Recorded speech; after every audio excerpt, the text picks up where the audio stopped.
Ah, hello, everybody. Good morning, good afternoon, good evening, wherever you are. Hope everyone's having a good day. Sorry a bit late. I was getting ready to set up and my computer started lagging. I thought, you know what, let's restart. Get a little ready. It's been a bit. I wasn't gonna take as long of a break as I did. And then I got sick on the day I was gonna come back. That was last Friday. And I just ended up enjoying the last week too. So, here we are. I do have some coffee again. Some whole bean coffee, so I'll be doing some coffee first before we get into it. And then we can... I'll rewatch the trailer. I watched the trailer yesterday with a bunch of people in Discord. It was really good. The music theme for the event, oh my god. I want to just sit there and listen to it. But we gotta get stuff done, so I won't. I might for a little bit though. But I'm just getting the filter ready. I'm oh so prepared. I did not get my coffee stuff all fully ready. So let me rinse this.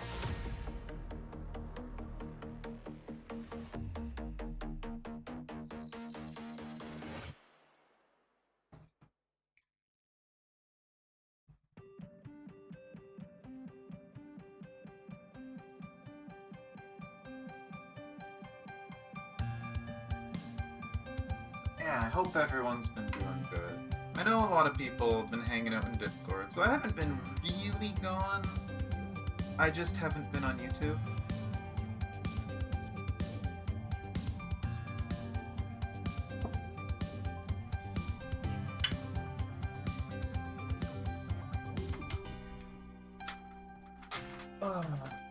But for anyone that's curious, if you guys like coffee, I've said it before, I like Kicking Horse coffee. This one's called Smartass.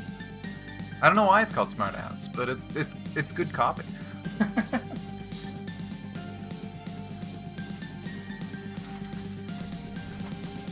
So this brand has some entertaining naming conventions. But it is a very bright medium roast coffee. Don't mind me while I get it ground in.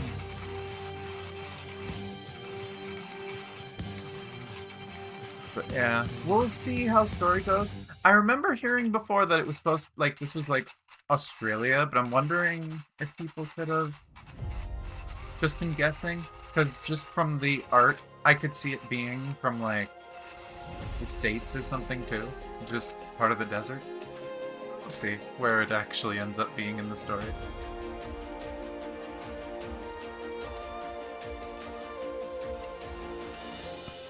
Is this crazy Nim person? I don't know. Oh boy. There's a chunk or two stuck in the grinder, but whatever. But how are you, Necto?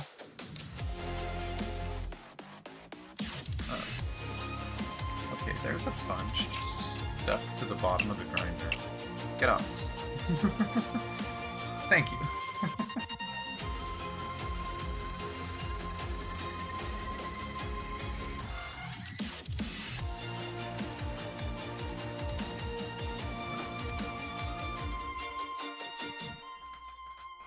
Where's Spore?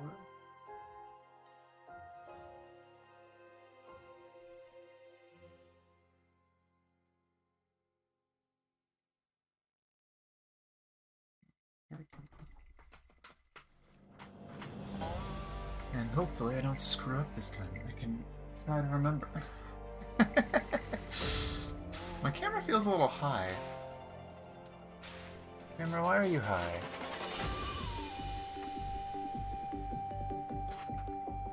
That's a little better. But yeah, it's been a while since I did this. My computer has had a few issues. Windows decided to reset my start menu. So I have to like go and look for a lot of my installed programs now. I don't have a nice, easy list of programs I use regularly. So that's fun. But we'll see how everything goes. I'll find stuff as I need it. Don't mind the beep. I did not open reverse yet. 4.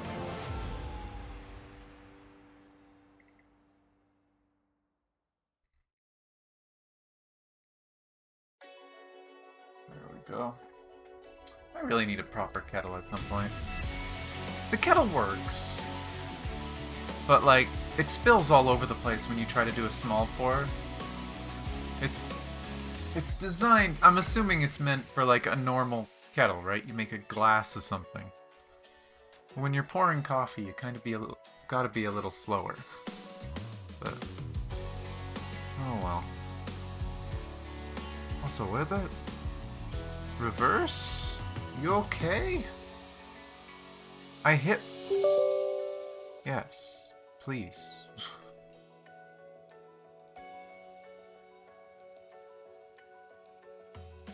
Oh boy, don't tell me I'm gonna have an issue with getting reversed open. Computer, I'm supposed to be streaming that game.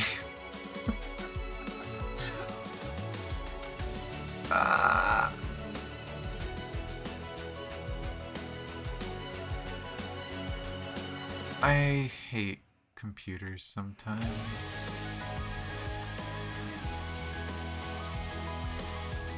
What the hell is that?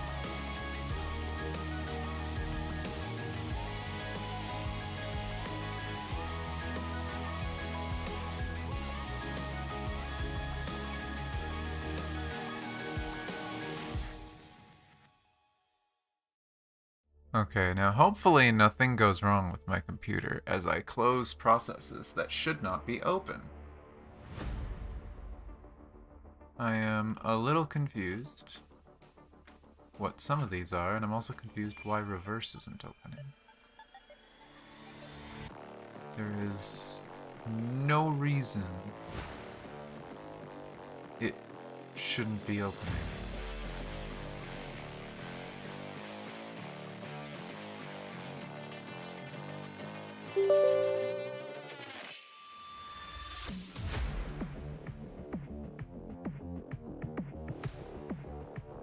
If I have to go in there and manually find the EXE and run it myself, I will. And of course that took too long, so my scale turned on.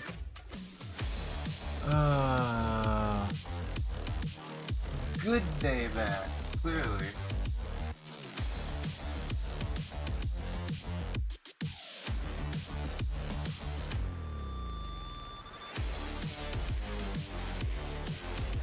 Do some more pouring. At least I can make my coffee while I'm struggling against my computer.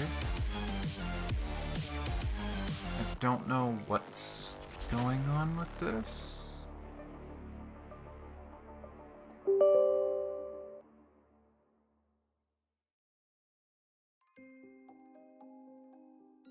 Huh.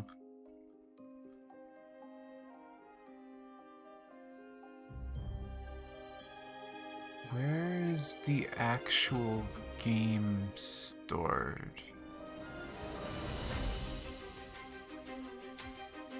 Because for some reason the launcher isn't working, but is the game working? I don't need the launcher on stream. Though I should probably fix that at some point. Let's see, does opening the game directly work? Because if not, there's something really wrong with my computer, and I'm worried. Hey, it works. Saved. I'll figure out the launcher later.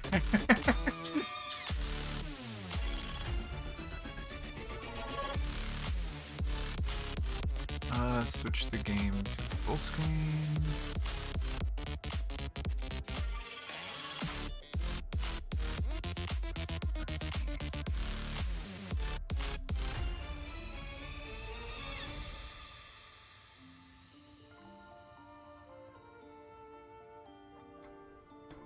Okay, now the audio for the game started playing, so I should probably Stop my music. I'll let this finish.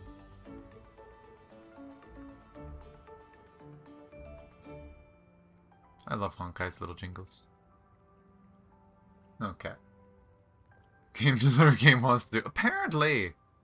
Apparently game decides it doesn't want to work today, and I just gotta live with that. Well, the launcher anyway. The game works fine. But I'm gonna pop into the corner. And the game isn't getting picked up. Why is the game not getting picked up? Game. Oh, okay. That was fast. Okay. Click game and they immediately picked it up.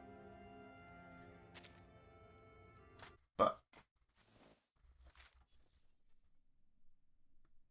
you're back. Of course you are. Because this place is the origin. Okay. Just gotta wait for coffee to pour through.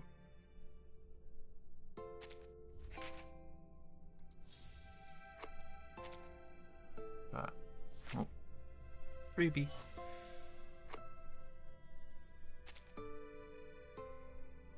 Mail again?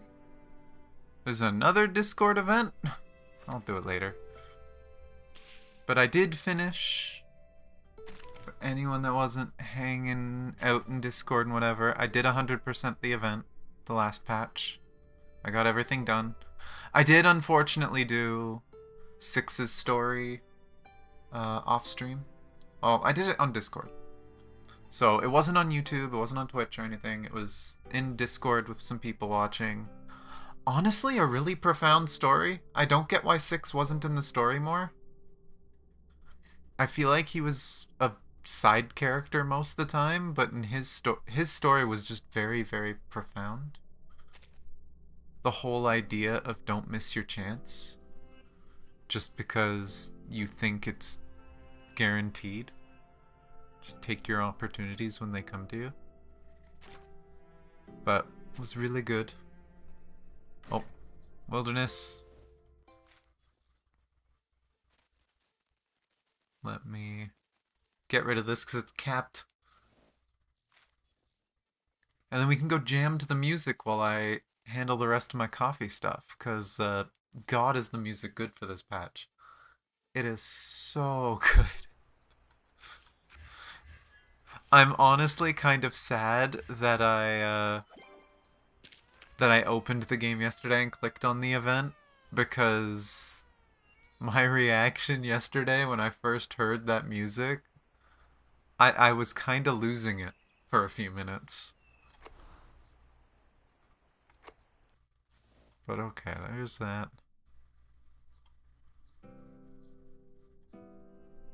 But if you haven't heard it, it is just such a vibe. It's so fun. But don't mind me while I clean up my coffee set.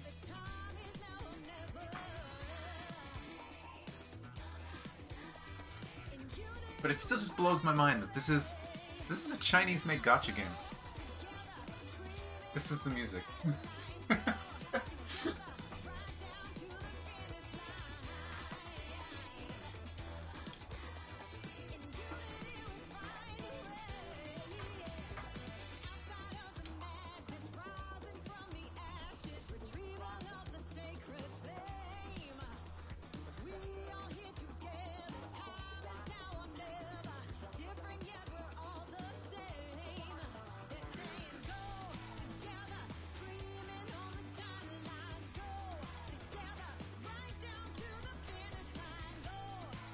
Okay.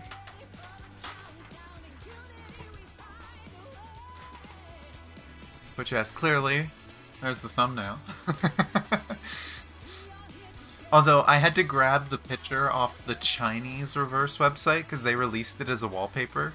For some reason, they wait like 2 weeks to release the wallpapers for global. I don't like it. Give me the wallpapers when the patch comes out. Though I guess they also released some, like, scenes from the story as wallpapers, so I guess that's why they delay, but... Stream! Yes. Hello, Sky. But... God, I love this music. But... Let's see, how's the volume? Let me just check all my levels and stuff.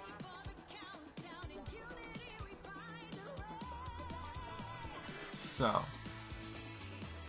I'll put on the trailer again. I'll try to adjust volume levels if I have to. You can watch the trailer again. I saw this yesterday. It's really good. I'm excited for what's coming. And we can do Pulse. I'll go do my Pulse. Fingers crossed. I think I have like 50, 60 Pulse. Hopefully I can get Spathodea. If not, then I have 3 weeks. And then we can start the story. Actually, I might have to do a few dailies first, but we'll get there. But let's look at this.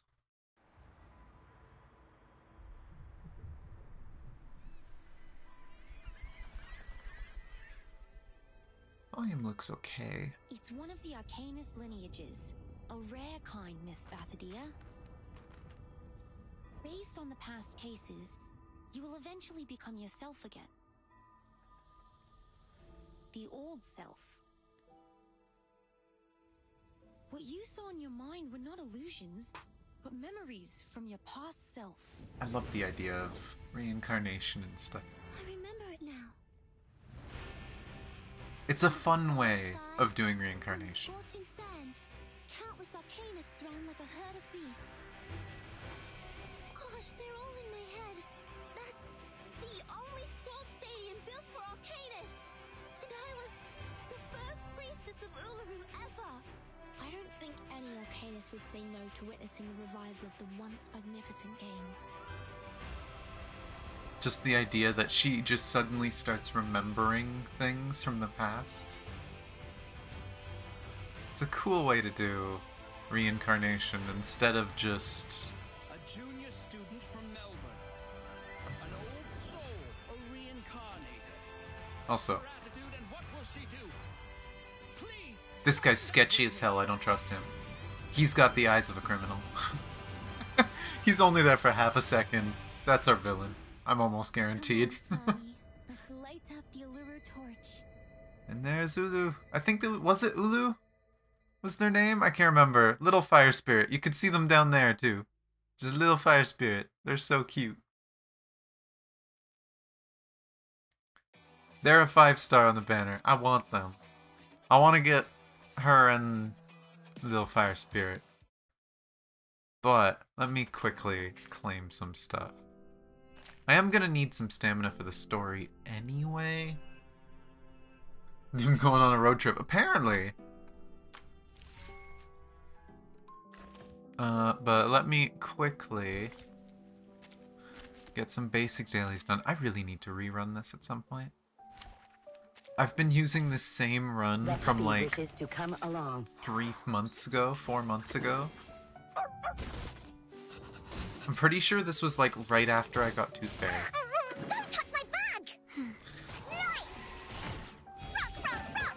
Change the world! Peace and love!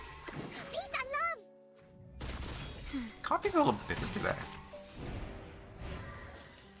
I think I made it with the water being too hot.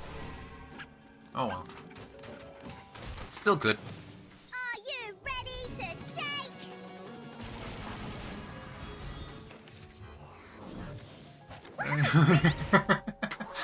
Yeah, who's this strange person on the screen? It's very bizarre. Woohoo! Release! Left hand I up! thought we were here to Right watch hand up! watch the game play itself. Peace and love! Peace and love! Rock, rock, rock! Change the world! Are you ready to shake? I need to play Regulus more often. Hip hip! I mean, there is a new Star character coming this patch. Maybe Star will be a bit more of a focus in Utu, and I'll get a chance to. I farmed this recently, so let's get a little bit... Oh, wait.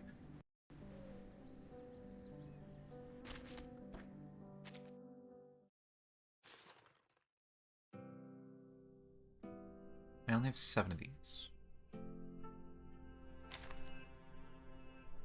How many do you need for a character? Because I don't think we're getting any free scrolls, are we? I mean, if we are, oh well, that's my fault, but... 16...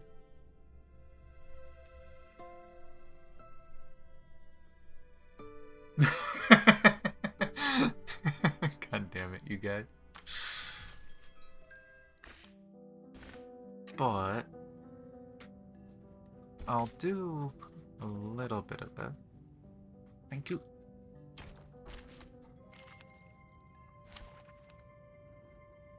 But... Yeah, you know what? This is a good number. I'll do a triple run of this. Look how old this run is. This is before I had the skin. 2 DPSs and the source. I love old runs like this. Like, I should redo this. It would be so much faster. But it's so fun. Just, look, that's me like 5 months ago. Actually, hell, even further, wouldn't it be? This would be like 6 months ago. Oh god.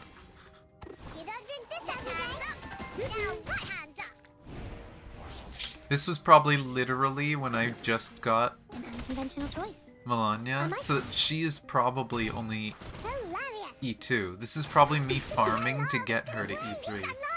Time waits for no one, even for a great. It's fun seeing this old stuff. Oh no, the source is down.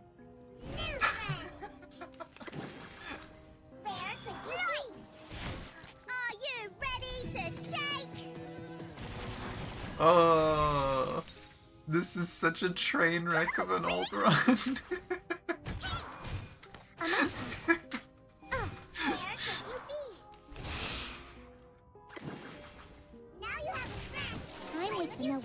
Even for a great. We didn't get the line. We did not get the line.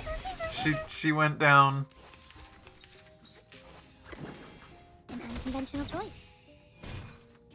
Oh my god, this is such an old train wreck of a run. This is so funny. Time waits for no one, even for a great. 3, 2, 1. And the numbers are so small.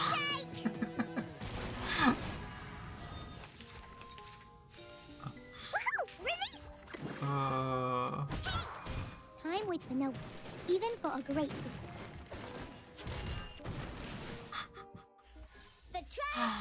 Oh, I definitely have to redo that one later, but that is really funny to see. That put a smile on my face.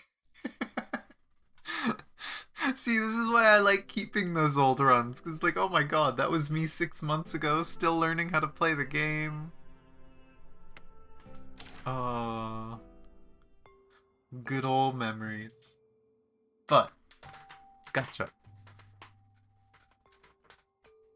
We pull in for the small boxer, that is apparently a witch on a broomstick, and hopefully getting little fire thing along the way. Little fire spray.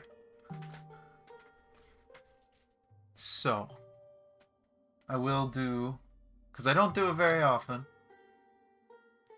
but I'm going to do my usual little ritual. I'm going to roll my lucky die. I'm going to clap my hands that many times, inhale, exhale that long, bow my head, and then take a sip of my coffee. And we will see what my luck is like with these... What is that? Is that 51 pulls I see? I might have more in currency, but... Oh, I rolled a 6.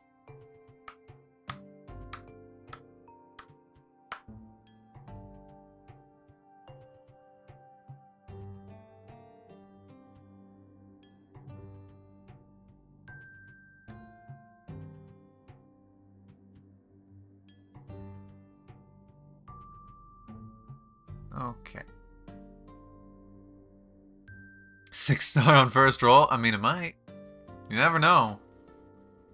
I have almost no pity built up, though. So... Whoa.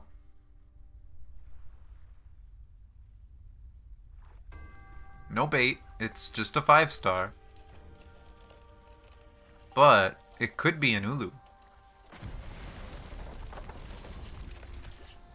Whoa, 2 5-stars.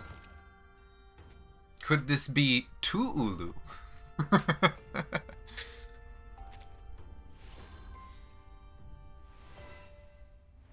It is an Ulu. There's also a room for me? But it's hardly the best arrangement, given that I don't need a room and my stay may pose a fire hazard. Please, an airy fireplace will suit me just fine.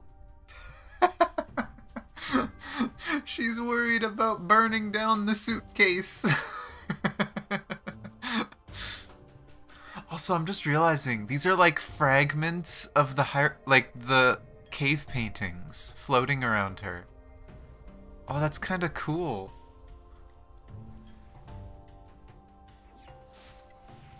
Oh, no, it was DK. Ulu and DK. At least there was an Ulu. Did get an Ulu.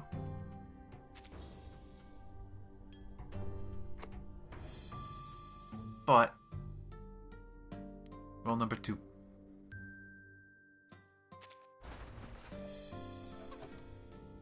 Oh.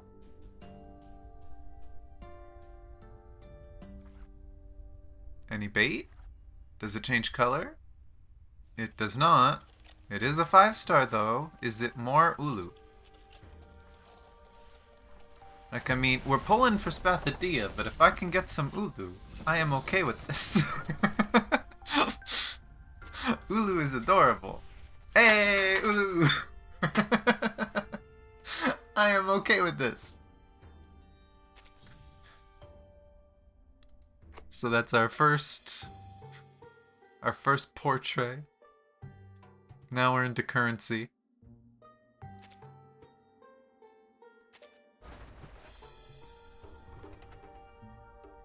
Really? 5-star and above 3 in a row. What the hell? Is it a bait? It is not a bait. It's just a 5-star.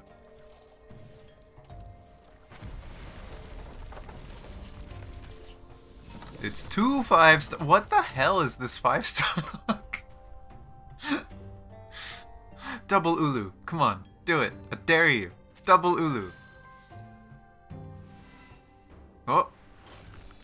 Oh, it's Blondie. This is where the arcanist... I didn't actually have her, so I'm okay with that. Not a bad taste. I missed her when she came out. The place needs a touch of bright colors. Do you mind me changing the curtains? And the other one was Ulu. You know what? If every 10 pull has an Ulu, I'm happy.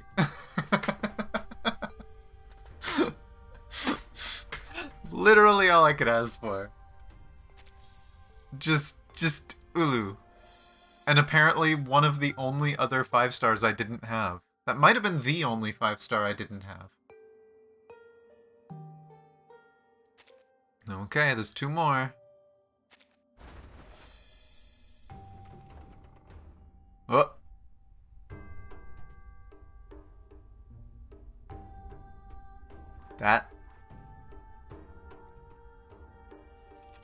That's not yellow.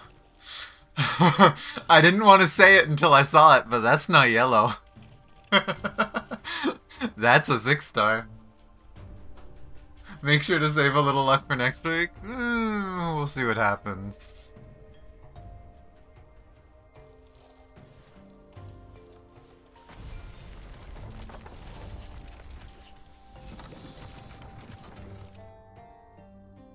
Is it a small?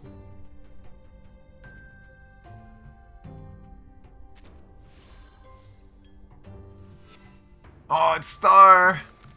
It's a Regulus dupe! The admired captain, the coolest radio DJ. Portrait 2 Regulus. Call me whatever you like. Darn. I mean, of all the characters it could have been, I'm kinda okay with it being that one.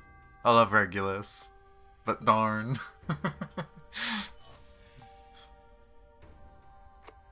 We do, however, that also just straight up gave a free pull, so we do have more pulls. But, last 10 pull, I think? I'd have to look how much currency I have in the store, but...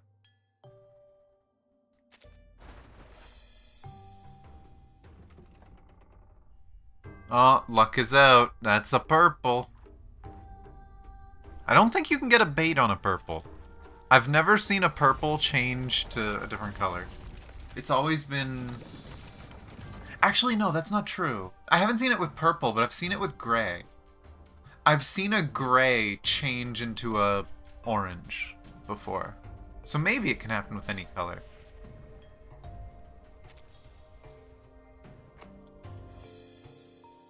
But... I did buy the monthly pulls already, but we have 3 pulls here.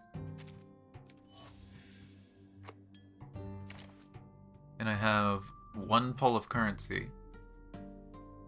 So we can try doing 4 singles and see what happens.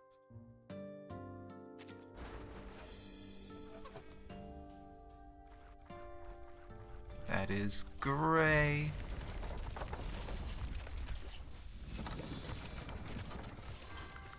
Twins. It's been a long time since I've actively used twins. We got to see them in that train wreck of a run. Oh, purple. I'm curious, does anyone else's like pull animation move this slow? I kinda like it for stream, it's fun that it moves so slow, but it didn't used to move this slow. It used to be way faster. It happened after like 1.2, and it's just been that way ever since. Oh.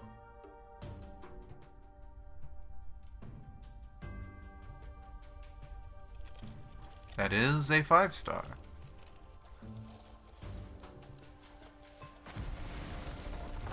I don't know why I have to spin it like 10 times, but you know.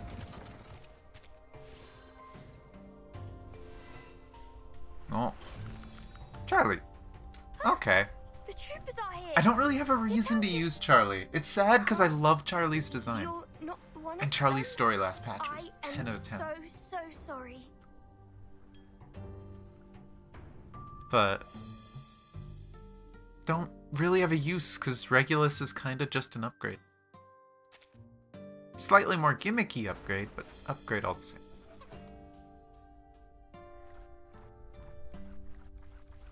Nope. Nothing so far. We'll see after the story. What is this gray? Oh, it's 2-star. Hi, Miss Hello, Radio. world. You exist in the story now. I still haven't gotten over that fact that suddenly Miss Radio is actually like a character in the main story. I doubt they'll be in this story, but never know. 2, 3, 5, 7, 11. But let's grab this stuff. Get rid of the OCD triggering dots everywhere.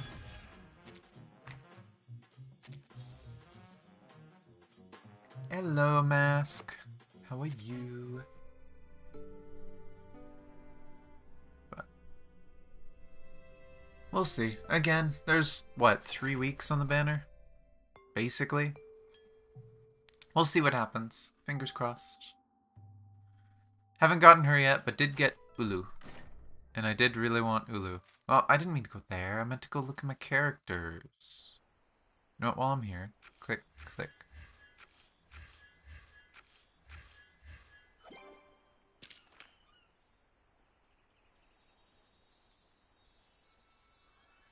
I'm really curious what he's supposed to be doing here. Is he presenting a proof or something?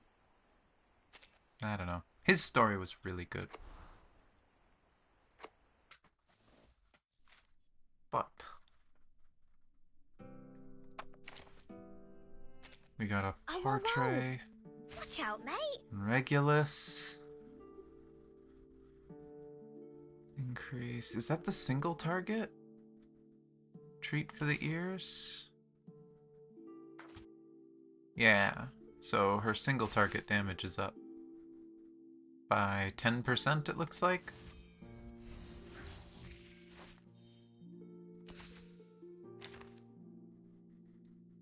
Okay. Charlie sorry. probably won't I'm get to use sorry. this, but also portrait too. Same idea too, it looks like.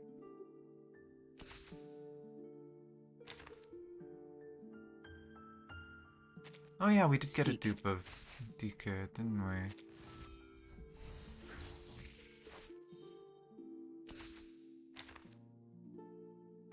And then we got Blondie, which I had not gotten when she came out. And we got Uluru. Well, another worshiper. Have a seat. Oh my gosh.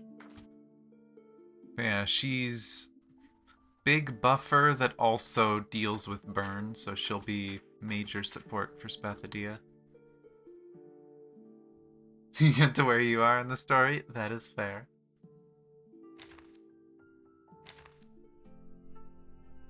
But on that note, is there anything else for me to claim here?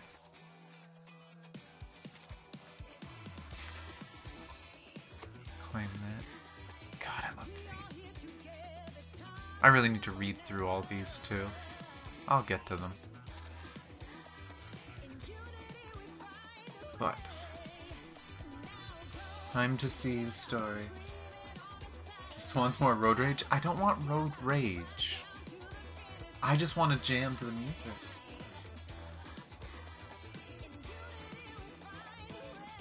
Ghosts and lots of punches? Oh my gosh. What code is there? Oh, actually, is it the Discord event code that they mentioned?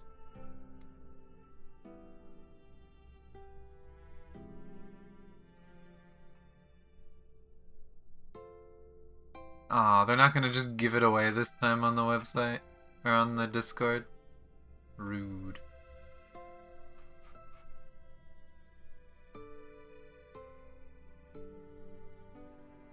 Just checking stuff. Okay, let me minimize that. Oh, is that literally what the code is? That's amazing, if so. Makes sense. Fucking JoJo. Hey. Not enough to get another pull yet, but thank you. I'm gonna have to actually look at that event at some point though. But, let's see. Is this gonna autoplay the start of the story? Oh, nope. Oh. They're out. I think that's Spathodea and whoever the other girl is. And then Verton and... not sure. Oh boy, it's another one of those ones where the entire event is on one screen. Oh boy. Okay, let's see. Roller coaster. Collision can spark the beginning of a story. Can also lead to a large medical... Oh no! Oh no, what happened? Let's see.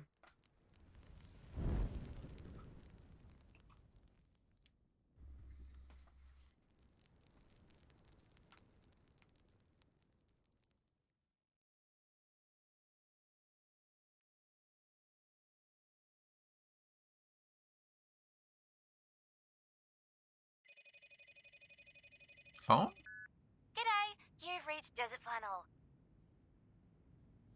Desert Flannel. I'm gonna assume that's the other person. I'm not home right now, or I don't have time for calls. Please leave a message after the beep. Hello? We've only got 20 minutes before the game starts. Where are you? Get your ass here now, unless you're dead. Unless you're dead. If you're dead, I don't want your corpse. Keep it away from me. Look, I know you're not into these games, but you can really use the money, right? Otherwise, you wouldn't have come to me. Not a single beam of light can pass through the thick blackout curtain, blocked out by its perfect sunny day. If you stand me up again, we're both screwed. Curious. Oh, forgot it does that. Desert Flannel, is that a character? It is a character. I guess that's gonna be in part 2?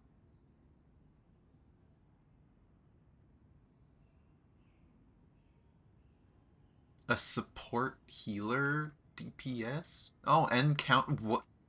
She does a little bit of everything. Ooh, she does extra actions. Another potential person to work with 37. She does ripostes.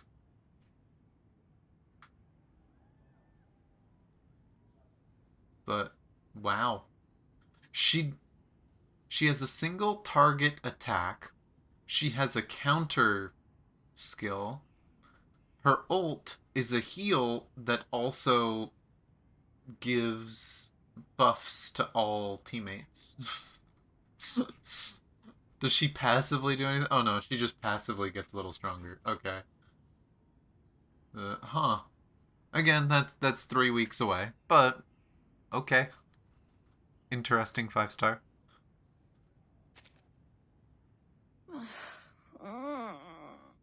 Whatever. Just leave it to Thursday. The game on Thursday is crucial. I will get expelled if I mess it up. I'm begging you. Just come over now. Their fucking censoring in this game is great. Thursday? Between the quilt and the bed, the bipedal animal is struggling to come back to the waking Wait. world. It's Thursday? Hmm? Well, technically, it's Friday. You're late. She's missed out on so many things.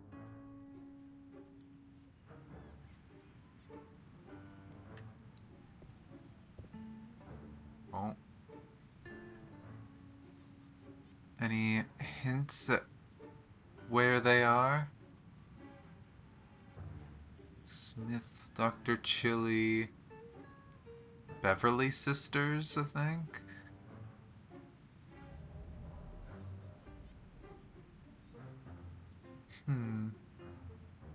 We missed the right junction. The roads are different from the map Mr. Slouch Hat gave us. Slouch Hat. This definitely looks a bit more like America. It's too outdated to provide any I know useful some people information. guessed that the story might be happening in Australia, but I don't know. It's looking more like it might be the deserts of America. Terrific. We've Oh, gone medicine wrong pocket. again. This is like, yeah, the 4th time. Medicine Pocket's such an interesting character. Since my short life is supposed to be spent in creating huge value for all the living things in this world, Foundation should have sent me another bodyguard, a more reliable one, and the contact here should have offered us a more reliable map.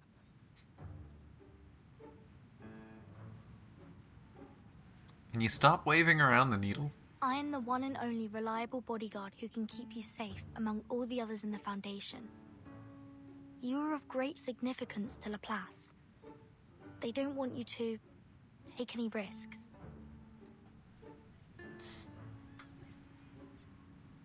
Cities always change, and maps are supposed to follow them in We step. can go back to the last junction or keep going forward. There is a trail about 300 meters ahead, and it leads all the way to the Rolling Croc bookstore. You want to check the map? When things don't work out one way, a researcher will find another. See? There comes another way.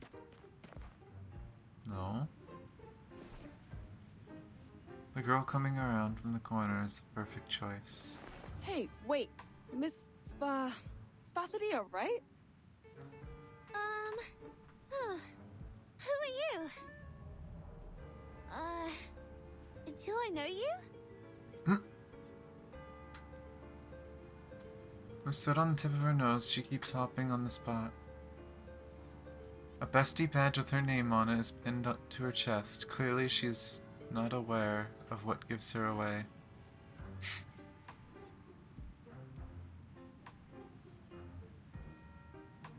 Do you know the Rolling Croc bookstore? Excuse us. We're looking for a bookstore. It's called the Rolling Croc, with a hand drum made of crocodile skin hanging on the signboard.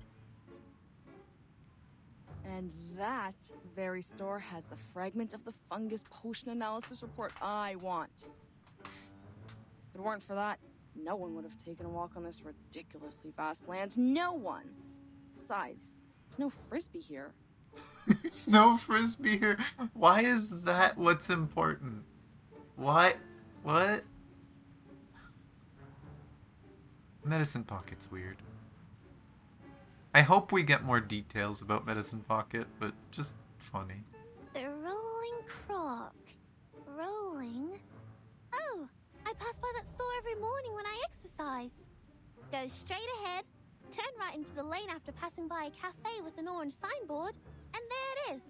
But do keep your heads down, or you'll be hit by the signboards there. I can take you there if you need... Oh, shoot! Nope, she late. Warm-up time's almost over. I have to go. My coach is waiting for me for the punching exercise. Sorry, guys. Hope you find the store. Thank you. She dropped something. Oh, no. Make way! Make way! Move aside! It's okay. Don't mention it. The girl is sitting out again. Her crisp voice overlaps the approaching shouting. Wait! Someone's at the corner! Watch! They hit each other. Of course. Fire. I'm on fire. Oh! Is this what triggers her to start having her flashbacks? Confusion and weak pulse.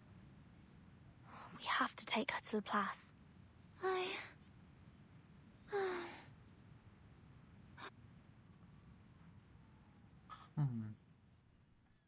Interesting.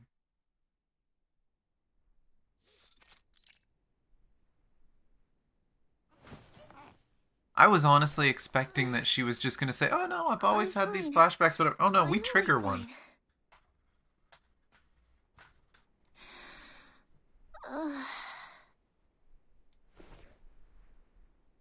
Tossing and turning. What happened to me? Did I really break some part of myself? They said I passed out, but it doesn't feel like that to me. My vest is dusty, but I don't feel any pain at all. Tosses around in bed, crumpling the bedsheet like wadded up tissues. Maybe I need more ice water.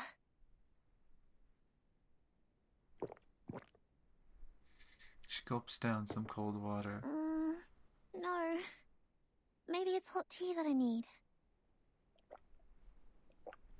Takes a sip of boiling hot black tea. Don't do that. Don't drink boiling tea. Don't do that. Oh shoot! It's not working at all. I should have gone to that Fucking band-aids all over her. place with those wacky people and had a physical examination. Let me see. Their card is in... Wait, no. I've turned them down. If I go back to them... that'll be super embarrassing. Oh my gosh. Besides, I bumped my head on the ground, but it's my stomach that's feeling sick now. I'm sure this is just a coincidence. I seldom have Sure. junk food, and never miss the training at school. I know my body well. It's healthy and tough. She says so to comfort herself, shaking her head and pulling out a photo album from under the pillow. I already took the medicine for stomach pain. Now just take a break and distract myself from it. She keeps a photo book under her pillow? But when she opens the album, a breeze blows out from it. The smell of soil, mineral, burning coal, and the golden panda. That already makes me feel much better. Everyone has their own way to chill out, so does Spathodea. She eagerly draws in the breeze, running her finger along the edge of the photos. In one of the photos, an arcanist with rosy cheeks is flying on a broom, cheering for her victory. Oh yeah, that is what's on that. Huh. This is the first photo of my collection. Mom gave it to me for my 5th birthday. I wonder if that was literally just a picture of someone jumping up cheering and they photoshopped a broom into it. In 1884, Branchville was very popular amongst arcanists. The Uluru games that year had more trees than that in any other years. Then, in 1900, St. Pavlov Foundation took over the Uluru Games. Out of security concerns, they abolished 1/3 of the events that involved dangerous actions and imposed a lot of regulations on the rest. Jones got 1st place in the game that year. Then, the games in 1938. It was the most successful one ever since the Foundation took over. It was so successful, almost everyone thought the games would be revived and brought back to the public. Until... Slight sigh escapes her mouth. Now she's looking at the last page of the thin album. I wish I could see the Uluru Stadium with my own eyes again. Even for just a minute. Like how I used to host the opening ceremonies in there. Oh. So how long does it take for her to realize what she just said? Back then, I stood on the highest platform, igniting a flame from the wood saturated by ointment, and then flew on a rosewood branch, following a canoe in water and gently pushing it forward. But the flame had a fight with me. I trembled with anger because she was such an unreasonable blockhead. Then my sight was filled with darkness. Ulu is a blockhead, confirmed? My sight? My sight? Spathodea unconsciously scratches her chest and then her throat. Did I just say something? What are these things doing in my head? Are they illusions? When did I go to the desert? Since when did I...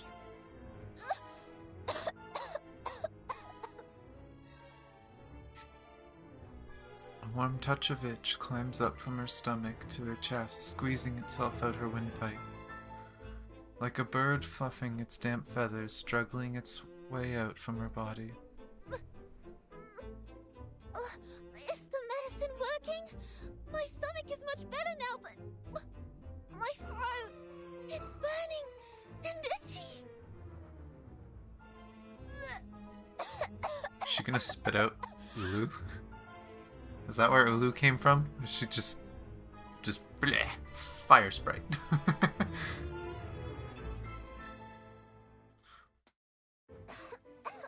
Oh, maybe.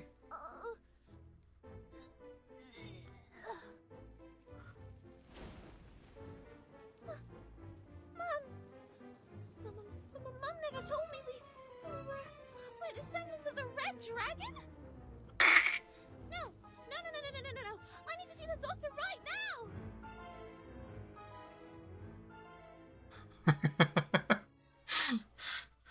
to be fair, I'd probably be pretty concerned too if I just started coughing up fire.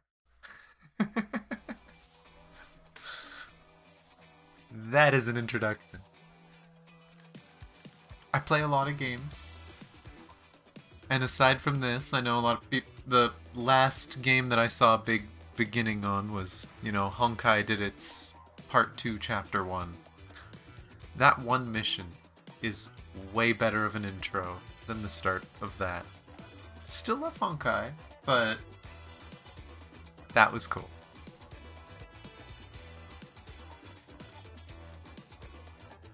Added something new to the Atlas?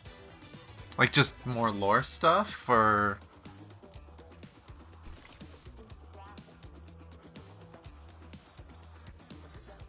Oh.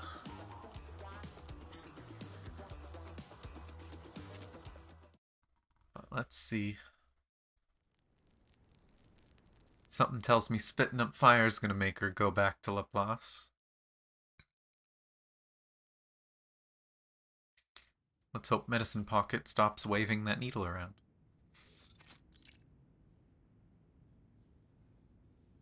Now, let's summarize what happened.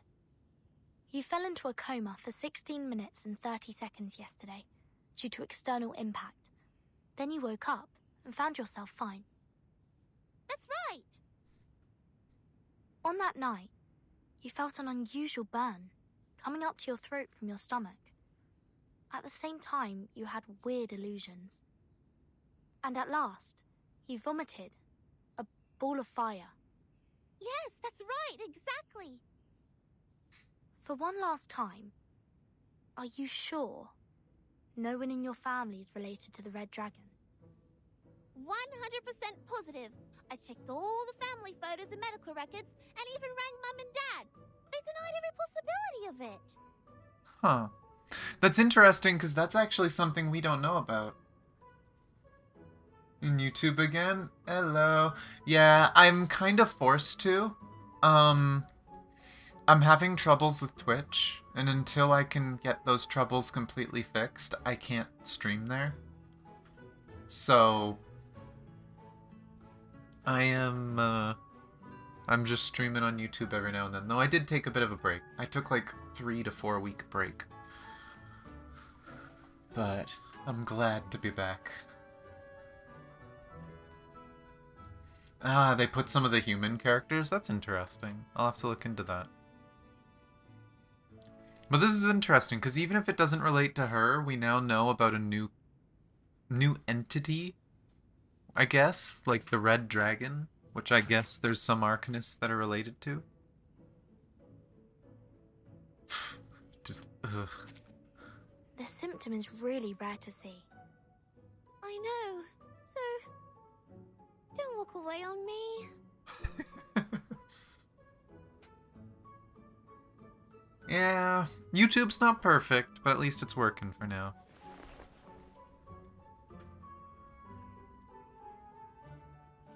Each of her hands clenches one wrist from the other two, joining them together like a floaty buoy line in a swimming pool. Are you really buying that? I don't doubt it. Then you're a full donut. You've lost all your clothes to any rorter that comes up to you if you wandered long enough on the streets.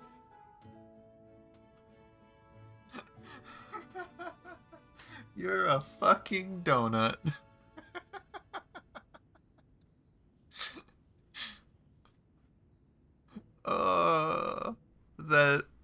I love it. And you, I'm warning you. Take your little claws off me. Let me go now. Hey, you were the one who burst out of nowhere and knocked me over. Now my brain's not working right and you're responsible for it. Yeah? You mean this smidge of zombie fire? You reckon this is the first time an arcanist sees it? Can get you 20 of these in 2 days in any workshop. You gotta try harder if you want to fool me. Mm-hmm.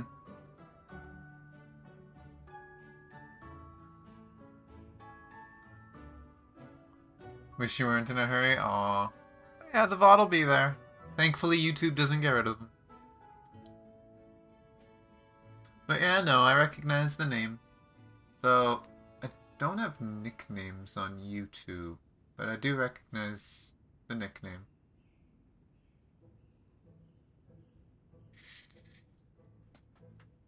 But yeah, hope you're doing good, Paulo. Let's see, can I not put nicknames on YouTube anymore? I used to be able to click on people and put nicknames. I guess not. Oh well. I'll just have to remember. I mean, I did, so. Whoa, whoa, whoa! I'm not a liar! I saw that ball of fire come out of my mouth! And humans are there for character type? That's interesting. Irritated by their skepticism, she shoves the fire into her mouth.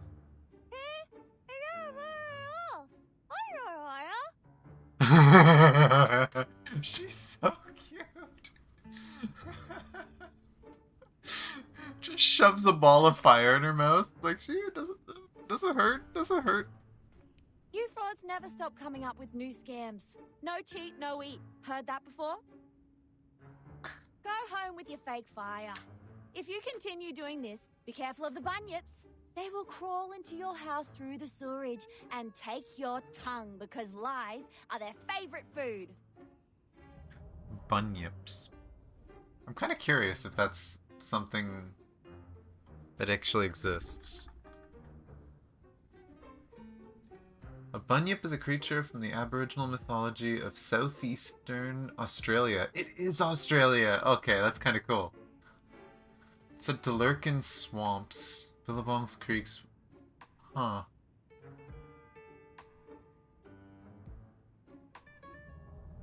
That's interesting. Kind of like a water spirit that eats lies and liars. I love this. This game keeps teaching me little things about mythology and history. A mom to a living fireball, apparently. But there is no evidence to prove that she is telling a lie. Evidence? I have more than enough evidence to prove she's not some innocent lamb. She climbed up the tree outside my window and was shouting and screaming there in the middle of the night. The moment I went outside, she took me here like she was carrying a bag of groceries. Congratulations, you've been purchased. How'd she know where you live? One may infer that she was shocked by the fire vomiting and thus displayed abnormal behaviors. My God, don't you have adults at home to put some senses in your head? Haven't they taught you not to trust the stranger's words? Especially if they show up at late hours? The stranger? I know something's wrong with my head and I'm not even sure who I really am anymore. But you shouldn't have forgotten me. We're neighbors, Desert Flannel. Ah, they're neighbors, that's why. Away. I even said hello to you. I've seen Stranger. Yeah, definitely. Verton surrounds herself with a crowd of weirdos. 3 streets away? How does it make us neighbors? And I don't think our litter covered street is part of your fancy community, where people sit by the white fountains and walk in the street gardens. The last time I checked, I was not from some rich immigrant family. No matter what you're looking for money or for fun, I couldn't care less about it. The only thing I care about is that my landlord will kick me out if I fail to pay rent this month. So let me go!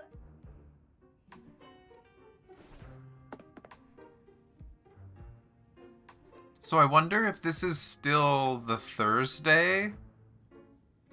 Or is this the Friday after what she had to run for? No, you must not leave. Spathodea jumps up from the sofa and grabs Desert Flannel's collar roll, but loses her balance.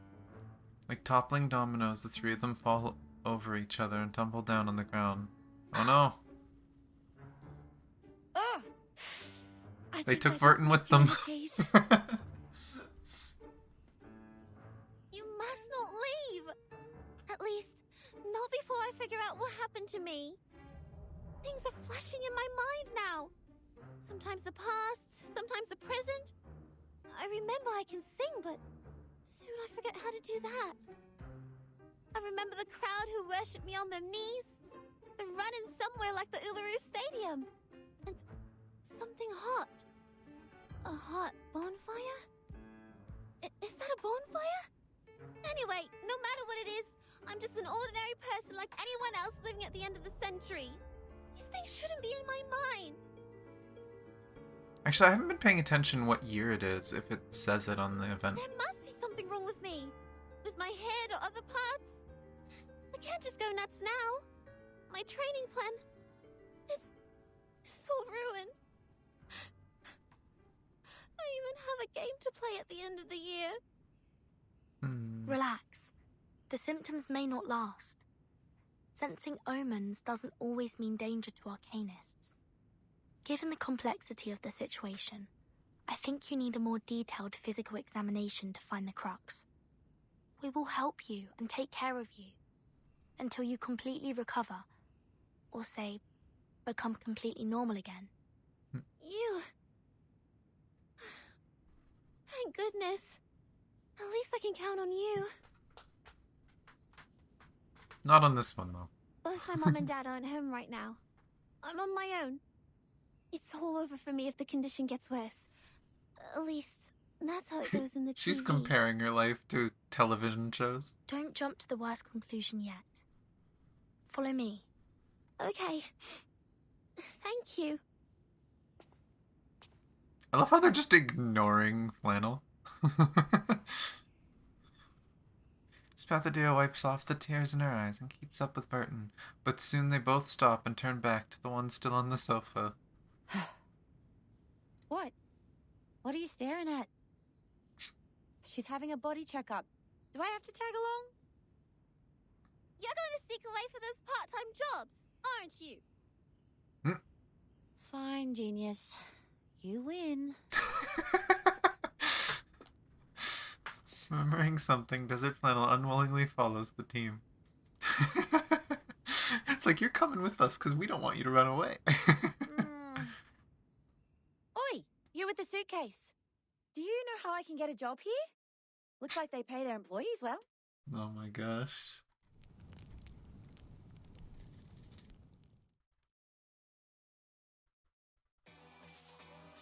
Oh boy, there's combat in the next one?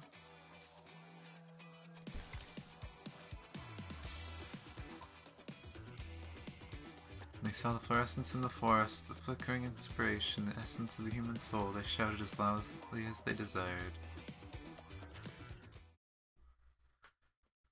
Okay.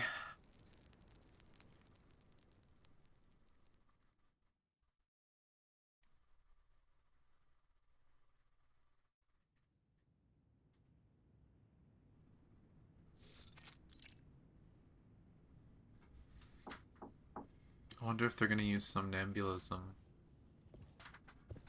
Here is Miss Spathodea's physical examination. Oh, how sweet. They even got you the Salvia Zopiclone patches.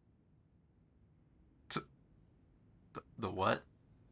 If the illusions get too real and you can't sleep, use them. Oh, okay. Okay, thanks. But I need to ask my coach if I can use it. Don't worry. It's been approved by the Therapeutic Goods Administration of Campbell. The ingredients include salvia, mint, and a hallucination potion. They can neutralize the side effect perfectly. The researcher opens the girl's medical record, takes off the patch sticking to the cover, and slides it to the girl. Actually, you're quite the lucky one, you know.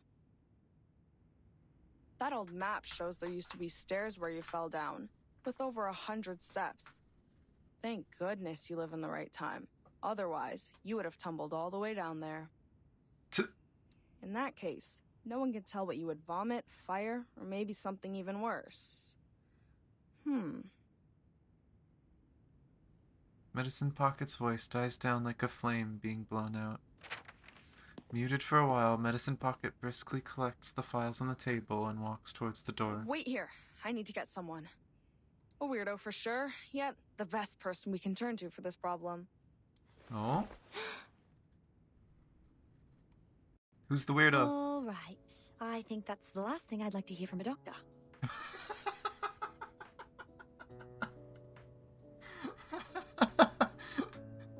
That is fair. That is fair. Could you imagine being at the doctor's office and the doctor's like, be right back, I have to go get a weirdo. Would you just let go of my hand, Sheila? Or the good doctor here will have to cut this hand off later because of necrosis. I will. But can I hold it for another 5 minutes, please? I'm Oh. sort of nervous.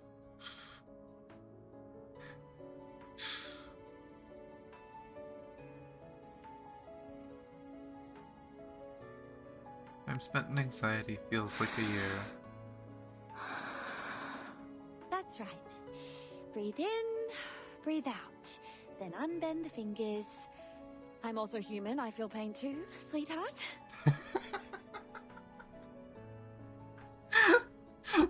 Oh, it's so funny. I love how she's just kind of accepted that she's stuck here now. And she's just throwing out snide remarks. It's so good. Footsteps of the mysterious guest coming from the hallway are getting closer and closer. I can't believe how lucky I am. Oh, We haven't seen a Ezra. living case for Okay, decades. this is the other new character. This is exciting. Thank you for letting me know about this medicine pocket. Not at all, Ezra, my dear friend. See, I always keep you and your weird little mushrooms at the back of my mind. So, it'd be best if you could give them to me without leaving any records in Laplace's system next time. Anyway, we can talk about that later. Now, go check out the girl. She might be very useful for your paper on Arcanum. Interesting. I was wondering how the other character was going to fit into this, but I guess she just works at the Foundation. Of course. I'll tend to her in a moment. I just want to tell you how much I appreciate your thoughtfulness. I've been waiting for this for too long. This returns directly to Spathodea. What? The young researcher walks to her, steady as a boat floating on the water, smiling. May? You mean me?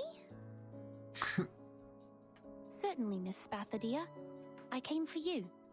I've been briefed on your case and had a basic understanding of the inner flame temperature and the fuel through the laboratory report. Here's a list summarizing all the conditions. It's still a draft, but please, take a look. She sees a list with dense writing in ink that is barely dried. Since your condition is stabilized, and as a teenager, you're still in a developmental stage, I'd recommend you to run a test which is more friendly and pleasant to your nose.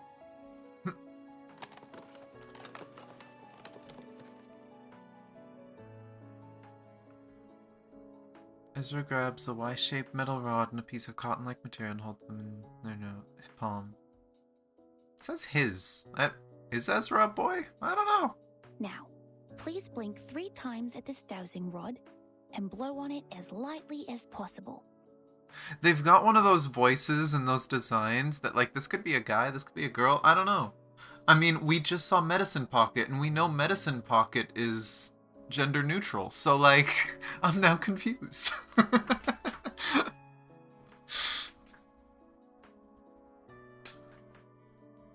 Blink 3 times, this dowsing rod, blow on it? Huh. What's this? Oh, no, not like that. Just be gentle with it. Lower your voice so, that you don't blow away the spores on the filter.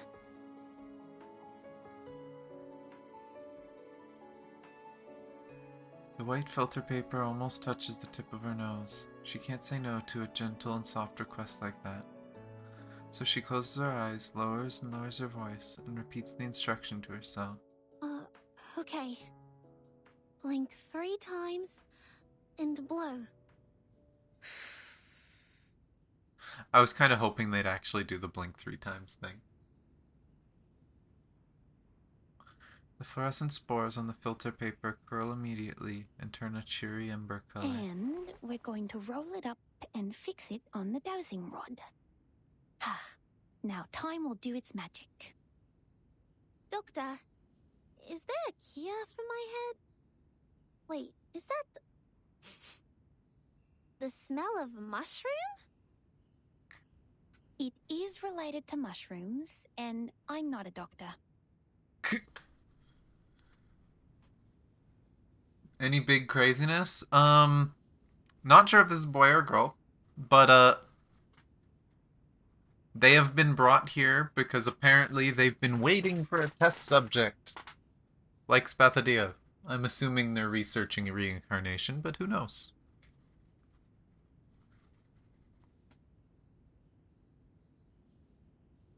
Please forgive me, Miss Spathodea. I was so overjoyed I forgot to introduce myself. Hello, I'm Ezra. I'm a human researcher at the Laplace Australia branch. My research is mostly on the diversity of local mushrooms and fungi. I'm very thrilled to meet you. Huh. That would explain why they added a human tab. If Ezra is literally just human. Are they just a human that studies arcane things with technology? That's kind of cool. You're not a doctor? Just a researcher? Because that opens up the possibility of us getting other human players. Yes.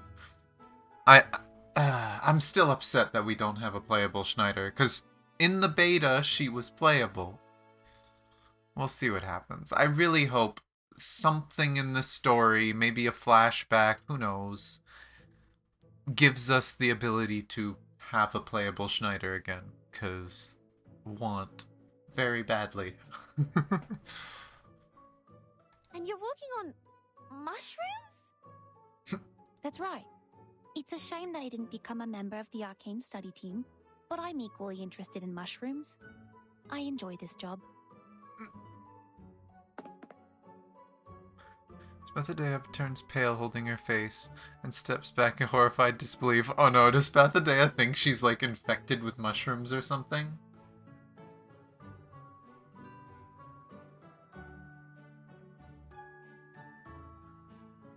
Page is empty? We'll see. I would assume infected is probably going to refer to people from, what are they called again? Manus Vindictae? Considering they're, like, infected with the black goop stuff. But who knows? It could be an indication that we're eventually gonna get villains playable. Yeah, it could be. But who knows? So, they get you here to treat me. Which means I'm not a descendant of the Red Dragon, but that of mushrooms? I'm a fire-breathing mushroom girl? 10 out of 10 reaction. No, I'm not here to diagnose your abnormality, Miss Spathodea. You're perfectly healthy. Your brain CT result looks normal, and I can see you're in good shape. In a stricter medical sense, you're almost one of the healthiest people I've ever seen. Ha! Finally someone has a sharp eye.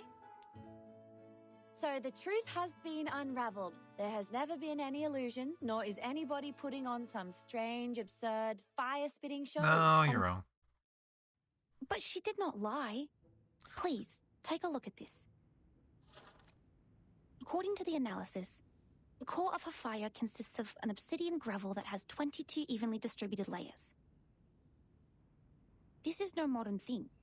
It's old, dating back thousands of years. What? What do you mean? Whose side are you on? Have I made it difficult for you to understand? Well, you'll know when you see it. Please bear with me for 5 minutes. Holding the metal rod, Ezra switches the buttons on the machine. The moss in the backpack exhales, letting out a cloud of mist. Have you heard of the reincarnators? Ezra unfolds the filter paper and holds the two ends of the rod. It's one of the arcanist lineages, a rare kind.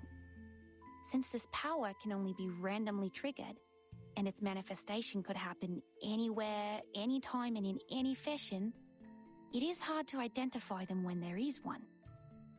The most well-known case must be Dorothy of London. Huh. She fell down the stairs in her own house and lost every vital sign. But she woke again and became the ancient Egyptian Bentreshit. Interesting. You're not saying that she's... Miss Spathodea is a reincarnator. Those so-called illusions are not a result of any brain damage. They were once real. It's her past. Based on the past cases, she'll go through a period of mental turmoil. That could be short or longer than anyone could expect. But eventually, she will become herself again. The old self. But how is that possible? Everybody knows that the reincarnators are just some lousy made-up tabloid stories. Oh my gosh. That's right. Sensationalism. That's the mainstream opinion about the reincarnators. How does it... Yeah, I'm curious how she relates to this.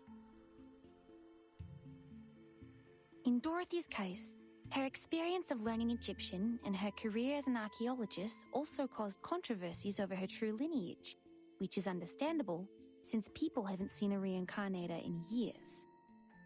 But at the beginning of the 20th century, when Dorothy fell down the stairs which decided her fate, Laplace Scientific Computing Centre established its Australia branch, carrying out studies of local fungi. The fungi study is a brand new direction, and it has been secretly developing next to the public since, like the Australian honey fungus, growing without getting anyone's attention. The facts will speak for themselves. Please allow me to prove it to you. Medicine Pocket, could you please turn off the lights for us? Cheers. Holes of that metal fork sway in the dark room, letting out a buzzing sound like a bee floating in the air. When we talk about reincarnation, the real question behind it is whether the soul exists. Because the soul is commonly considered to be the essence of what makes a person who he or she is. If a person dies, his or her soul will return to the ever-circulating network. This is cool because we're getting some world lore. Network? What network? A theory developed from Riemann's on the hypotheses which underlie geometry describe the world as an eternal, vast, invisible yet ubiquitous net. And as the news story described, a reincarnator is a miracle where a soul disappears from point A and shows up at point B without any clear reasons. Exactly, Miss Verdon. I'm amazed that you know so much about the reincarnators. The sparkling spores floating in the humid air slowly approach each other and intertwine. That report described the reincarnators is incomprehensible and spontaneous. But the truth is, we've never gotten close enough to observe and study them. Huh? What's the shiny powder on my fingers? Spathodea looks upwards and can't help from letting out a small cry. Whoa. Gosh! It's like the neural network I read in the textbook. You have a sharp sense. You arcanists never cease to amaze me.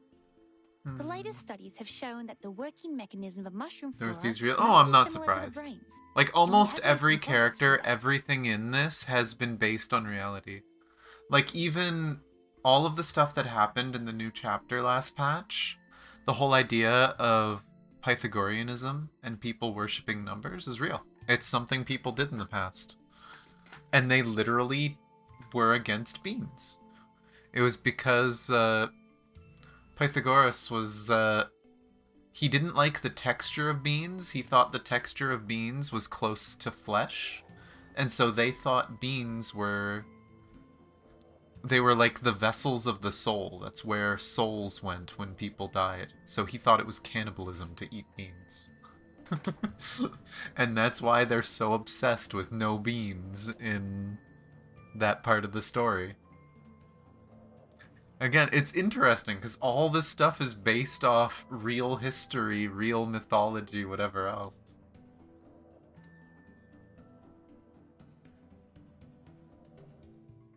This is why the study of mushrooms is important.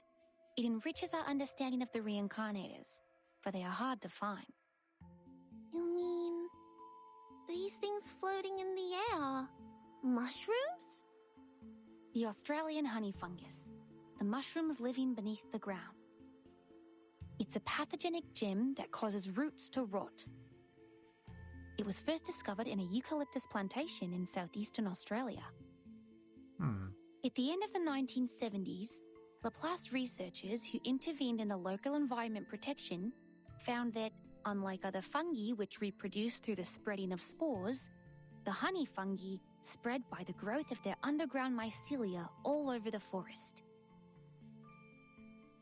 Huh.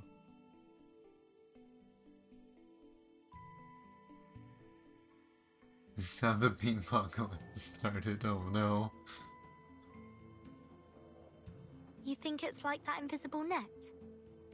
Yes, a net hiding underground, in which you see an object disappear at point A and magically emerge again at point B.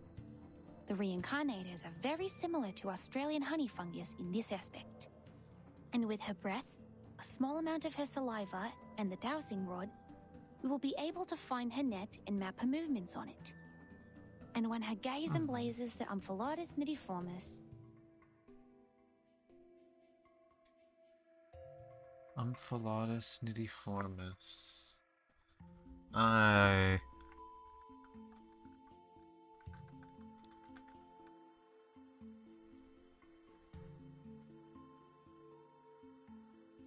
It is a form of mushroom, of course it is. Ghost mushroom. Ghost fungus.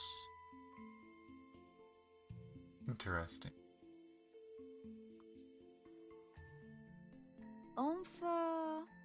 Omphalotus. Hey, I got the answer right later. I should have just kept going.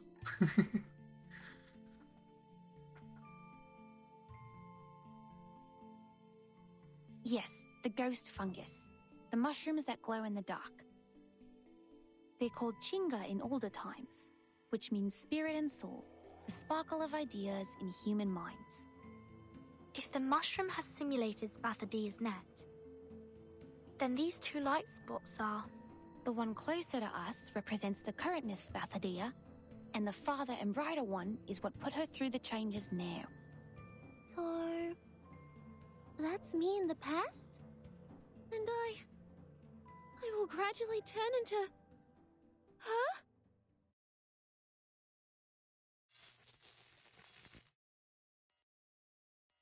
The light is back in the room. The ventilator emitting 2 consecutive notifications as it extracts the sparkling lights out to gather the heavy moisture in the air. 5 minutes. We are right on time. Miss Desert Flannel, how do you feel? Damn it! If she's so badly injured, how much would the compensation be? Is this how my life will be? Being heavily in debt? Miss Desert Flannel, you're nibbling at your nails. You will get hurt from it. Please stop. Me? I'm fine. Are you talking to me? You were saying? Oh my gosh. Yes, I was asking how you're doing. Did you get my drift? I think. Well, I know it's highly unlikely that this little girl was hatched from a dragon's egg, but is it possible that she's just some kind of uncommon lizard? You know, the really ancient ones? Uncommon lizard. Anything but a reincarnator. But what you said doesn't make sense. What do you mean it doesn't make sense? There was fire coming out of her mouth. Desert Flannel points at the fire placed on the couch, which is still burning, and shakes her digital pet machine. Oh, that's a digital pet in her hand. Oh my gosh. And my only family here is a pixel emu. Does it make sense to you? She's literally just playing with the Tamagotchi. I don't follow. I know this is not your fault. It's just your arcanist nature taking over. It's very normal if you got too carried away by your emotions and became delusional and hysterical. Please, take my hand. I was once trained to help arcanists calm down. Now breathe with me. In and out. Me?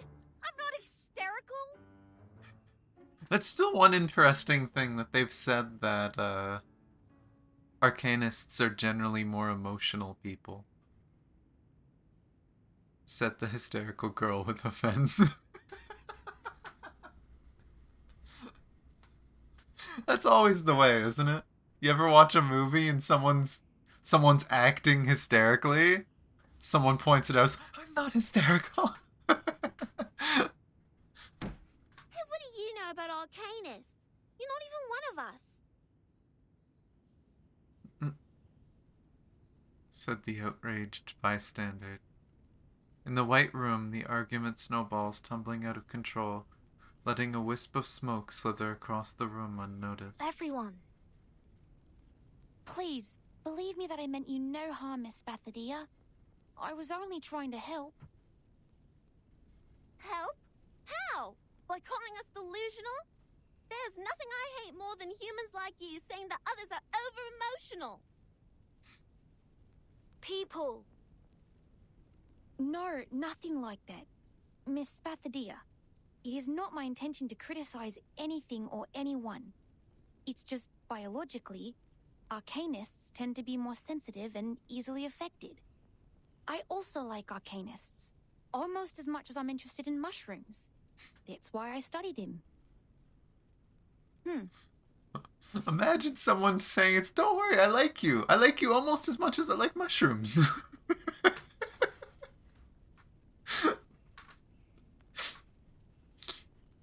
Not the best comparison. Not the best one. They tried. Do you smell something burning?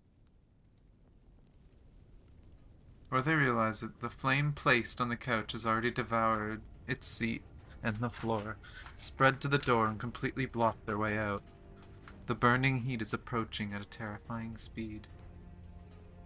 A fire! It's the flame I spat out. When did it grow so large? I tried to warn you. Huh. It has grown larger and larger as your lizard hypothesis heated up. I'm sure the guards of Laplace will break in soon.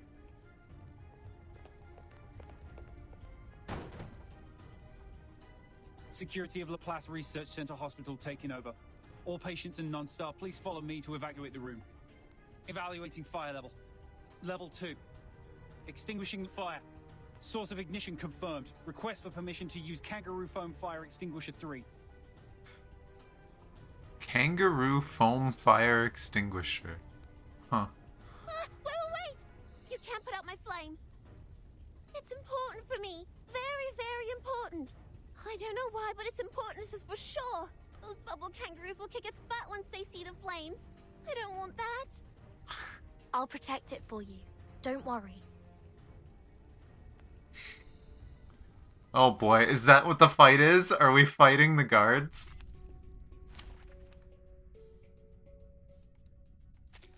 We are, in fact, beating the shit out of the guards so that they leave the fire alone. We put a flame on something flammable. To be fair, she put the flame in her mouth and she was fine. The flame wasn't burning anything until she got angry. Recommend star, huh? I mean, I did say I haven't used her in a while and I wanted to use her more. I am not afraid of you.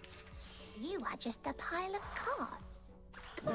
Ah, it's on auto. Games. No, stop. Stop. I want to play my own game. I am not afraid of you. Don't do that. You You are just a pile of cards. Okay, don't give me 2 heals. This is useless. I can't wait anymore. Thank you.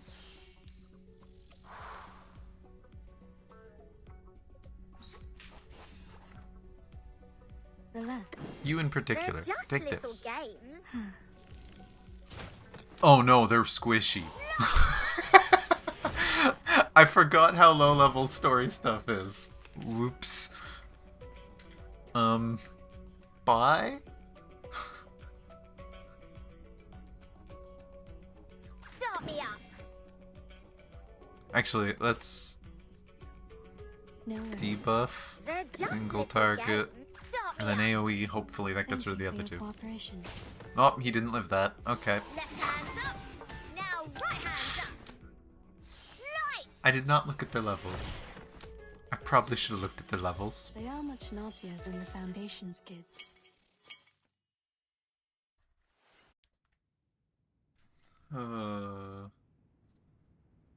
There you go. Now you're free from the fuzzy foam. Oh, did they do foam anyway? My goodness. I mean, thank you. Though I still smell like a Joey, I'm much better now. In the early stages of arcane ability awakening, the rate of arcanists losing control can reach 74.3%. But it doesn't mean that you can set a fire in the clinic of the Laplace Research Center Hospital. Or fight the security to protect the flame. Oh, I know. I'm sorry. I didn't mean to do this, and I have no idea why my flame grew so large all of a sudden. That never happened before. I know I should have been responsible and noticed the anomaly earlier. I was completely lost in the argument. She buries her face in her hands and is still trying to bury it even The silver deeper. lining is, as the fire was still under control, they used the kangaroo foam fire extinguisher and thus it didn't cause any casualties. Please write down your emotional changes and physical reactions that occurred during the incident on this sheet of paper. We'll keep tracking your physical health information. The concentration potion is on that table, and there are blankets and Type 2 PMMA safety boxes in the cabinet under the table. Please keep the hazards sealed for safekeeping. Okay, got it. You are still in an unstable state. Please have a rest here and don't move around. If you need anything, please press the call bell on your left and our nursing staff will come to help. We failed. Medical staff collects the tray and walks out of the clinic, leaving the room in silence again. Well, in case we burn another room, the box she mentioned is... Oh, here it is. Little flame just burning in the box. She opens the transparent box and leans in toward the little flame.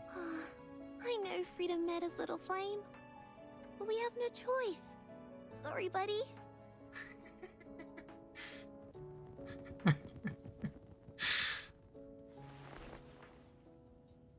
Reaches out a hand to push the flame into the box with great caution. Alright, listen.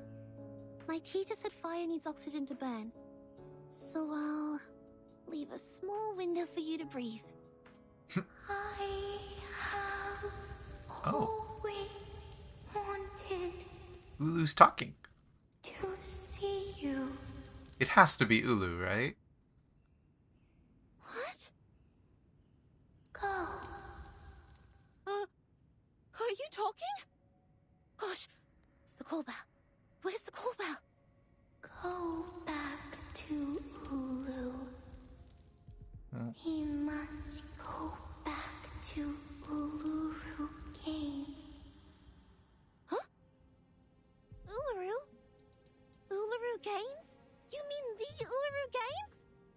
Oh, make it clear, little flame, make it clear. What's going on with the Uluru Games? Spathodea grabs the flame in a hurry. Sparkling flame starts devouring her palm bite by bite. Ah! The fire! It's burning on me! It feels different this time. It's so... Far faster than expected, the flame spreads over her, and her cry for help fades into burning red.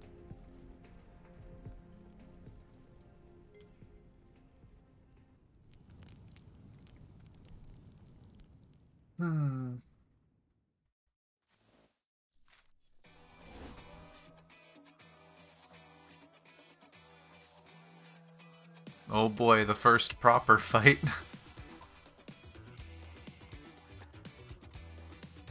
Dragon, I guess. I mean, it kind of makes sense, right? The idea of, like, a proper reincarnation. It's interesting because there's something similar to reincarnation in, what's it called? In the last story with 6. Because 6's family base... It's not really reincarnation, but they inherit each other's memories whenever the current 6 passes on. The wisdom of all previous 6s goes to the next heir. So it's a similar idea, but...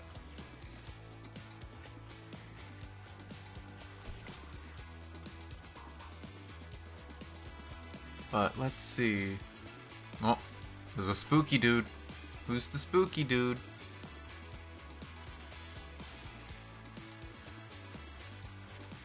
Let's see what happens next.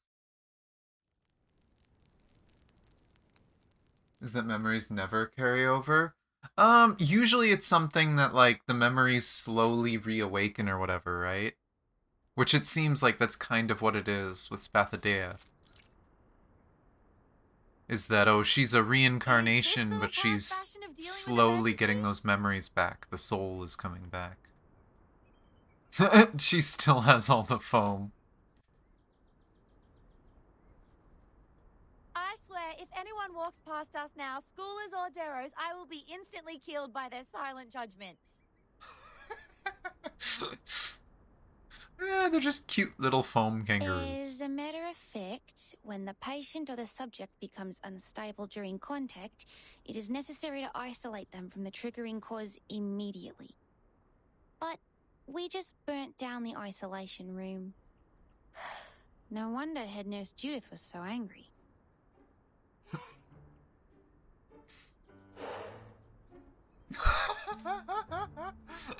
There's little kangaroos on Verton, and I don't know if you guys can see it very well, but there's a small one, like, standing on Verton's nose, punching her. Just small little kangaroo, just pow, pow, pow, pow, pow. Miss Verton, are you alright? That kangaroo is punching your nose. I'm fine.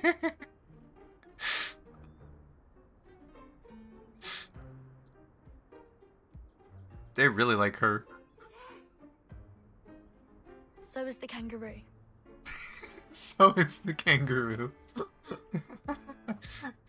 Kangaroo's doing good. Throwing lots of punches. To be fair, I'd probably be the same way. If there was a small kangaroo on my nose just throwing tiny little squishy punches, I'd probably just stand there staring at it too. It's like, oh, you're so cute. I'm sure Medicine Pocket will bring us the concentration potion soon. They'd better. We look like a bunch of kangaroos, feel like kangaroos, and even, smell like kangaroos. We will make tomorrow's headline of the Australian Naga and become the 3 kangaroos hanging out on a public lawn at midnight. That'd be the end of our social lives as humans and the beginning of a life as kangaroos.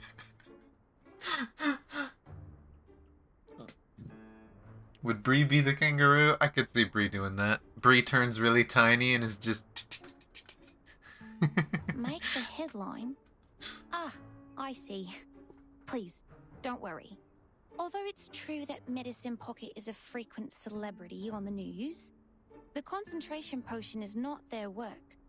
Besides, we didn't use anything new in its development.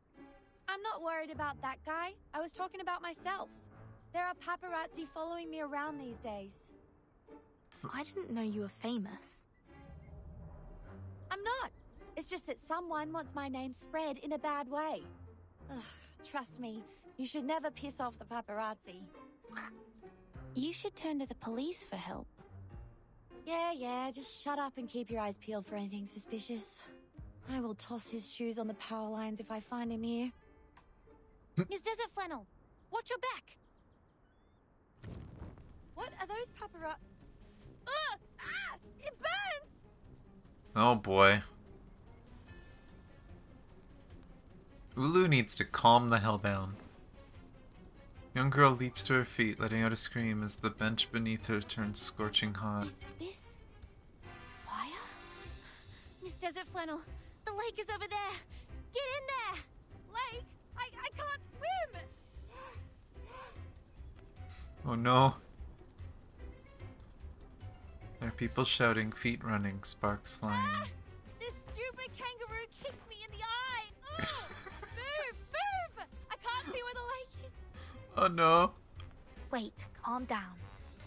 You are not in danger. She is. Are you joking? I was getting burned. Huh? There's nothing on my skin. The unwanted visitor stands in front of them, panting as if she's burning from her body temperature. Her golden reflection sways in the water like real flames. Oh, that's kinda cool looking. That is cool. Huh.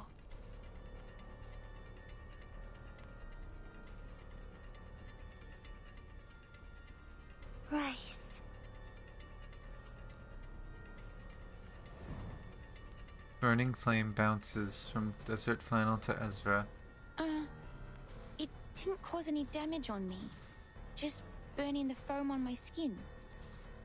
Is that some new method developed to get rid of the potion? But what is Miss Spathodea doing here? The head nurse shouldn't have let an unstable patient walk around freely. Did she sneak out? Gosh, mate, she's on fire! Does she even remotely look stable to you? Rise like a deer, stepping on the red soil where vines and woods grow. Glare and heat rush through her like waves. Spathodea, engulfed in flame, approaches Desert Flannel with fiery eyes, mouth, heart, and body, and takes her into her arms. Dead? She's as well heated as a boiling pot. We can't let her go on like this. Her brain is going to be roasted in that little head. Desert Flannel strives to get out of her control, patting Spathodea on the cheeks with her cold hands. Let go, Spathodea. Your temperature is dangerously high. Chill out. I'm not a lizard. And I'm not a lizard.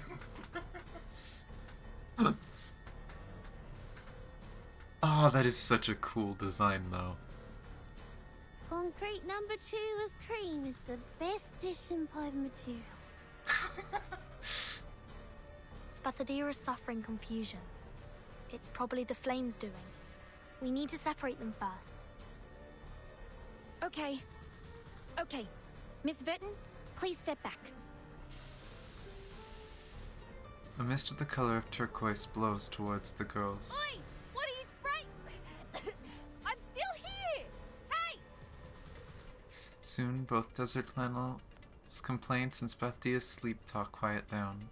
This is just some spores, Miss Desert Flannel. Worry not. They are the tranquilizer that the locals use to pacify animals and was once widely used among arcanists in early times for hunting. As long as we calm her down, we can bring her back to... However, the fireball hits everyone in front of her like knocking down pins in a row. Perfect bowling strike. Games.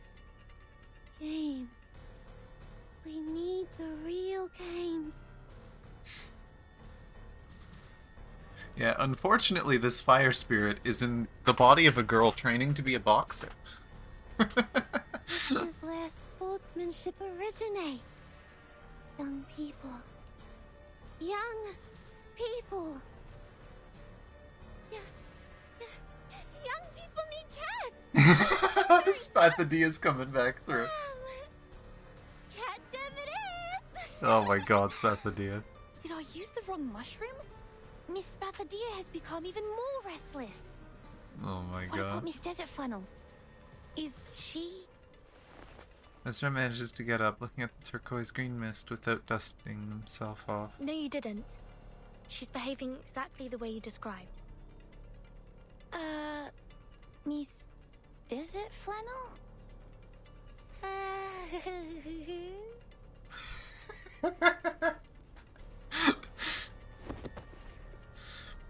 Their fierce friend, with a smile on her face, is rolling on the ground like a cat getting high on cat mints. She keeps reaching her hands to the sky as if she is trying to catch something. Is this the house for me? Oh my gosh. Oh, does this mean I don't have to pay rent anymore? Oh my gosh. She's Looks losing like it. this is how she has her mental break. Don't do spores. Yeah, don't do strange mushroom spores. I will bring her back to normal immediately. It won't take more than 5 minutes. But I think Miss Spathodea is going to attack again. What ye need is the reopening of the gate to the scorching land. And the retrieval of the rock. Ugh. And her fire is getting stronger. Get down! Oh. The moment they duck, the scorching hot fire flies over the top of their We heads. are running out of time. Let's deal with the burning issue first. Taking a deep breath, Ezra grabs the straps even tighter. I will try my best. Oh boy. Is it literally just gonna be a fight against Spathodea? That'd be kinda cool. Ooh, it is! Spathodea in flames. Ah, that's cool. I really hope pre-ignition makes her look like that. That'd be cool as hell. Wants me to use that now,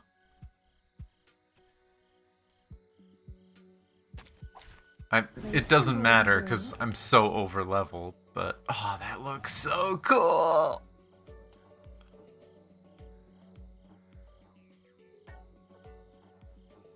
Like, could you imagine if that was like her I2 art? She's just on fire.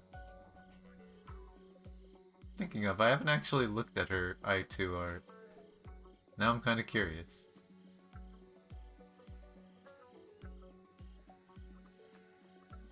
Oh right, it's her on the broom.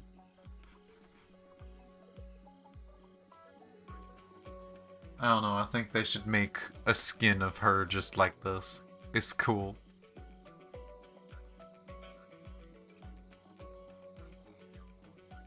Well, Pause. I am fairly certain The moment of silence. this is just gonna one-shot her. Here. I will just grab a bunch of random things and then poke. Run, start running. Bunch of random Till the buffs. torch is lit. Did anybody get hurt? Form is a bubble. Oh wow, it didn't. We got to see a punch How welcoming. and an uppercut. Oh, and then she fell over. Victory? Okay. She burned What does herself it mean out. to us? Oh no. I mean, what does it prove?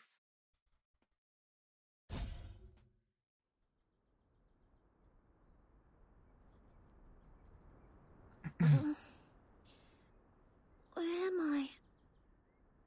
Got her calmed What are down. you doing here, guys? I thought you were driven away. Look around. Great! She's back to normal. I remember it now. Spathodea can't maintain her balance and falls to the ground. Spathodea! The games. She raises one arm with all her strength and grasps the cuff of the girl standing in front of We her. must revive the Uluru games. Because the rocks rumble on the knees.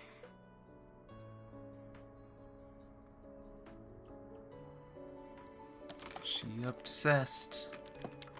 I've heard what's going on. We will check if her organs are injured by the high temperature after returning to Laplace. You can visit her tomorrow after 11 a.m. Can we visit her? I thought you will send her to the wards on the 13th floor. Go with the flow when you can't fight it. We've now understood what will happen if we separate you and keep her alone someplace else. What's more, Laplace can't lose another clinic. They're like, yeah, we don't want our building to burn down, so please fix her. I see. This is great, thank you. The white ambulance drives away from the street. So, are you sure those mushrooms won't cause any damage to my brain and body? Like lower IQ levels, lung diseases, or skin allergy? If you think it's necessary, I will accompany you to Laplace for some follow-up checkups. Of course, you don't have to pay for the tests. The fee will be deducted from my salary. Please, don't worry about the money. Okay, enough. I trust you. I don't need a kid to pay the doctor for me. Besides, it's embarrassing enough to be put down by mushrooms. Not to mention that I'll be giving that guy the story he craved if I was hospitalized. That guy? Oh, you mean the journalist following you? Huh? Was that a flash? Speak of the devil. They censored Bugger? Why'd they censor Bugger? Silently cursing, Desert Flannel scans the bush in the dark with a serious look on her face. Come out yourself! Don't make me force you! Bush rustles. Seconds later, a man stands up, his black shirt indistinguishable from the darkness, making his face appear as if it were floating in the air. Oh, it's the creepy villain dude! Yeah, no, I'm okay if we beat the shit out of this guy. He's a creepy stalker, too. Makua, don't you dare involve others. This is between you and me. I've told you long ago that one day I will make you feel the same misery that I did. I've been following you all the time, and this is the moment of vengeance. Now, I have more than enough photos. Congratulations, you just took a picture of someone from the Foundation. You are probably going to get that confiscated. As for these hopefully other people, you didn't strike me as such a kind-hearted person. I didn't know you were so shameless. Let's see what tomorrow's newspaper has to say about this, Miss Photographer. Hideous smile forms on that floating face. Makor then disappears in the shadow. No! We can't let him get away! He has a photo of us! Is he your enemy? Maybe arch-enemy? What happened between you two? If you don't want to be one of the burning kangaroos on the headline tomorrow, shut up and start running! We have to stop him. Yeah, making him disappear would be fun. I know a girl, she's good with fire. Ashes.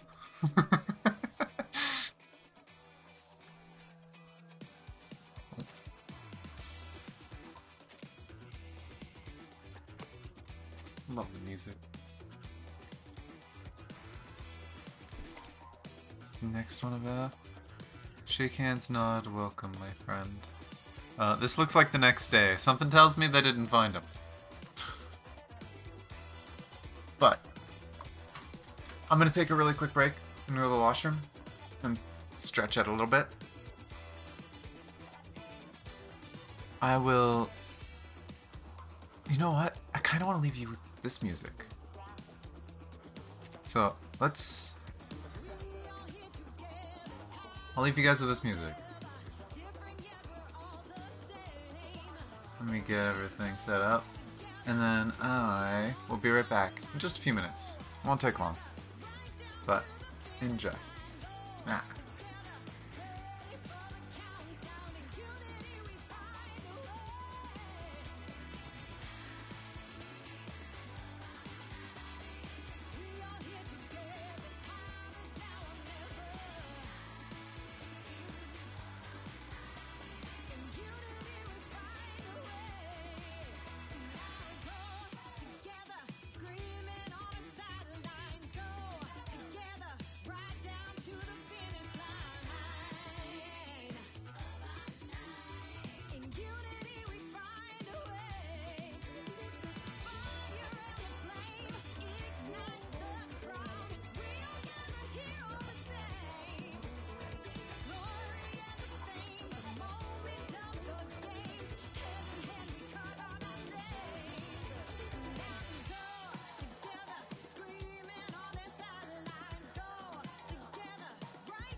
Ah.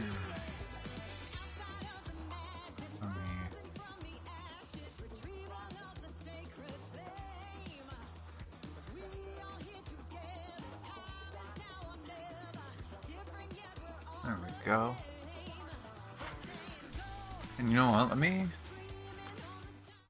boost the volume a little bit. I'm pretty sure I turned down the volume before. I wish there was a master volume. I don't know if sound effects really need to go up that much. I'll turn that up a little.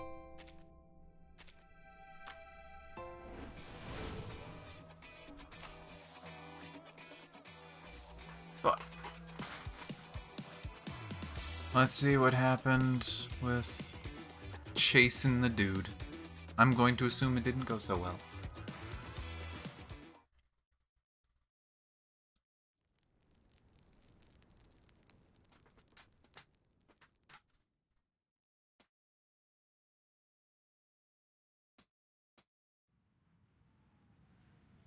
This definitely looks like the next day.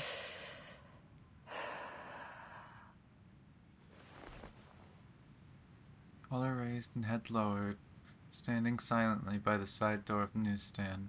G'day. You got the latest Australian naga here? Nice choice. Everyone is talking about it. Newsstand owner, newsstand owner. I see they accidentally screwed up this. Strange customer snatches the paper from the newsstand owner and lapses into reading. A strange party held in the city park last night. The witness claimed to see the burning kangaroos, mushroom-intoxicated rolling croc, and the teenage arsonists dancing together. A secret event on the public lawn? The revival of the Uluru Games? Oh boy, this guy. It saddens us to admit that the recession and inflation have walloped some young adults. They were crawling in the park at night, groaning and moaning like beasts, dragging themselves along and losing consciousness. The voice, the figure, the temper, and the reaction all seem familiar. Your voice. You... Do you have to talk to me right now? Behind the rustling newspapers, a familiar face with frowning eyebrows and bloodshot eyes. I'm busy hating my life. I don't have time for your little chit-chat. No way. Desert Flannel. It's really you. Everybody is talking about you right now, and they can really imagine. Some say you're mad. Some say you're the heroes fighting against Alien. Well, the most known story is that event. Is it real that you're going to restart the games? I have nothing to do with it. It was all that Junior's fault. I was just unlucky.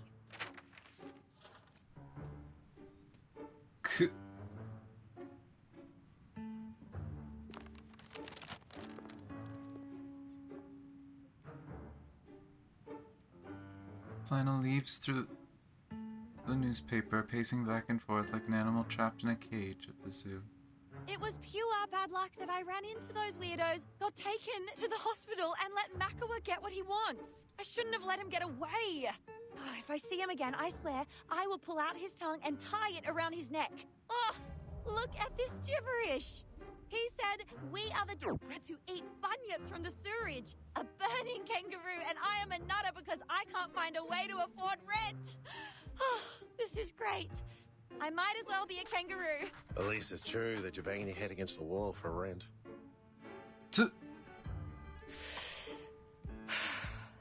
Yeah. Be mindful that you're talking to a nutter.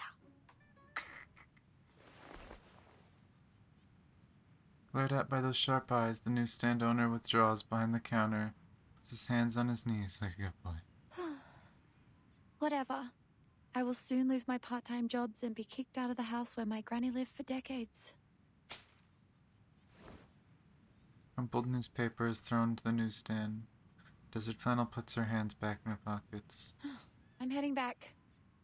Let me know if you know of any job vacancies. I can do a lot of things. As long as the money is good. No, as long as I'm paid. Wait, Desert Flannel. Come and take a look at this.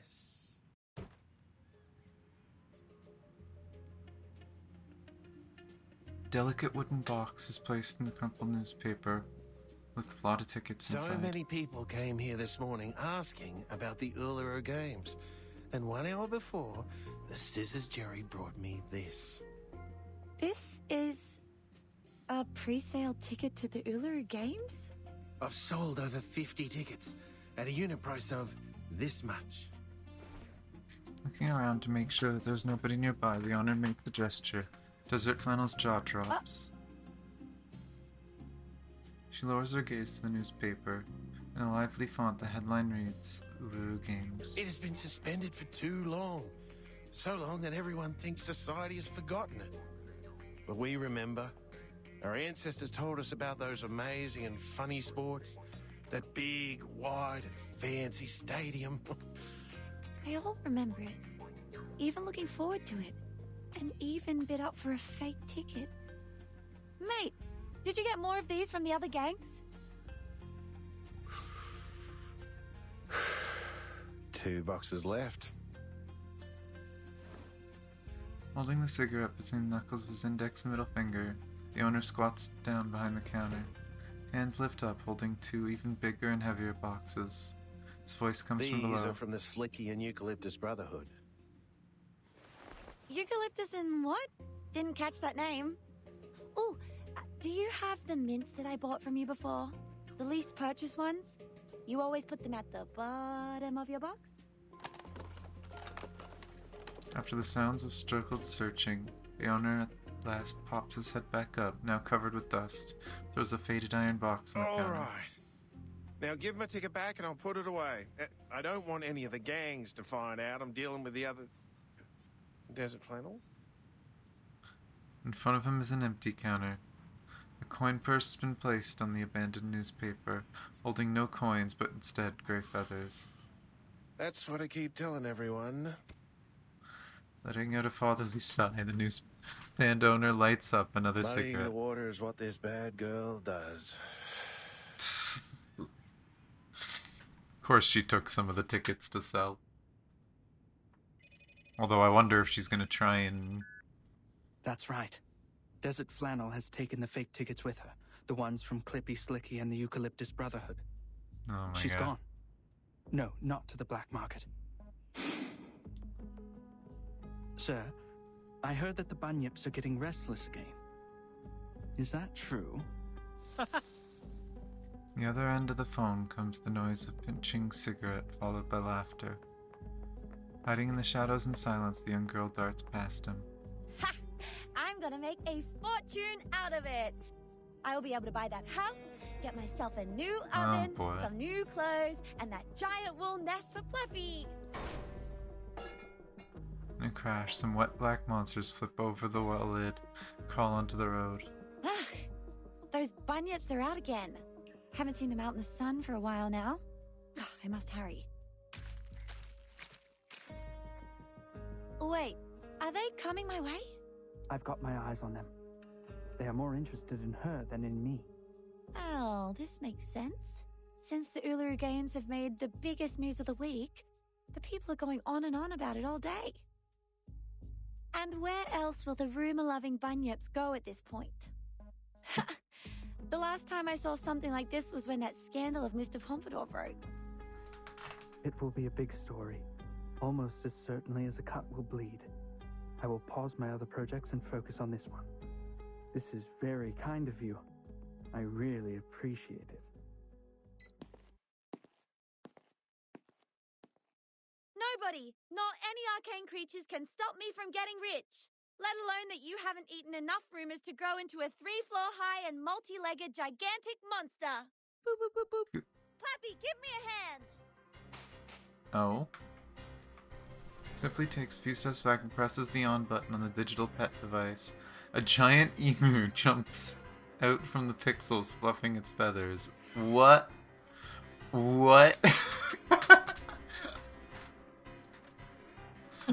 Okay, so her arcane power is that she can make her digital pet come to life. Ha!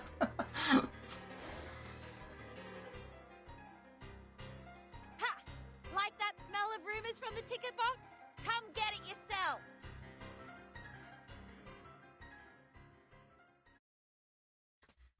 Oh boy.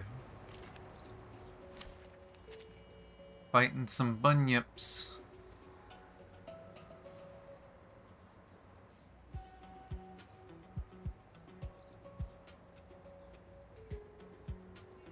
So they want debuffs.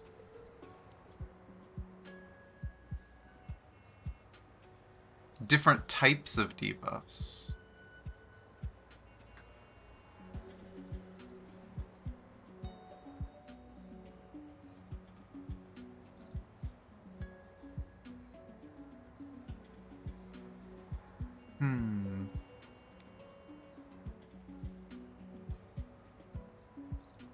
Okay, they're same thing. So poison doesn't work as well then.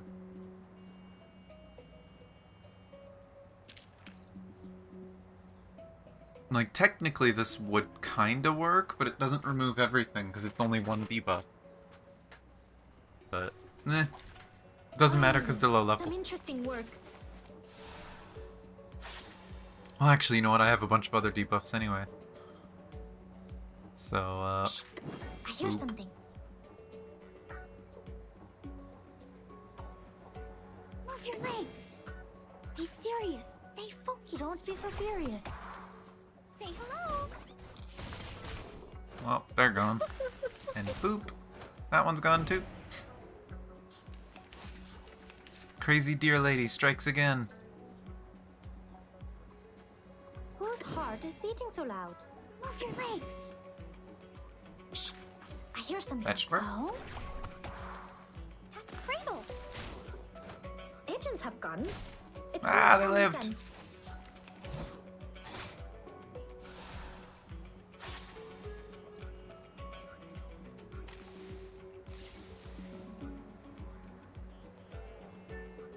Be serious. What Doesn't matter. was that? Go, go! Victory secured. You know, they're making it look like Flannel is just... Ooh, yay, I found the jackpot. I really hope she's being a smartass and she's playing this smart. That, like, she's gonna try and use this to catch the other guy or something.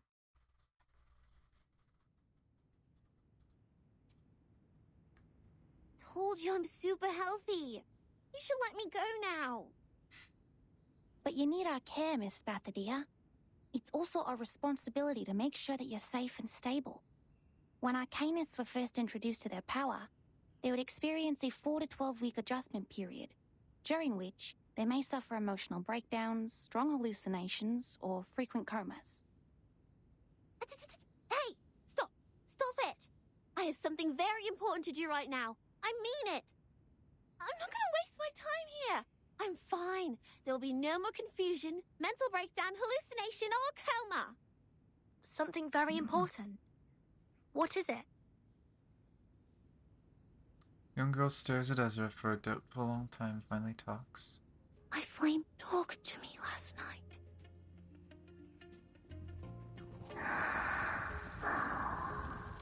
Yep. Flame keeps hopping at a steady pace. Spathodea pets it like petting a curled kitty. Now, it's asleep.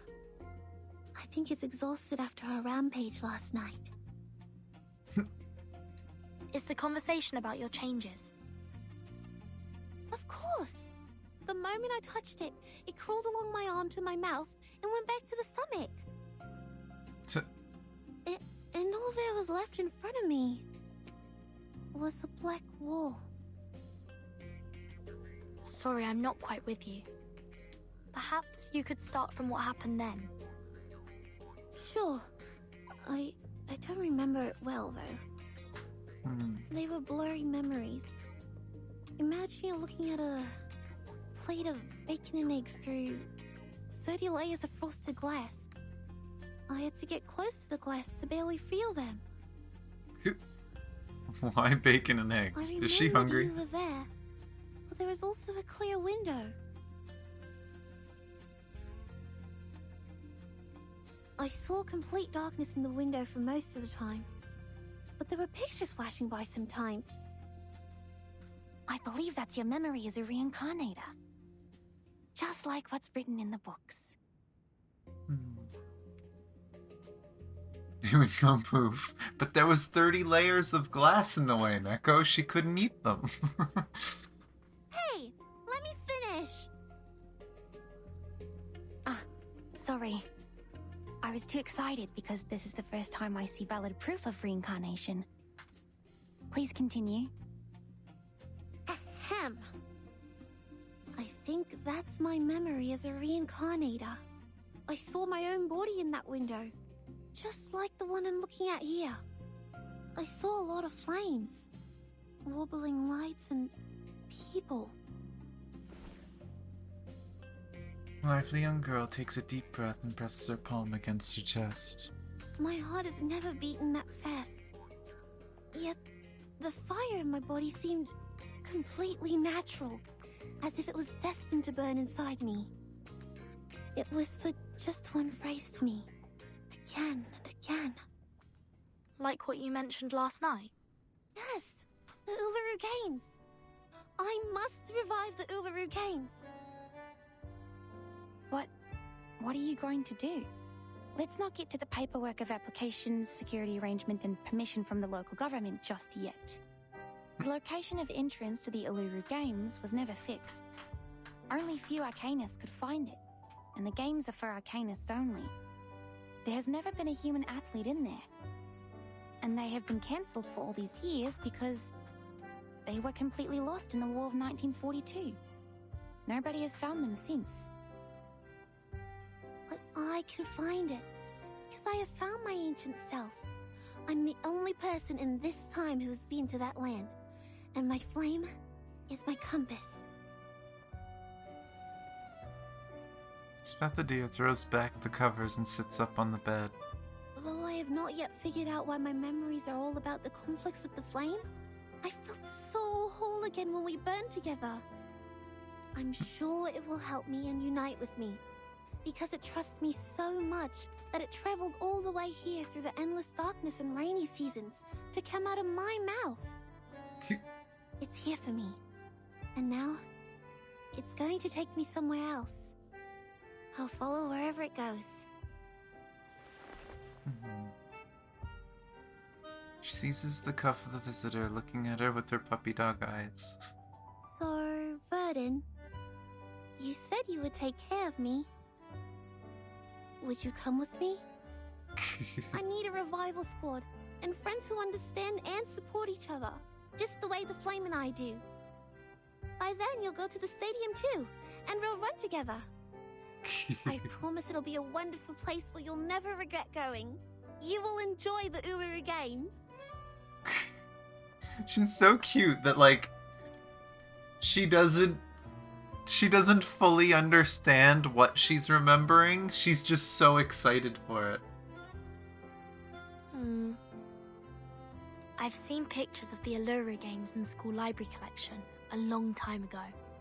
I was not a fan of the routine physical fitness test at school, but I don't think any arcanist would say no to witnessing the revival of the once magnificent games. Oh, so... I'm more than willing to join you in bringing back the games. It will be a wonderful new beginning. Handshake is offered and accepted to symbolize their successful cooperation. Wow, yes! Thank you! I see. You're shouldering extremely important responsibility, Miss Spathodea. I will apply for you to be discharged and explain all this to Judith. And thank you, Ezra! I won't forget your contribution to the revival of the Uluru Games. I'm deeply honored to have this chance to help. Then I will get the paperwork done and go pack. What's that for? She's gonna I help need too? to prepare as many mushrooms as possible so that I can better assist you on the way. You? On the way? She's so slow. She points at herself and then at Ezra. You're coming too? Of course. We've been through so many things together. Am I not part of the team? No, of course not. How can I take you and the revival squad? The games are meant for arcanists. You've read the documents, right? Since the very beginning of history, humans have made countless attempts to find the entrance to the stadium, yet none of them made it. It's just not for humans. If you're a fan of sports, you can totally watch those held by humans. There will be a boxing event in Melbourne tomorrow at the National Tennis Centre at Flinders Park. No, Miss Spathodea. I'm not interested in any games. The only reason why I'm coming along is because you haven't fully recovered and still need medical care. Besides, I hope to collect more information about reincarnators from you. I will not disturb your mission searching for the stadium. Please, let me come with you. It's going to be good for both of us. Collect information? You're monitoring me. Since when did I grant you the permission to do that? I never said yes. I don't want to be studied or published on newspapers like the reincarnator you talked about. Our research does not need to be published in the newspaper. We can do it in a more subtle and secure manner. I will not design any tasks for you to perform, nor will I force you to take any potions. My job is to observe, record, and ensure your health and safety. Like what we do with the mushrooms. Again, comparing people to mushrooms, not the best way to get their trust. But I'm a living arcanist, not a mushroom. I've had enough of everyone watching. Looking up and down at Ezra, she hesitates and returns to her bed, wrapping herself up in the quilt like a burrito. I don't want to be the embellishment added to someone's academic achievement, or a subject of the paper that'll help you switch fields. I didn't explain it right. Miss Spathodea, please listen to me. I have never changed my heart as a researcher, and I care about arcanists as much as I care about mushrooms. It was never my intention to use you as a career boost. You are such a rare opportunity to us, because none of us know when and where the next reincarnator will be found. If we miss this opportunity, the academic circle may have to wait for another decade to further their research. The discovery you and I made may shock many. Our names might go down in history, but most importantly, it's going to help a lot of people. Have you heard of Chengiz, invented by Dame Parodi? It was inspired by a long-legged shepherd in France, and it has helped many athletes with disabilities to walk and run again. Chang's. I'm kind of curious.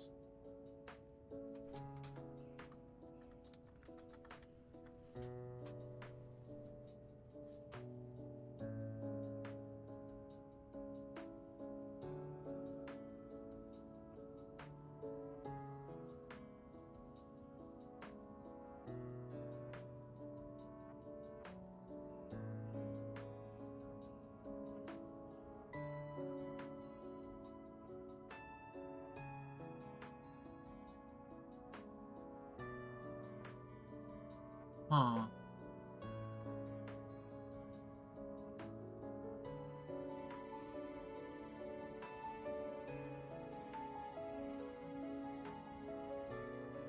That's interesting. It's kind of like stilts that were used literally by shepherds.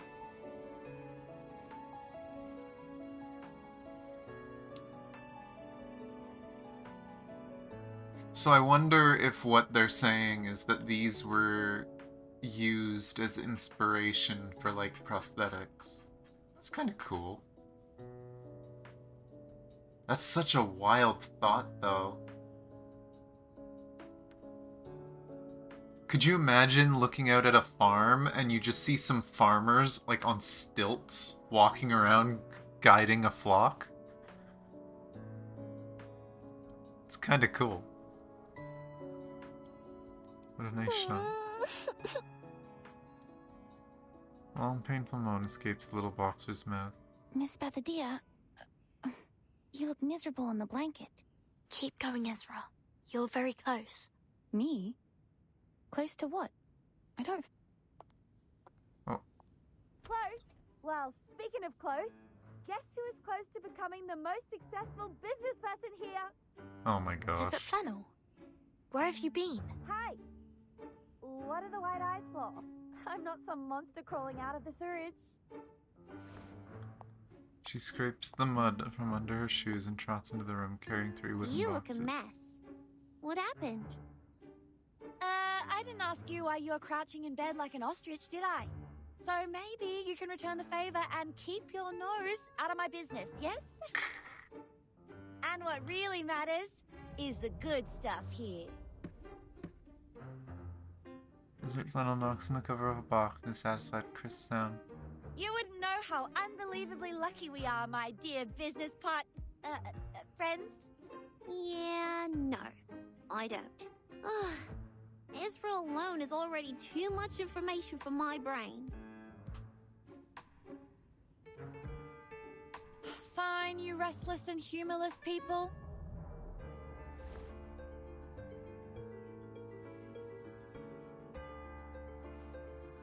Now hold tight and get ready. The rubber band is being stretched further and further above the box. We will bring back the Uluru Games! Oh my gosh.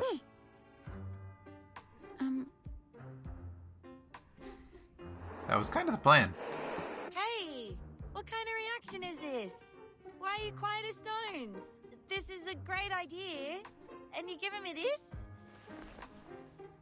In the room brimmed with wordless doubt and silence, a hand reaches up from beneath the quilt. Alright, join my revival squad. Handshake? Handshake. She's like, fine, I'm doing it anyway. Help me. Then I... No, not you.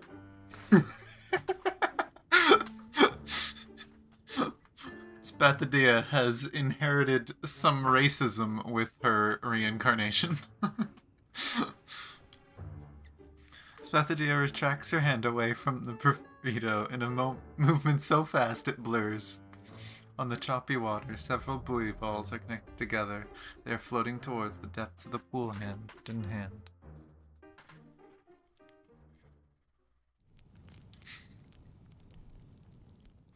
Oh boy.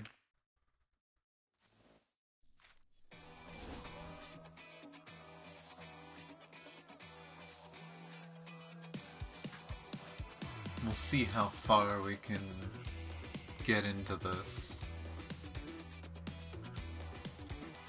Actually, how long is it?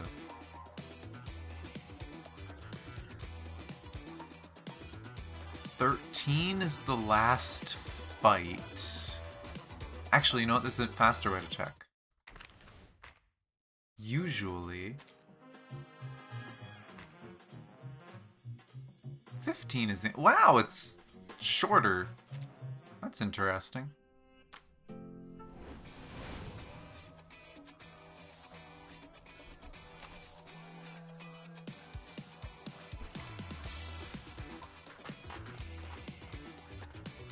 Oh, they're on a road trip.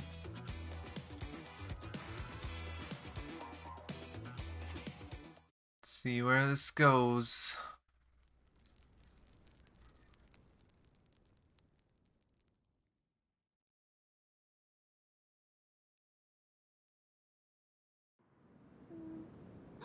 Hey, I see it! Over there!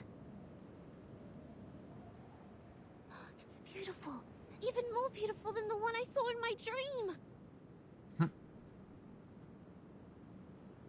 Big rock.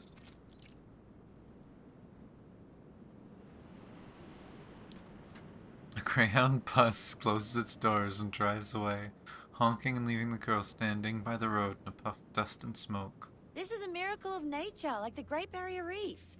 Of course it's pleasing to the eye. Many would wrestle with the heat wave and travel all the way here from Alice Springs by bus. Desert Flannel puts down her sunglasses on her head and flips her hair over her face. I have to admit, it is worth the effort. The temperature here will get even higher at noon. Ezra has prepared plenty of cooling tablets and water in the medical kit for us. If anyone still suffers sunstroke, we also have the budgerigar coat as an emergency measure. So that's why Ezra took you to the room before we left. To tell you all this. Ezra is worried about you, and so are we. Oh, someone is feeling bad about what she said earlier. If you ask me, that human girl has a good heart. Maybe she can work on her ways of communicating with people. But that altruism in her is almost angel-like. They have now gone back and forth between using he and she for Ezra. Typical translation things, it happens. And she has the face of a little angel. Wouldn't be such a bad idea to put her in some baby care commercials. I heard those things pay you generously. I might as well ask what she thinks. Huh? Go forward. Ah, it's talking again! What? Who's talking again? The flame! It's talking! Didn't you hear it? Nah, it sounds the same to me. This is just the sound of fire burning, snoring like my late old man. Well, maybe you can also try turning off this little thingy's TV. Maybe it will jump up and shout, "I'm still watching." I'm not joking. It's really talking. Listen. Lifting the flame with both of her hands, Spathodea puts it as close to Desert Flannel's ear as possible. Desert Flannel looks more and more alarmed in the silence. Wait, its temperature has gone up, and it's transforming. What is this, a rocket? No more waiting.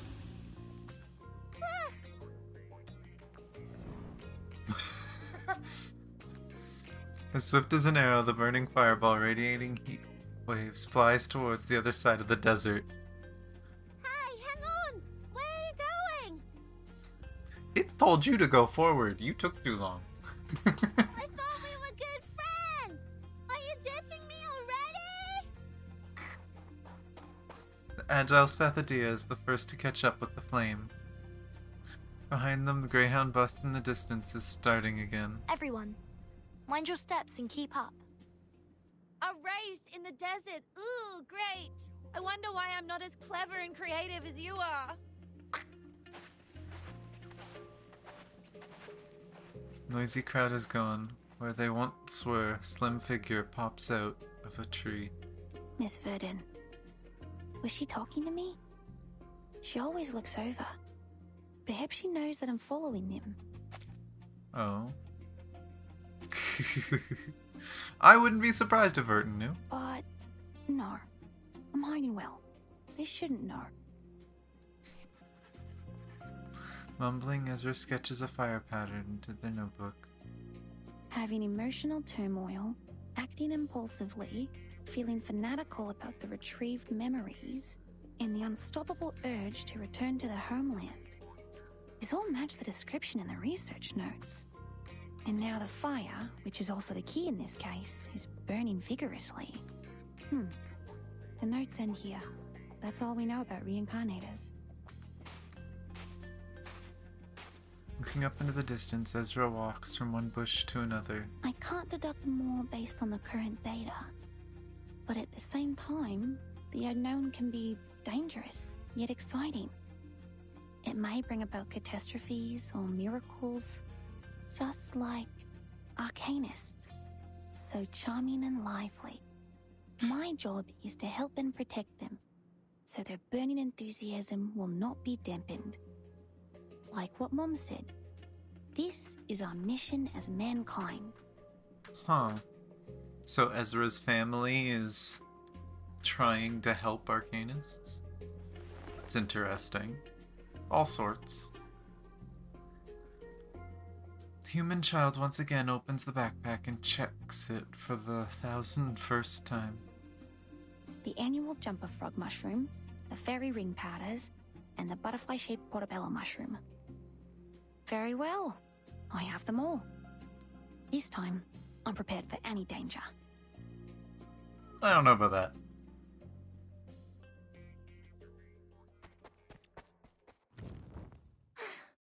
Gotcha! You're not running away from... This is the beginning of the journey.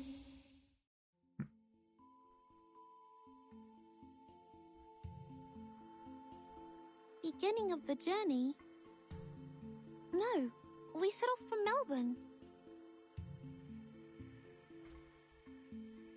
Try looking up. We're close to Uluru now, so it's almost so distant.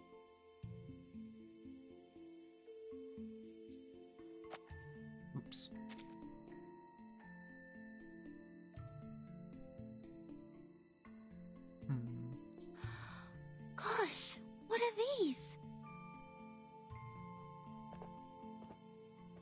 are murals. No, they are reliefs. All the marks are carved out of the wall. These carvings existed long before any murals. And they are rougher. Of course they are. Just think, when did our ancestors learn to draw with paints? And when did they start carving with sharp stones? They're beautiful. Like star trails, one circle in another. I think I've seen them before. They feel familiar and make me thirsty at the same time. Look, this circle's just like a spring.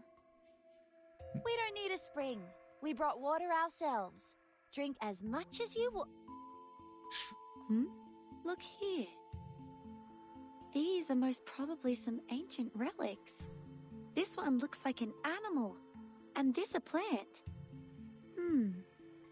And what is this? Birdie. They have something to do with people's lives. These marks have to mean something. Maybe they will lead us to the entrance to the stadium. This is a time when Spathodea's opinion matters more than ours. Come, Key Girl, take a look at this. Key Girl.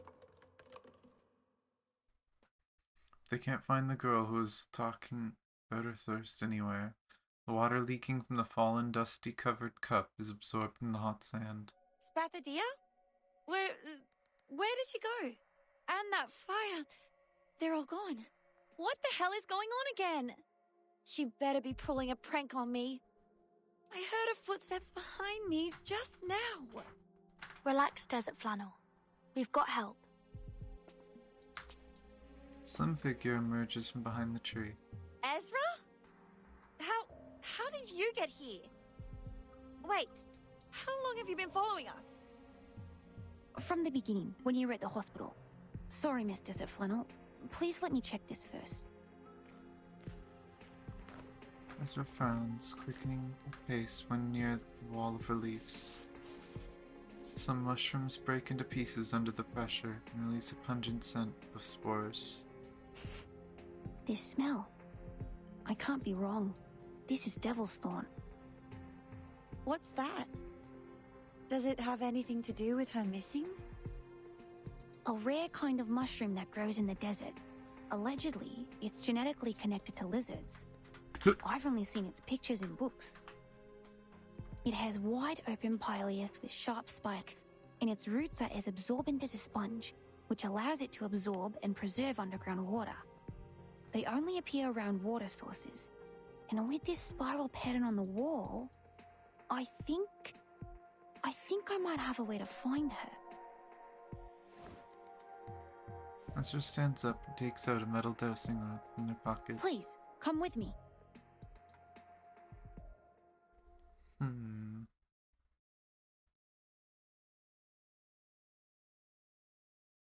Thirst. She felt the dry thirst throughout her body, as if she had never taken even a single sip of water, or she was a beast that must keep running and running for its survival. A gout of flame pierces through the formless dark. Little flame? My throat. It hurts. Do you remember me? Fire pulses and comes closer to her, like a beating heart. I travel through the endless flood, drought, rain, and waterfalls to finally reach you. Do you remember me?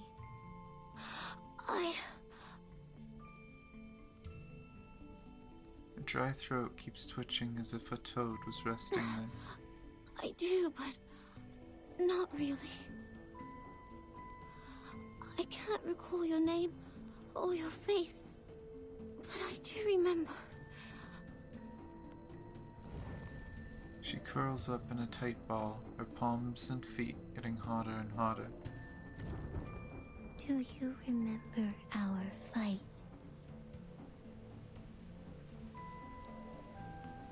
The boiling raindrops mix with fire are splashed on her spine. Together they pour into her dry throat. She's not sure if she's standing or crawling on the ground. The only thing she can do is breathe like a fish. Fire flows from the back of her ears to her eyes, like a warm hug from behind. Weigh the anchor of the current feelings, and seek in the boundless net. She hears a different voice coming out of her own throat. Seek me. Seek the past. Seek the intelligence and spirit we are bound to find. I don't want to make up with you, you dumb ball of fire! Neither do I, you stupid girl! I see, this is gonna be the fight they had in the past. My hands are burning. Like they're soaked in fire. That's because you reached into me. We had a fight, attacking each other with nails like two cats. This is just like the day we first met. The scene in her mind becomes clear. She can see the clue of this ancient memory within her reach. I can feel my knees trembling again. I know this game. A sport which is not popular enough to be included in any commercial or professional games. It's also the sport for which I've been secretly training myself every day after lunch. The light bulbs picking game. Malingi's harvest. No. No. But these are not light bulbs for the athletes to pick up from the ground, but fire. And I don't have such a burning campfire at home. It can only be found here. Beside the flowing spring, under the starry sky, on the scorching sand, I saw the burning campfire and the sparks scattering in all directions. My hands surrounded by blazing flames, I touched the inner cone again and again as I flew by. Immersed in great joy, I dove down from the air. At that time, our hands held each other in the flames. Our traces went on, from one torch to another. Yes, I know. I remember it now. Oh. I once drank the cold water in the spring and covered my limbs with colorful strips. I sang and danced until a pair of wrinkled hands touched my forehead. An elderly man staggers to his feet and rises from the depths of the dark cave. Good girl. My good girl. Your hands are dusted, but you win the game and your soul is sparkling. It's you who find the hottest fire for us. It's you who connect to it and make friends with it. I shall grant you the scepter and lead you to the highest platform. Oh.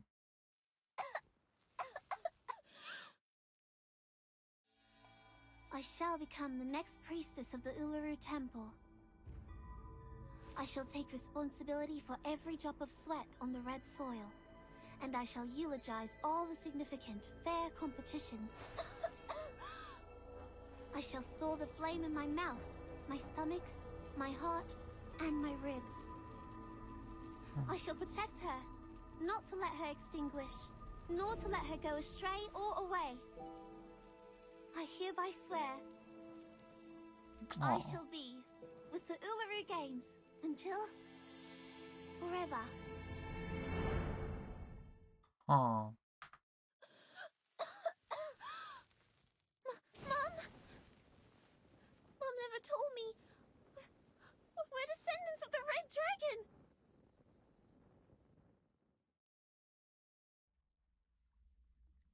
Memories of what happened earlier.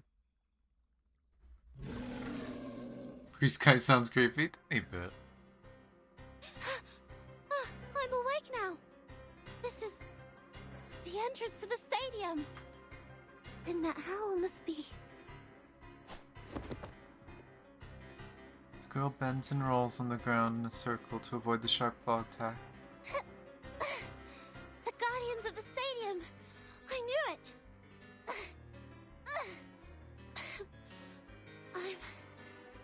sorry, just stand up. Shoot. There's no way I can beat them just rolling around. Miss Spathodea! Oh. Ezra! I'm Desert Flannel! Vernon! Thank goodness you found me. I'm surprised she's not mad. They don't look like any kind that I know of. What are they? Facing the boulders thrown by the critters, Spathodea does a forward roll and hides behind a shelter. These critters are the guardians of the stadium. They, I can explain it later. We have to deal with them first. Hmm? Little Flame? Hey! What are you doing? Little Flame floats leisurely towards the monsters. No time to hesitate. Protect Spathodea and engage. But the flame is probably gonna tell them to calm down.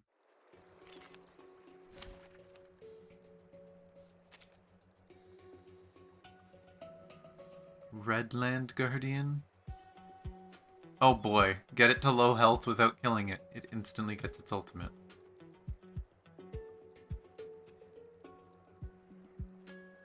And it takes bonus damage from single target crit hits. I wonder who does single target crit damage. I wonder if it's a little boxing girl.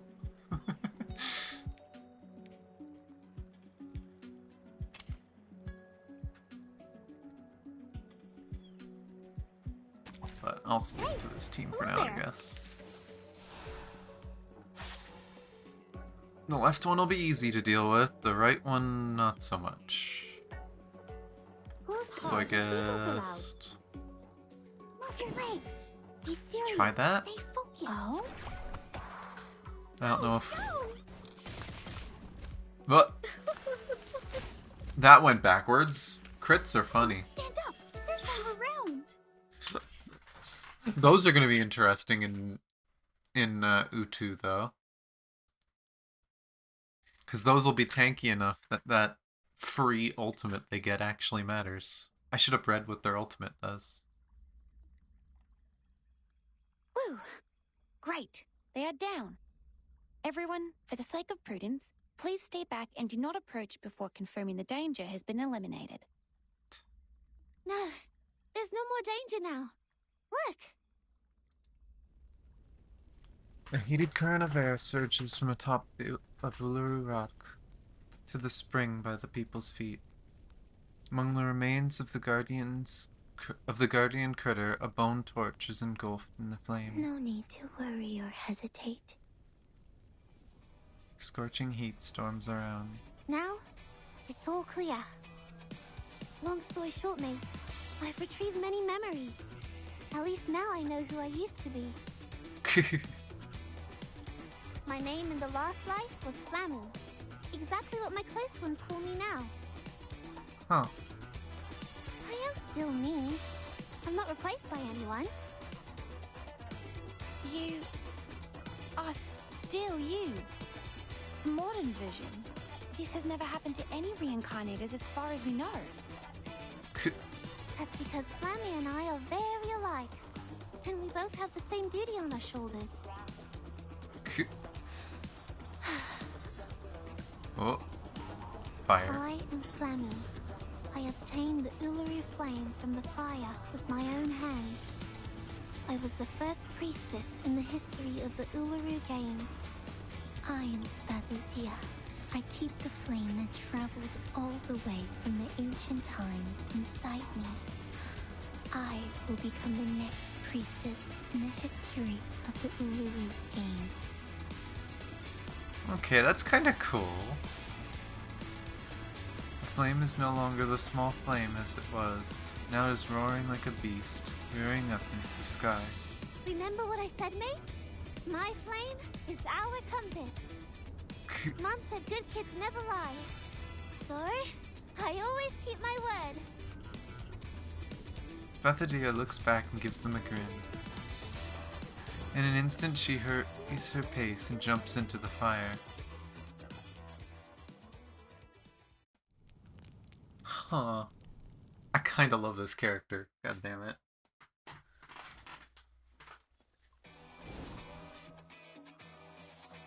Strange sensation. I feel warm all over, full of energy and invincible. Perhaps it's because I understand myself better now. I understand what it means to do what I'm doing. I love that there's like a tiny little fire beside her. Hey, I've got it. We should record the process of revival. The traces of our experiences and thoughts. This is sure to be helpful. Oh. New menu. Complete character's revival journey tasks for corresponding rewards. Unlock subsequent revival tasks upon meeting conditions. Claim the final reward upon completing all revival journey tasks for a character. Revival journey tasks are marked on the map with a special color. Quick positioning is possible by tapping on a character portrait on the map or the go button tasks. So it's like a mini-game thing. There's usually like a daily all the time, so I'm guessing this is going to be one of the daily things. But we'll see.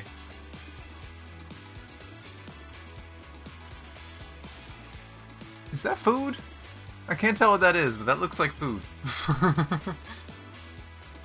Could be a mushroom. Wonderful feeling. We'll record details of the revival. Okay, yeah, no, that's the same thing. So we gotta do task.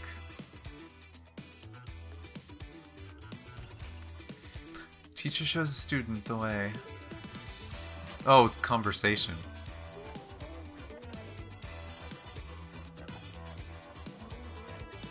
Boy, what's this gonna be like? Ezra, what's that you're looking at? Professor, I suppose this can be considered extracurricular reading material. Dr. Crawford's Reincarnator Chronicles is quite an abstruse treatise. I thought you might find it a bit hard to digest. Very impressive, Ezra. Indeed, it's a bit difficult to understand. I had to spend some time researching for information to help me get it all, but it's all very interesting, of course. Administrator Sophie told me that this book was the last borrowed 3 years ago. Let me take a look at the lending records. This last borrower's name was David W. Huh? Professor, was it you? You should always read the works of your senior peers at the earliest opportunity. Your senior peer, you say? I used to work in the same lab as Crawford, but our research was focused on very different fields. I like dealing with plants, while he is obsessed with sociology and enjoys interacting with the people around him. You really know him? Is he an arcanist? An arcanist? No, he's human. No different from the two of us. Huh? Humans research reincarnators too? Sorry, Professor. What I mean is, reincarnators only crop up in arcanist bloodlines, don't they? So that's what you're worried about. Ezra, all surgeons are grateful for Roentgen's discovery of X-rays, regardless of bloodline. When it comes to the many fields of science, there are no divisions that cannot be bridged. Those living flames sounds like a great place to take a nap. Having a little fire friend would be nice. And for researchers, there exists no divisions between different fields of research that our love for knowledge cannot overcome. Do you mean I can also consider pursuing reincarnators as my own field of research? Just like your peer? Huh.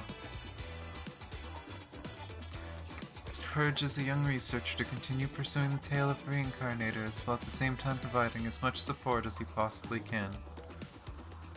So Ezra was just really interested in reincarnation, and so started studying it.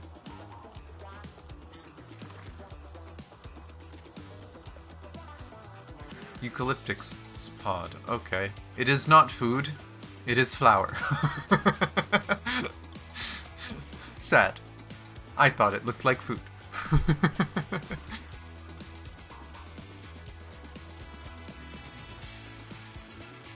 So is this gonna be when Ulu actually shows up in the story?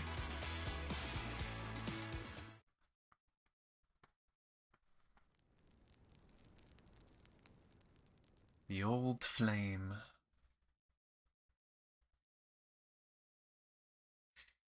Well, it was eucalyptus, so I'm pretty sure that'd be a flower, not a mushroom. Spathodea! Spathodea! Where did she go? It was like a long slumber, or a view of the garden behind the wall. A new voice is heard coming alongside a gust of cold wind, blowing away the thick steam. But now, I finally get to see the sun again. The world out there has completely changed. Person made of fire opens her eyes. They are also filled with flame. But you remain the same, Flammy, my dear friend. You found me and put an end to the long, dark dream. You set me on fire again, bringing me back to what a flame should be like. I'm sorry.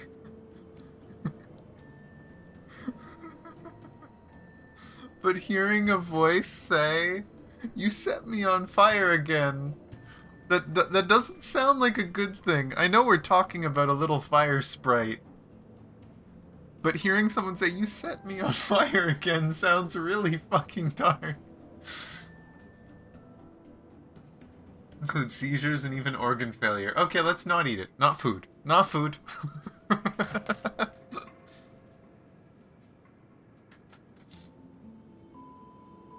Yeah, there's been quite a few of those lines in this chapter, huh, Echo? God damn it. Oh, this is such a cool story, though. A cool idea. Welcome to the end of the 20th century, Ulu. Okay, so it is like in the 90s. I was wondering if it was in the 90s. For you, this is an interesting era with many, many new things. Well, I think we can learn them together, later, one by one.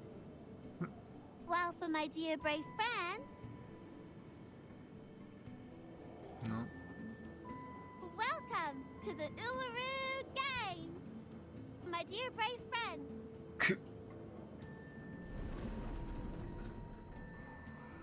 The giant heavy gate opens with winds blowing out from inside. Team members go through the gate one after another. Ezra, however, remains still like a statue. What are you waiting for? The conjuring of the entrance to the Uluru Stadium is sourced from a fantastic arcane ritual. Instead of a summon, it's closer to a sacrifice. The fire element also plays an important part in the sacrifice. In Spathodea's case, Ulu is her flame. She didn't say her name yet, did she? Did Ulu say her name yet? Oh no, she did say her name. Okay. It was a very brief moment of saying her name, but I guess for someone like Ezra, it makes sense that they'd notice it right away. Will it have anything to do with the unique condition Miss Spathodea has? Unlike other reincarnators, she still has a clear memory of this life, despite her young age. Or, it's because the two light spots of hers, the older self and the modern self, are not that different, so she's spared going through any drastic changes. And the reason behind it might be... Ezra! Yes, I'm here.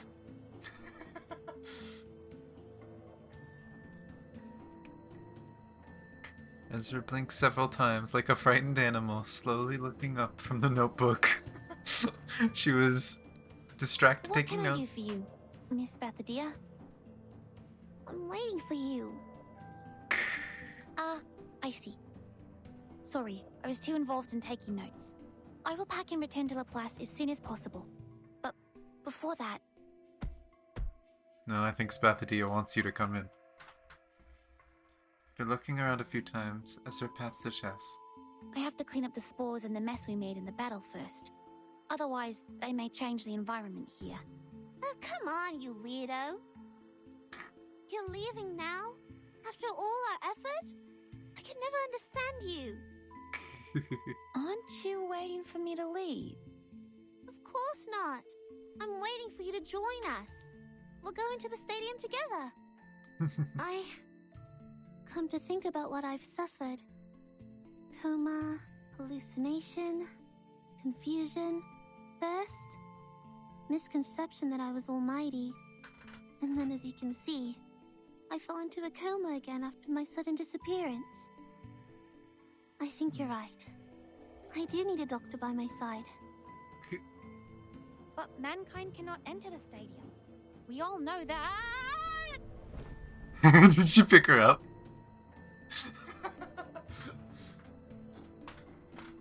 Blah, blah, blah. Please! The stadium has never shown itself to any humans before.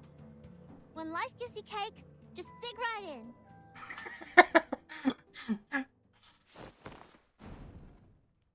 After the girl hops through it, the magnificent gate closes with a mighty snap.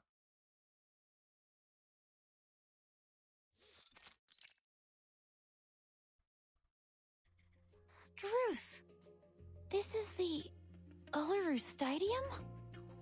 It's even more splendid than I thought. And more comfortable and pleasing.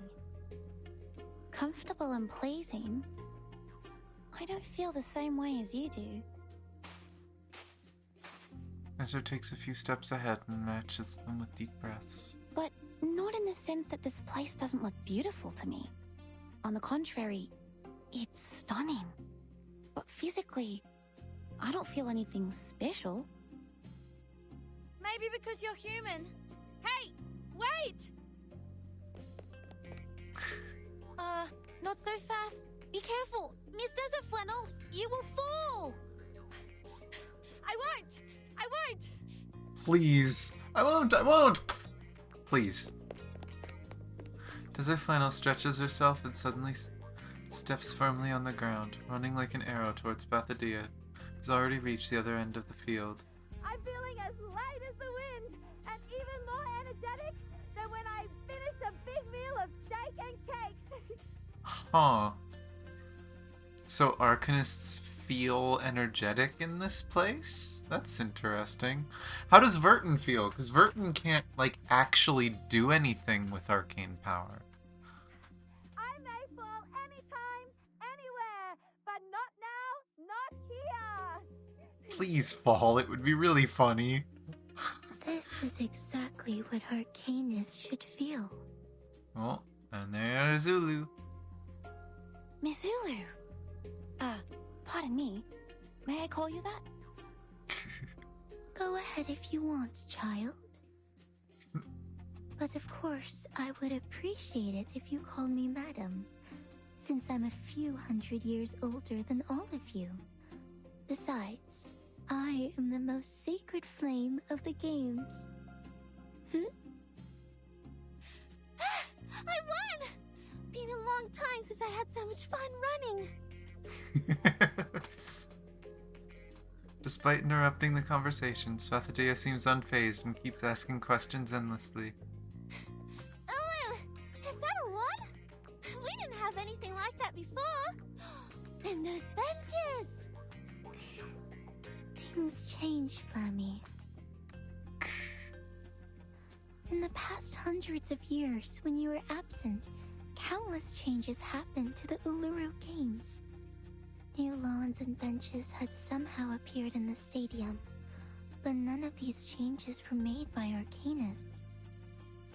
Those actually made by arcanists were new events, new rules, and new management.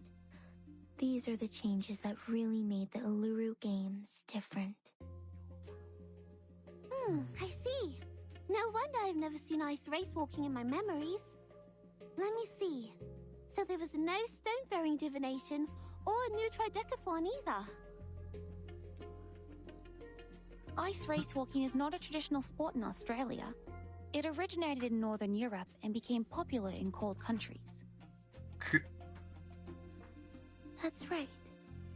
Ice race walking was introduced to the games in 1926. If my memory serves me well, it was introduced by the St. Pavlov Foundation. On one hand, they hoped to show the Arcanists that internationality ruined it? Well, I mean, it was probably... of the game. On the other,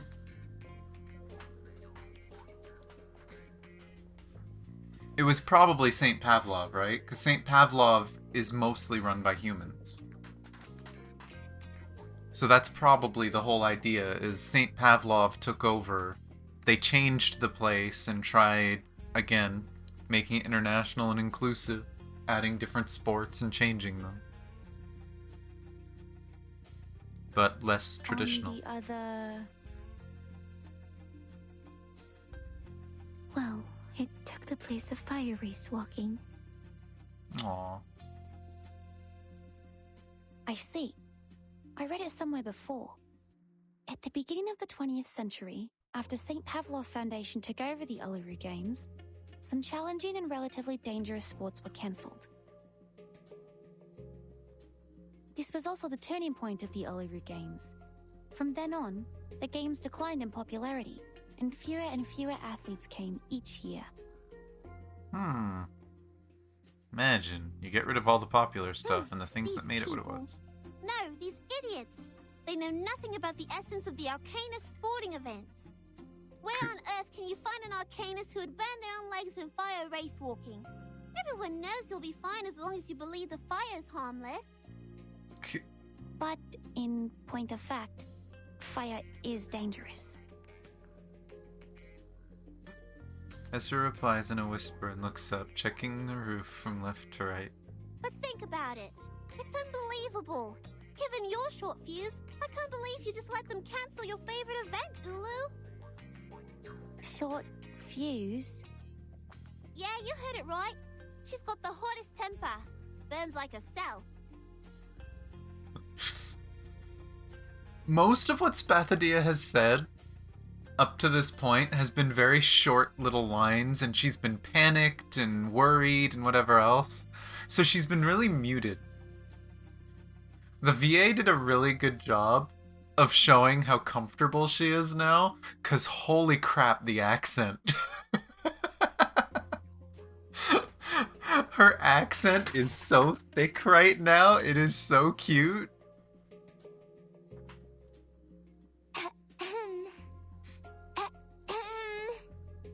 Things changed for me. I have already spent over 1,000 years in this world. I am no longer the young, hot-headed flame of your age. Even your grandmother should call me Grandma now. Grandma? So they can just take away your favorite event just because you're old now? I don't understand.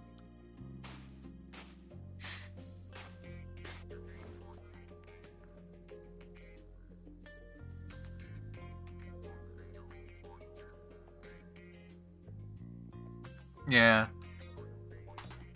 I mean, I wouldn't be surprised if there is other arcanists in the group, but yeah, as far as we know, Z is one of the highest ranking in the Foundation.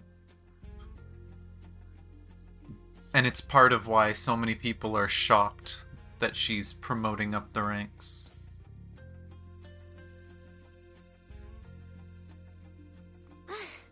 Anyway, Flemmy is back.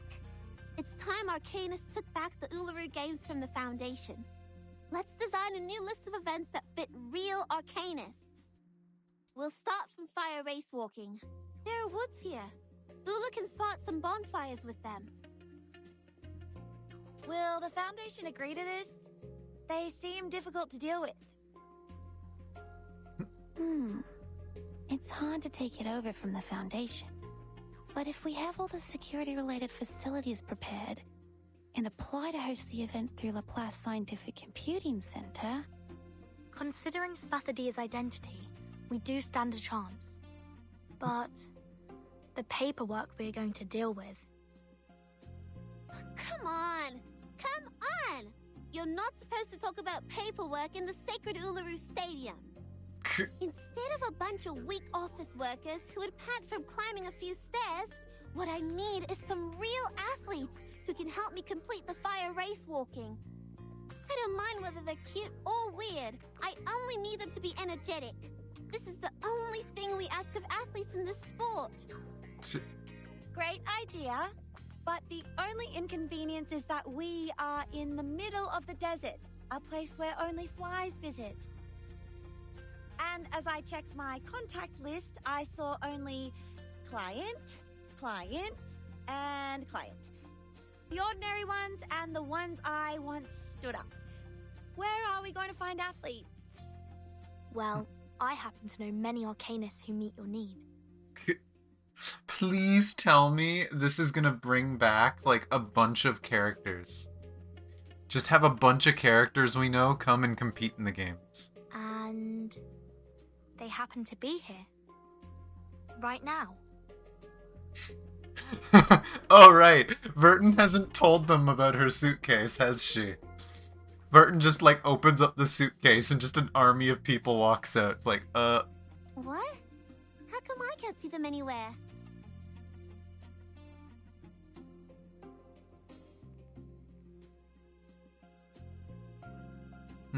I haven't seen too much stuff on YouTube, other than just, like, trailers for the patches.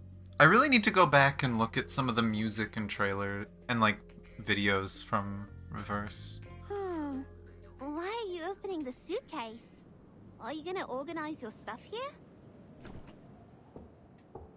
Open the suitcase, place it on the ground, and knock on the edge. A knocking sound echoes in the black space. Anyone care to have some fresh air? The other three standing around the suitcase look more puzzled. Spathodea tentatively opens her mouth, but shuts it once again. Soon, a clear clip-clop comes from the bottomless suitcase. Of all things, fucking gnarly clatter comes out. What? First thing they see is a silky shining horse with a mane fluttering in the wind. The fresh smell of grass with smoked fragrance. There is no doubt that it tastes better than gilded carrots. Oh my gosh. And look at this army of royal guards. They must be here to greet the great Starly Clatter. Royal Guard? What is he saying? No kidding. Is that giant creature covered with spikes his Royal Guard? Oh boy. Deep angry roar comes from the depths of the stadium. That's the Thorny Devils, the enormous creatures born in the burning sand of the stadium. They used to be mounts for the players, but looks like they have forgotten their master after all these years of slumber. Well, time to beat them up. Talk. Let's put them back to dust and ashes. That seems like it. Yeah, I would love to see Jessica come out for a race. That'd be amazing. And you know what? Now that we're speaking about her, let's bring her out. Hello there. Oh, I didn't look at their kit. What do these guys do? They are very spiky. Ah, they don't like being AoE'd. I see. Ooh. They cleaned up this a little, I think. I don't remember that being there. I could just be crazy, though.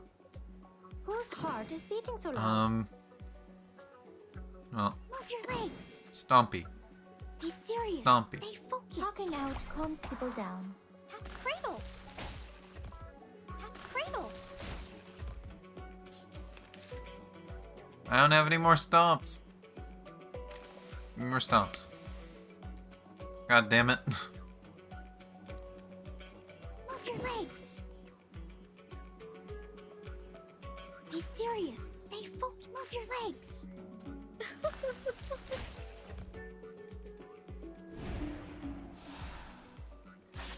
And I know they said not to use AoE, but...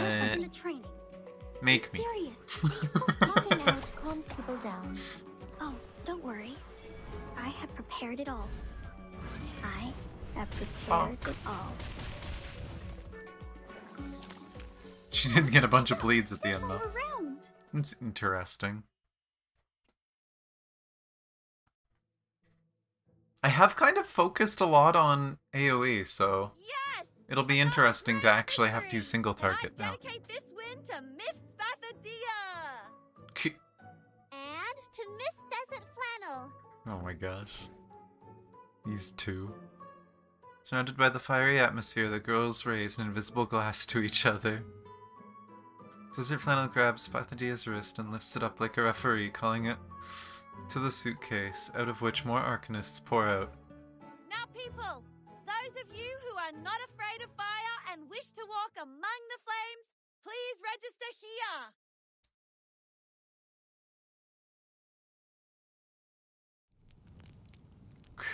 Come on, you're not going to show us who came out? Come on.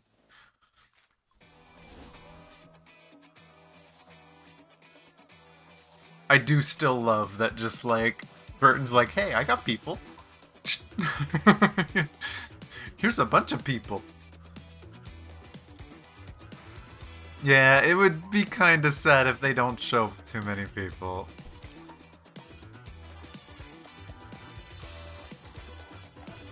Oh, there we go. A list of sporting events for the Uluru Games. Track and field, a 400-meter dash. The use of arcane skills such as vaporization, blink, and flying is permitted. Potions and special vehicles are strictly prohibited. Requires implementable drug testing procedures to be designed. For example, random sampling before the start of the competition, and standardized drug testing procedures for the top 6 athletes in each event after the competition. Branch vault. The world record for this event was set by Carlos Castillo in Cuban Flying Mouse in 1924. The Cuban Flying Mouse. By the time of his retirement, he was still unable to break his own record. Mr. Pavia once surmised this heightened training. I witnessed it with my own eyes. Really looking forward to seeing him perform out in the field. Branch vault. Is that like literally a vault with a stick? 10,000 meter vehicle race. There are still uncertainties regarding the distinctions between certain vehicle drivers and the vehicles themselves, such as participants racing in vehicles like UFOs, wooden horses, and artificial satellites. I love how they straight out just describe 3 of the characters. The individual event rules will provide more detailed information on this situation to avoid any potential complications regarding the referee's decision-making duties. Combat events. Incantation duel. The competition venue needs to be set up next to a medical station. Guardrails and warning lines must be placed around the arena to prevent excited spectators from entering the field of competition and disrupting the competition schedule. 500-meter water beast steeplechase. Competitors must tame strange water beasts, mount them, and race them. Druids will be allowed to participate. Algae needs to be planted at the water's area's endpoint to maintain the physical condition and hemoglobin index of the beasts. Huh. Oh, there's gonna be a big fight in this one.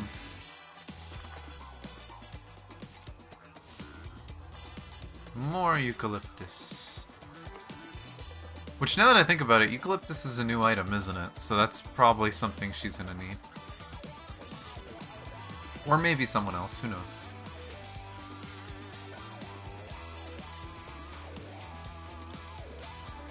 Oh, that'd be cool if they let you pick who to put in the games.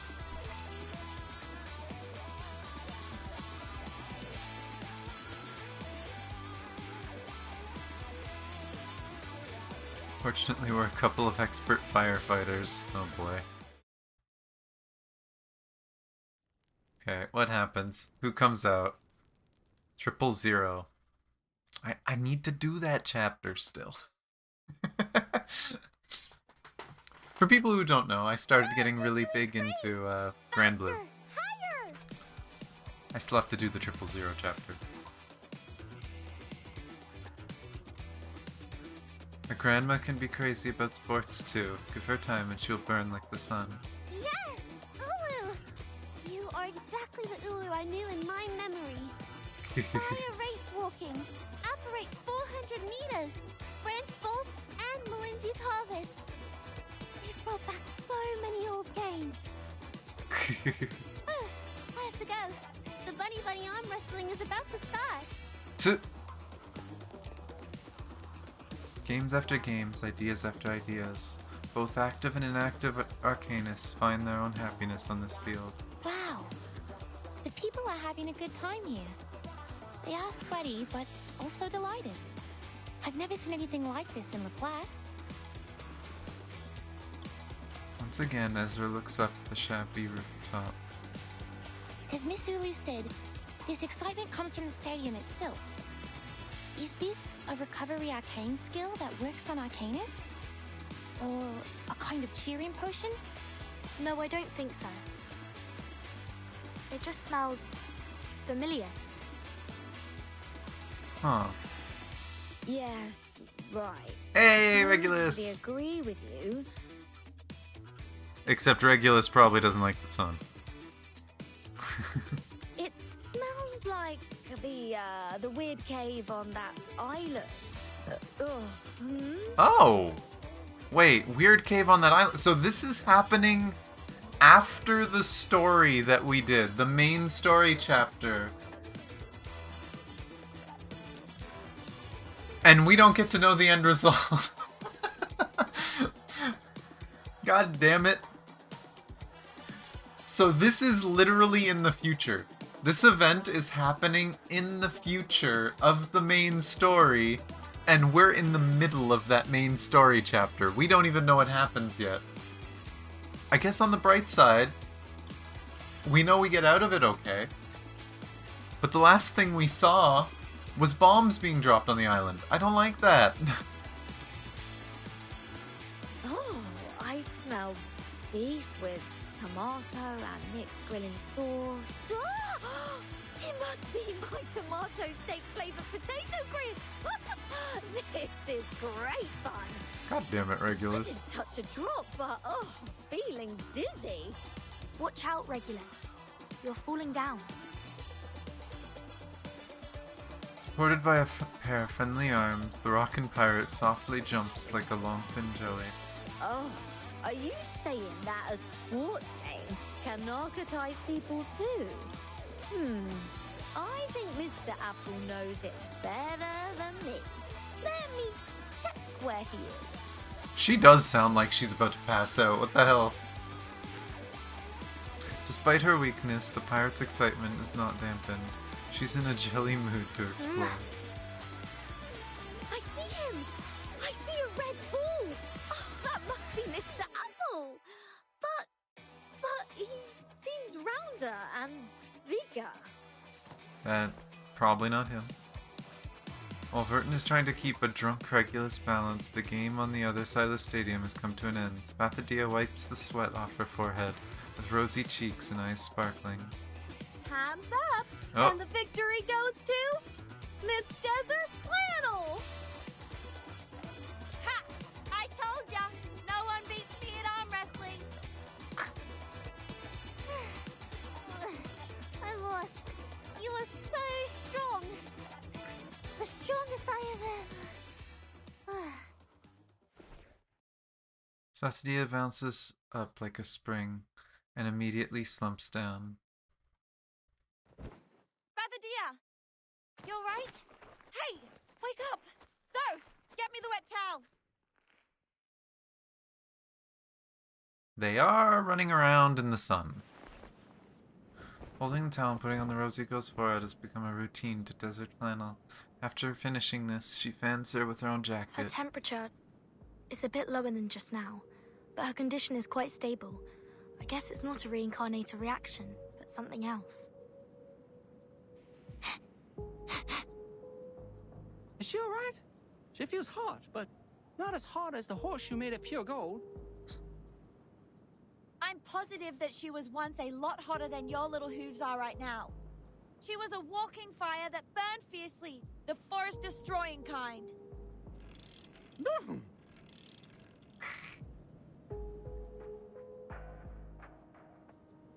Wooden horse whinnies in panic and rolls backwards on his squeaky metal wheels. Please don't panic. I've not observed any signs of a flame in her eyes or mouth. She's not ablaze again. Miss Desert Flannel, did she have any abnormalities before she passed out? Abnormalities? Some, I think. She waddled as if she was pissed and talked so loudly that anyone could tell she wasn't in a clear mind. Drunk. Clouding of consciousness. No, Regulus! Yeah, I'm not the only one with that symptom. You look like an apple-colored giant rock, Mr. Apple. You're so big, and our ship is so small. I'm feeling so good! It inspired! Standing next to a tremendous ball of fire, the rockin' pirate has never felt this small before. Huh? Seems your change of size changes your voice as well. That is not But Apple. since you get this huge, we can strike those old fogies in London like a meteor. On top of the world, Oh there boy. will be our flag of rock and roll. Oh boy. Come to me. I require the biggest hug. It's not a good idea to have any hugs with fire. Regulus! Oh, it's hot. It's burning. It's burning my hands. Because they're scorching, unstable, and fiery. Go beyond your limits! Your sweat is the best eulogy for the Red Land! That's Miss Ulu. She's out of control. Is this also a result of the stadium's power? Oh my, Miss Regulus, be careful.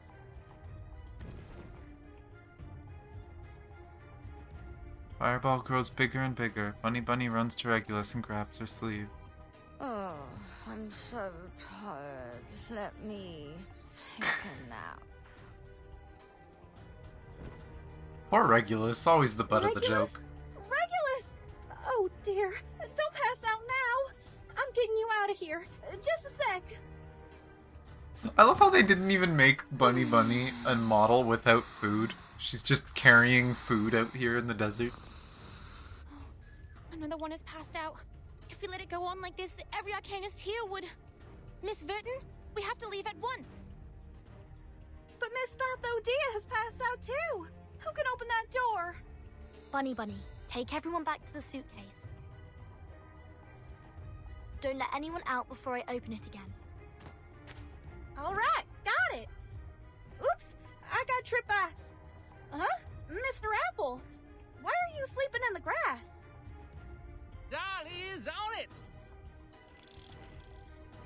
Click on his back. An apple in his mouth. Darly Clatter pushes the source into the suitcase and jumps inside after her.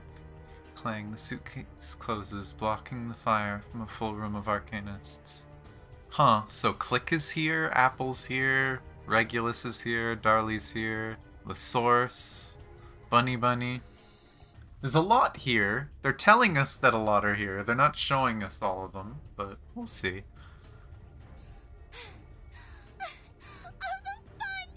The fun of sports! I am burning like I did 1,000 years ago! Let's dance, hand in hand, for the respectable sunshine and rain! Maybe? Because again, Verton is different than other arcanists, right? Most arcanists have some sort of gift. But as far as we know, Verton's gift is just that she's basically immune to like the reversing of time. But other than that, I don't think we know of anything she could do. Unless the suitcase is Verton's power.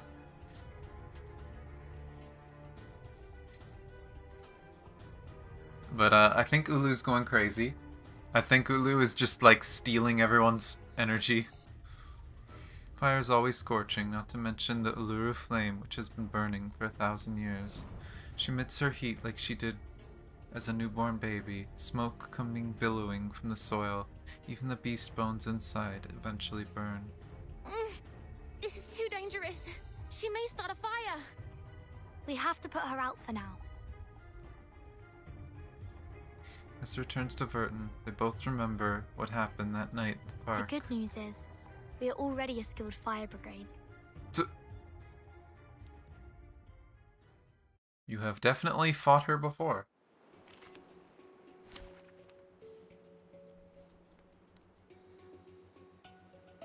Mm-hmm.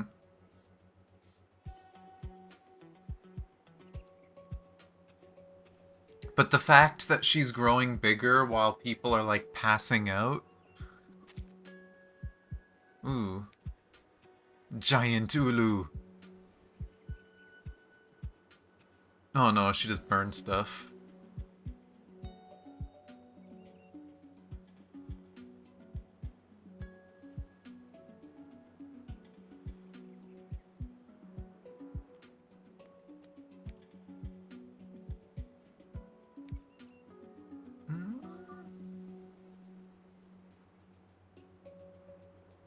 Like,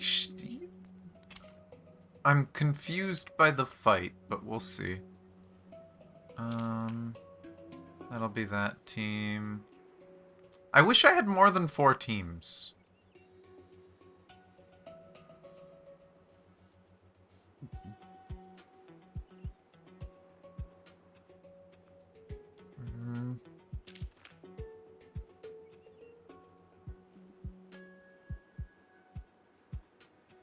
But I guess I'll just use this team. Doesn't seem... It probably doesn't matter just because strength, but... We have poisoned the fire. Like, how much life does she have? Yeah, jeez, nothing.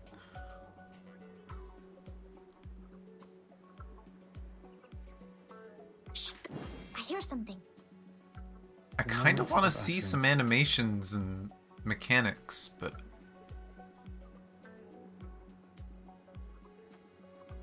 Who's that? Let's hope this doesn't kill. Don't be so furious. We walk in long nights. I'm curious to see what her animations look like.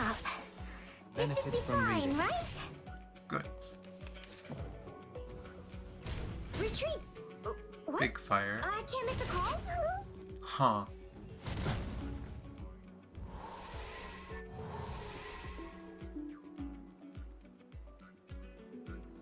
Little fire went down. I think actually lost health, not healed.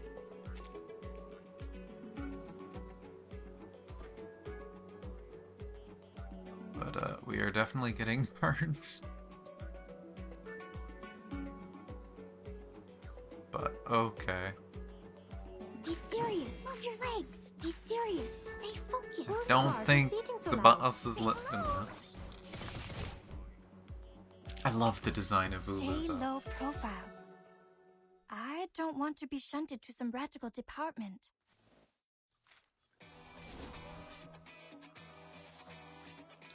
Thousand years of burning. Land turned red by passion. I danced 1,000 years ago on my native soil to pass it on. Lady Ulu, please calm down. The flames are rising again.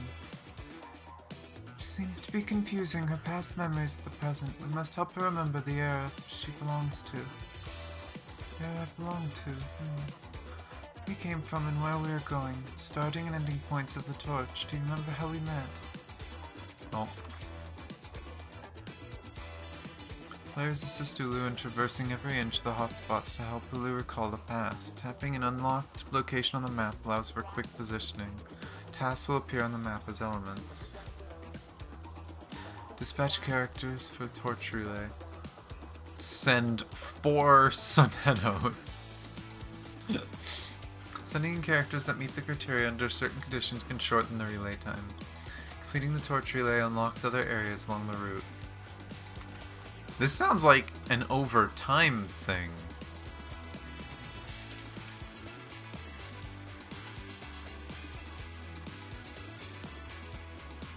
What took place on this street corner became the defining moment of the entire story. Sparks flew as the fires of youth met on this spot. Yeah, I don't have 4 Sonettos. You can't even pull her.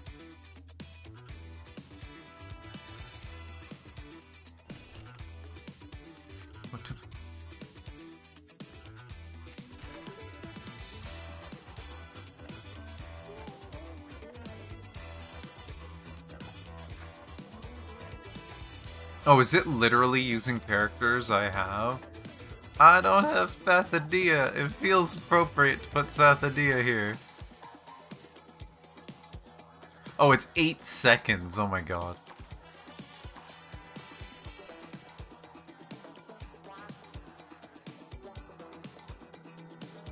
Fires of Youth?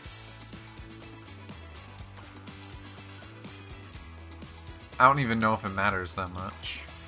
But there you go. There's 4 kids.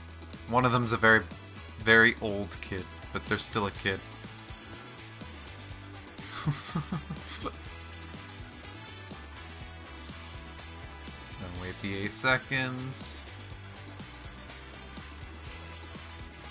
And it just finishes. Okay, I'm kind of confused what the point of that is right now, but we will see, I suppose. I'm gonna assume that's the next part of the relay thing. Oh, and there's that up there. Like, what does this say it needs? Okay, it doesn't need me to do the relay. The relay thing I could probably do later then. List of accompanying sprays.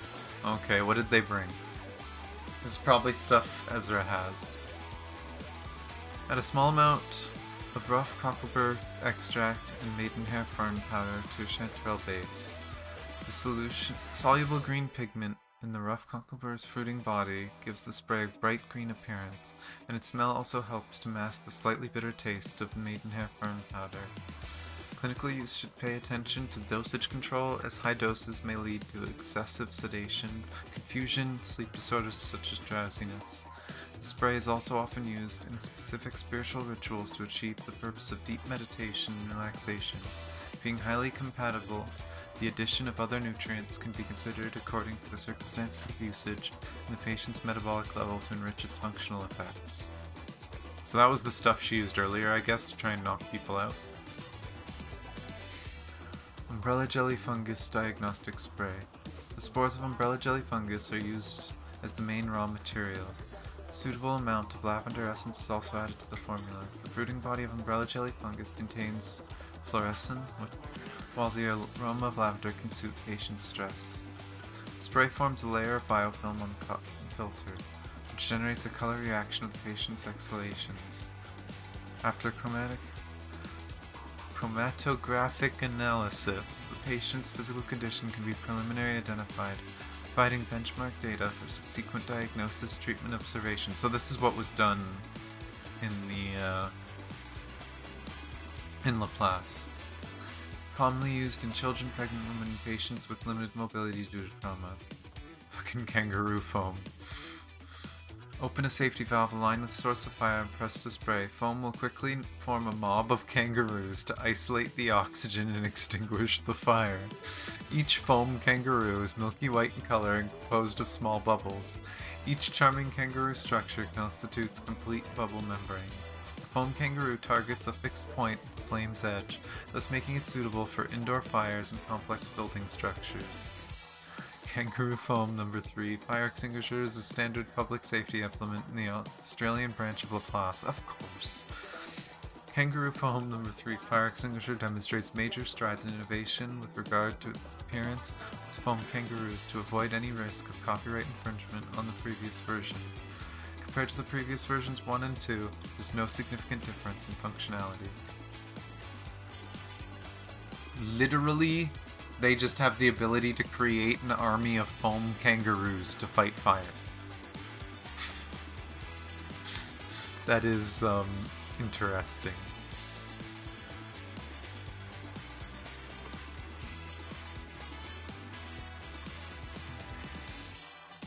Oh boy. Okay. What's going on next? Oh, everyone in the suitcase.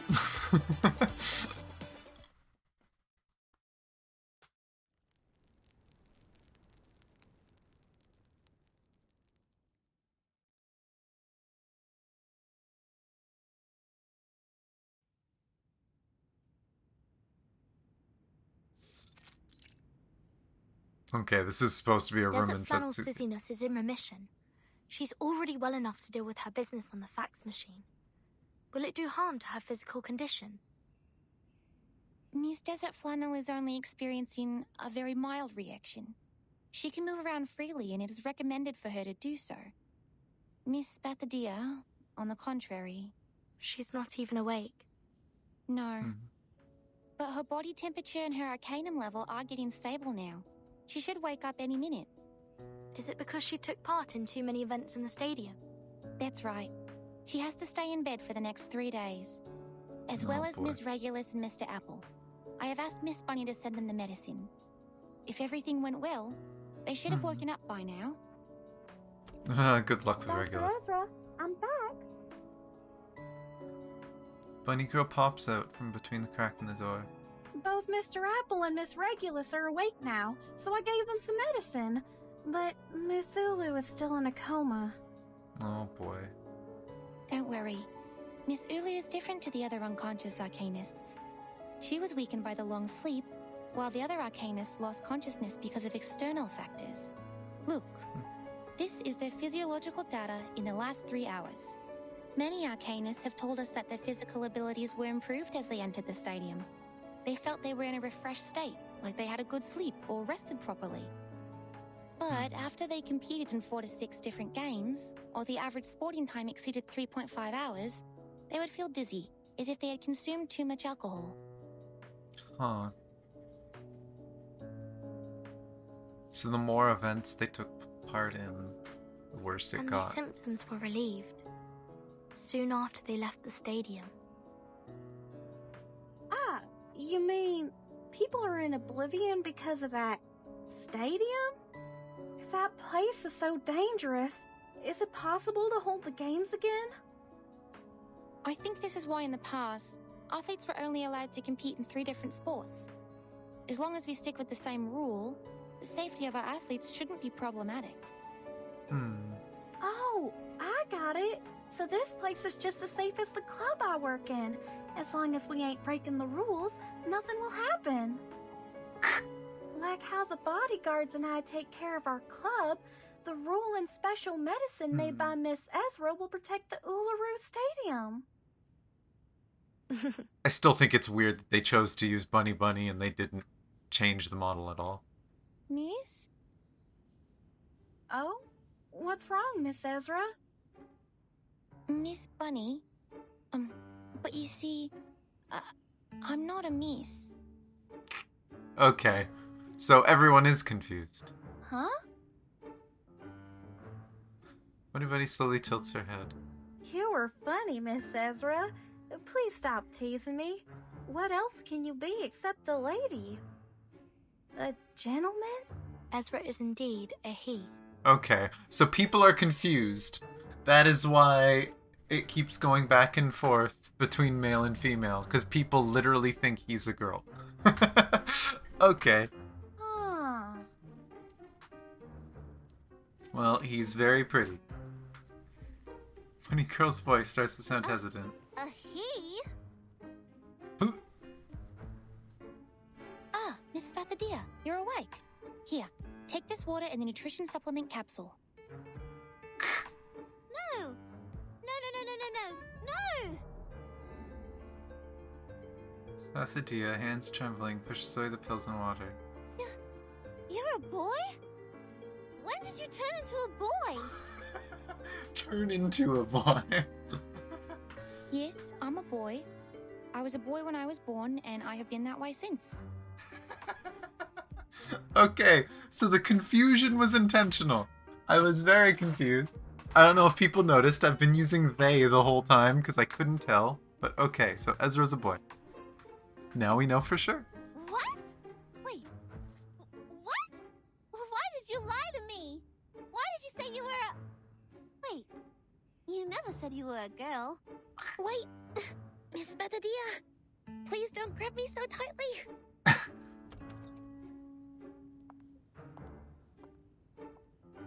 Hey, yeah, I'm back. What happened? Our little Spathodea looks completely absent-minded, arms around her knees, and Missy Ezra here is holding her forehead and looks overwhelmed? Oh boy. Jeez. He is not a missy. He's a buddy. Buddy, Ezra? So what? Boy or girl, is that such a big deal? Sir Flannel waves the papers around, puts them on the table in front of Spathodea. Nothing is more important than this. Dear Miss Verdon, I am glad to hear from you. No, not that one. That's for Verton. From some guy called Slouch Hat. She fishes out a page of the pile in Spathodea's hand and throws it to Verdon. Oh, thank you. He's my contact in Australia. We've been writing letters these days. So, what am I supposed to look at then? This one? Large-scale event application form. Alice Springs government. This is that thing! Yes! We just need to go to the city hall, fill in the form, and submit it. Then we're ready to have our Uluru Games! What are we waiting for then? Let's hit the road! Oh my gosh. She throws back the covers and leaps out of bed. Is she gonna fall over?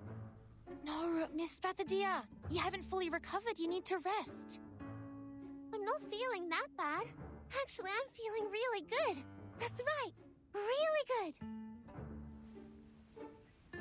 Little girl grips the arm of her doctor and gives him a rough shake. The city hall's not like a no-man's land. We're just going there to fill in some forms. They won't hurt me. Okay? Okay? No. This time is different. Doctor tries to stay solid as a rock amidst the storm of shaking. This is not like what happened before, Miss Spathodea. I'm your doctor, and I'm responsible for your health. I can't let you leave my sight.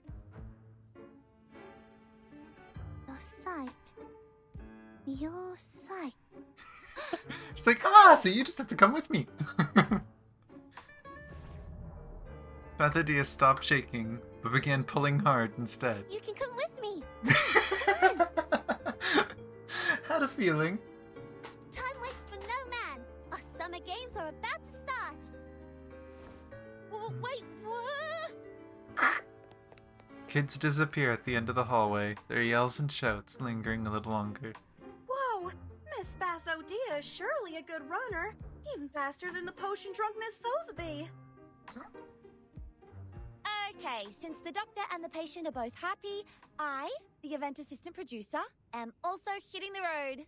Wait for our good news!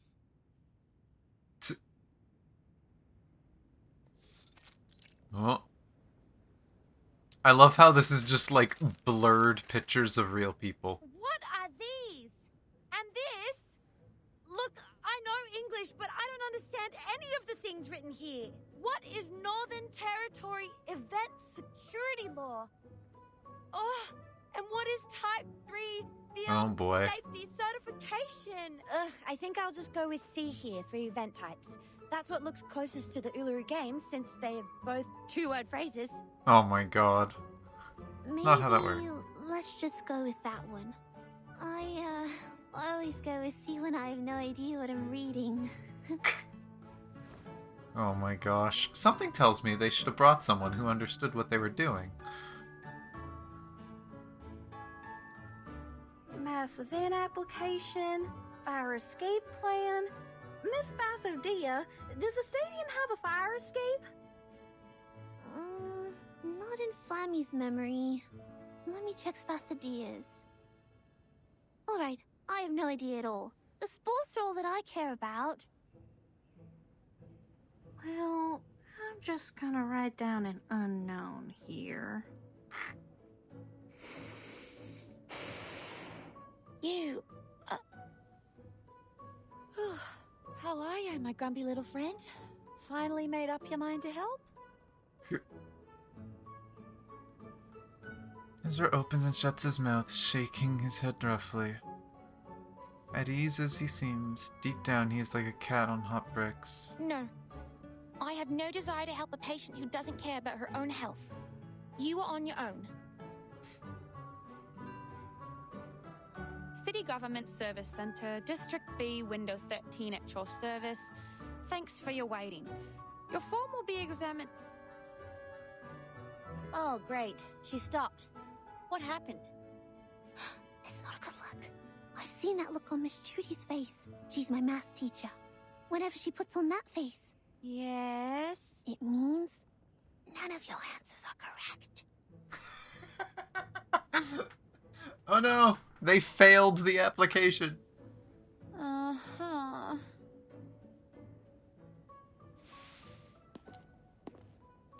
Sheet of paper stained with ink is returned. Its owner talk to each other, walking away from the service window. Fill who knows in the form. Who knows you can't write that? You guys need to find someone who knows what they're talking about. Yes, Miss Desert. I'm sorry. And you are... Hello! I'm Spathodea, the director of the event.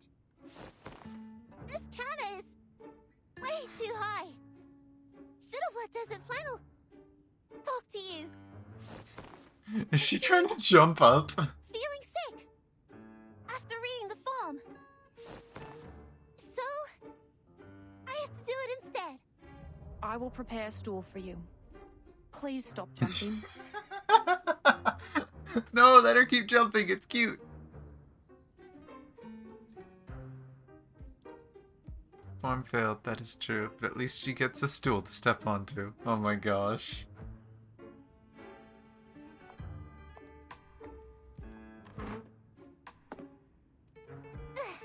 Yes, with this stool, I don't have to jump up again and again. Here's the form we revised. Please check it. Please ask someone smart. All right. Oops. You've submitted the Arcanist Gathering Registration Form, the Mass Events Application Form, and the Desert Areas Gathering Application Form.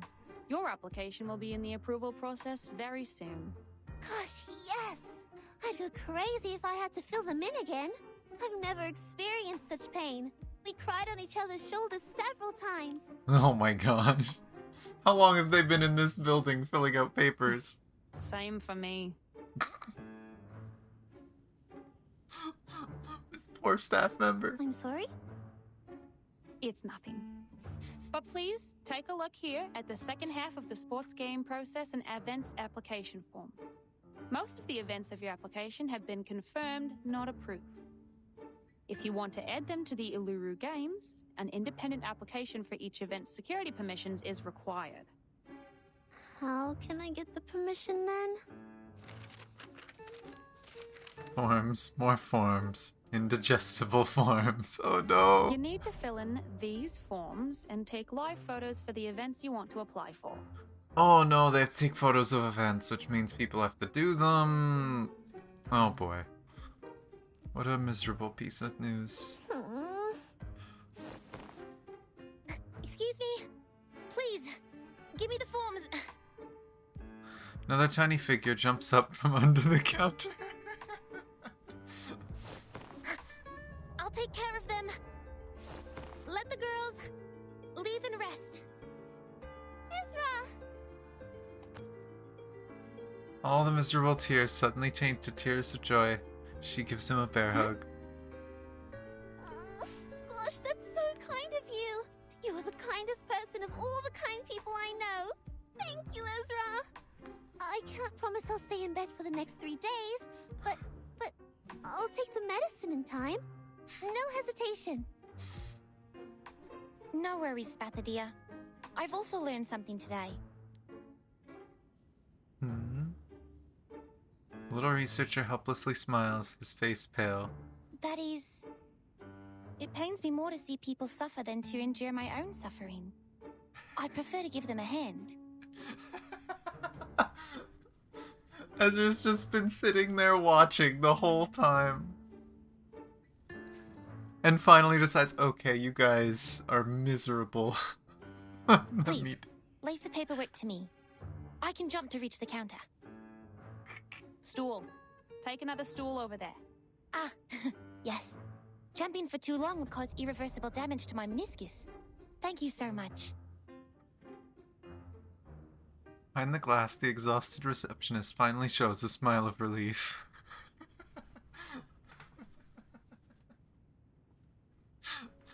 Oh boy. The games in Flammy woke me up when I was still a small flame a millennia ago. They made me fanatic and crazy. How amazing, my young friend. I'm just like the present me when I talk to you. What do you mean, the present me? An old flame that has been burning for over 1,000 years. You are smart, and your ideas are fun. I've been paying attention to you when I was still a small flame. Looks like you have a lot of expectations for the Uluru Games. Sometimes it feels like you care about the games even more than Flammy does. I do have hopes for it. My wish to revive the games is stronger than Ezra's, and my expectations for it are higher than Spathodea's. After all, we're in a different age now, which means we can achieve much more than a sports game. But to be honest, I'm impressed by Miss Spathodea's energy and passion for all these. She's... Huh? Who are those people by her side? The little girl excitedly walks on the sand, her hands waving in the air, pointing each part of the space for their usages. Behind her, an engineering team follows. From here to here. I want to build a neat entrance here. I also need a kiosk and a fridge with drinks. Okay. Our engineer will bring you the suitable sample materials before tomorrow, 5 p.m. You can make a choice then. And you'll see the architectural drawing tomorrow morning. Spathodea? Who are they? They are engineers from Laplace. Our buildings don't meet the government's requirements, so we have to repair them. Ezra called them from Alice Springs, and Laplace seems very supportive. They took the fastest ride and got here in less than an hour. Repair? Will they change the internal structure of the stadium? Of course not. There's no way I'd let him do that. The Uluru Stadium is not a creation of arcanists, but a gift from great nature and its noble spirit. All we'll do inside is sweat and let our spirits burn. Wait. Huh? I think I just heard something. I heard it too. It's... Bunyips. Darn bunyips. The bunyips! And those thorny devils. They must have snuck out from the stadium. Darn those tabloids. We're at the center of the storm now. These things just won't let us go. Like some cockroaches attracted to an open jar of jam. There are scraps of paper sticking to the corner of their mouths. Is that... newspaper? Mayhem. Revival squad of Uluru Games in City Hall with Bunny Girl? Mental breakdown of receptionist exclusive on Australian Necker? Ah, our good friend is trying to sabotage us still. Gosh, children! What have you done out there?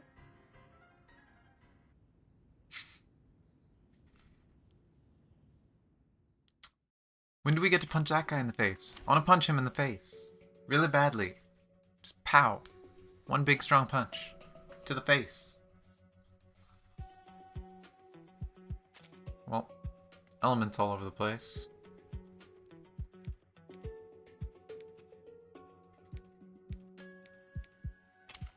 Kinda sad I didn't pull Spathodea before the story. But, like, all my teams have so much AoE.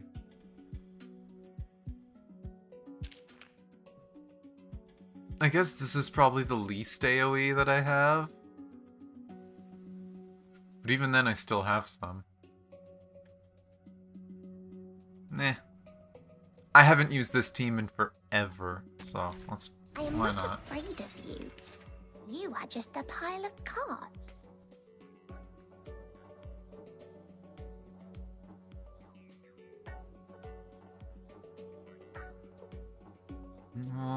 Can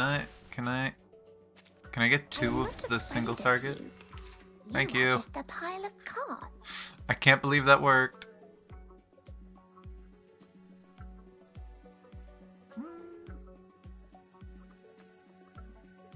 If we're lucky, this'll kill. Sterilize. Oh, actually, let's just try Plan A. single target. Single target. And maybe she can kill one too. Conventional choice. What did you say? Ah, they didn't die. Conventional choice. No, that is the worst possible outcome. The game's trying to make me do AoE. Oh well. This way? Bonk it with a key. Kill these two with an AoE, and then I guess heal. Everyone will love the blue bubble garden. And then she bleeds. Dumbass.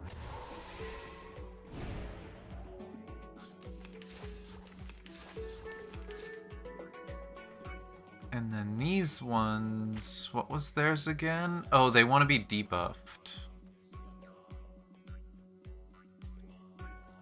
Well, I can do this. What did you say? I have, like, nothing. AoE? I got one. This way?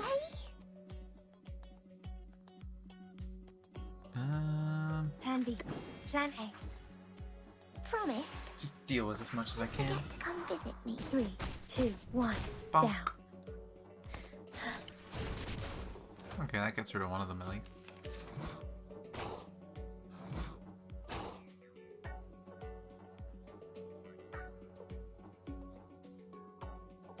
Sterilize. The show's on. I'm hungry. Oh, hi. I don't think it's living. Even I don't think it's living this.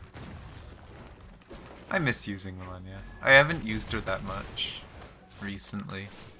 Her animation's great.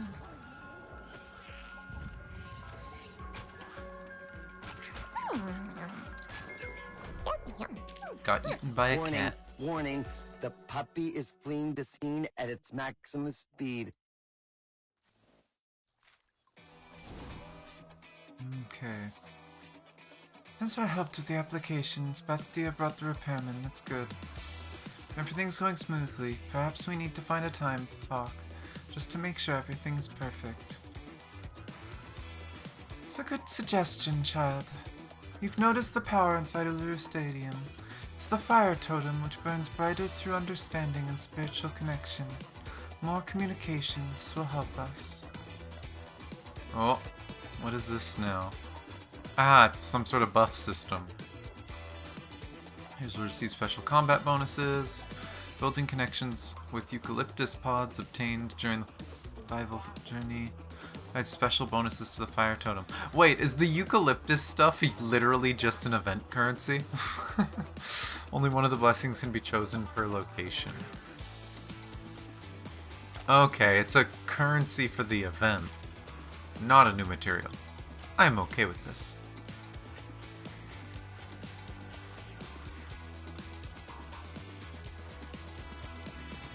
Genuine or kind?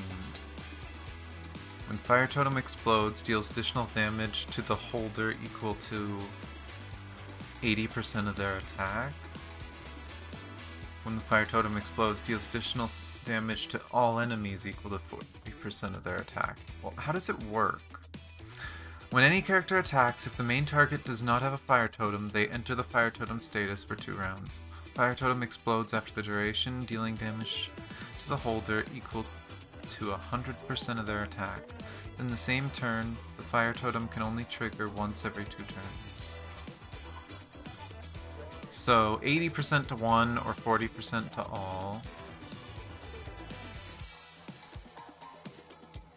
+1 Moxie to the lowest Moxie ally, or all allies recover health. When it explodes, target gains 5 burn. All enemies gain 2 burn. I mean, it doesn't sound like you can only have 1 fire totem, so you could probably just put them on everyone, right?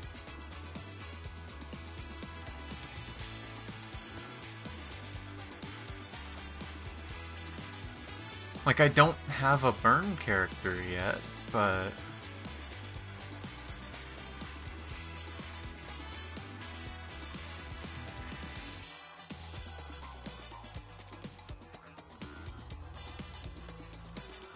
But, like, this is better against bosses. This is better with 3 or more targets. I'll do this for now.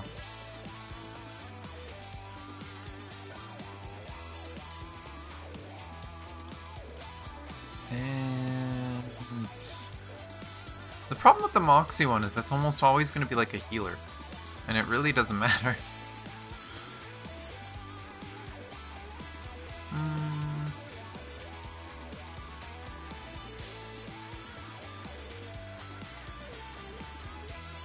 You know what, with the bleeds and stuff, I'll do this for now. Probably gonna get to unlock them all eventually anyway. Oh yeah, it looks like you want to. Oh, and you get the rock for... I'm gonna want to put that in mine somewhere. I'll have to figure it out.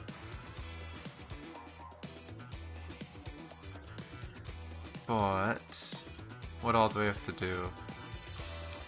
Ezra and Spathodea's journeys. But, before I do, I'm gonna take a quick break again. Shouldn't take too long. I'm gonna go to the washroom and I'm gonna see what's going on with food. If I have to throw something together quickly or not. But then I will continue. I'm enjoying this, and as far as I know, this only goes to 15, so maybe it won't be too long. But I will be right back. Enjoy the music while I'm gone. Back.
I'm sorry, that took forever. I am back. I did in fact have to get something myself, so I got some leftover spaghetti. So I will be slowly snacking a little bit while continuing. But I'm enjoying the story, so we'll try to figure out. I hate that there's 3 things here and I only need 2 of them. Game's trying to bait me. Let's see. Nommings, yes, I have obtained the noms. But, see, a work log for municipal employees, what? They gave me the civil service job. I never thought I'd end up working with an emu one day. Or perhaps I should say that when I was drowning in those irrigation project application forms, I couldn't finish last month. There are always so many applications I can't seem to finish. Never thought an emu formed of pixels would be of any use to me. But Plappy really is something else. I'm not even sure if that's its name. I just heard that girl with the ponytail call it that. It's quiet, strong, and has a strangely trustworthy air about it. So when I noticed it flipping through unapproved forms and trying to help with them, I didn't think to stop it. To be honest, and I'm not sure if I'm just imagining this, but I think I can sense an aura of guilt radiating from Flappy. It's like the kind of guilt a mother clad in a polka dot skirt feels after a child's soccer ball smashes through a glass window. Sense of guilt felt by a grandmother wearing a woolen beret after grandchildren ride their bicycles over a beautiful flower bed. Anyway, I can always count on it being me a basket of golden apples appearing at my door, then bowing all down, all the way to the ground. I know this all seems a little over the top, but whether it's true or my imagination, I've managed to calm down the revival squad formed by those rambunctious children. Oh, that's right, I mustn't forget to return Kate's backpack. She left it at my house when she came to the housewarming party earlier. She took her sick leave immediately after and won't be at the office for 2 weeks straight. I saw her today. She looked good and seemed to be preparing for an interview. It's strange. Who would want to interview a civil servant? Maybe I should ask her the next time I see her.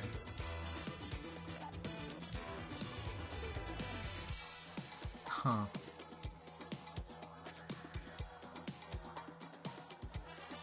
That was random.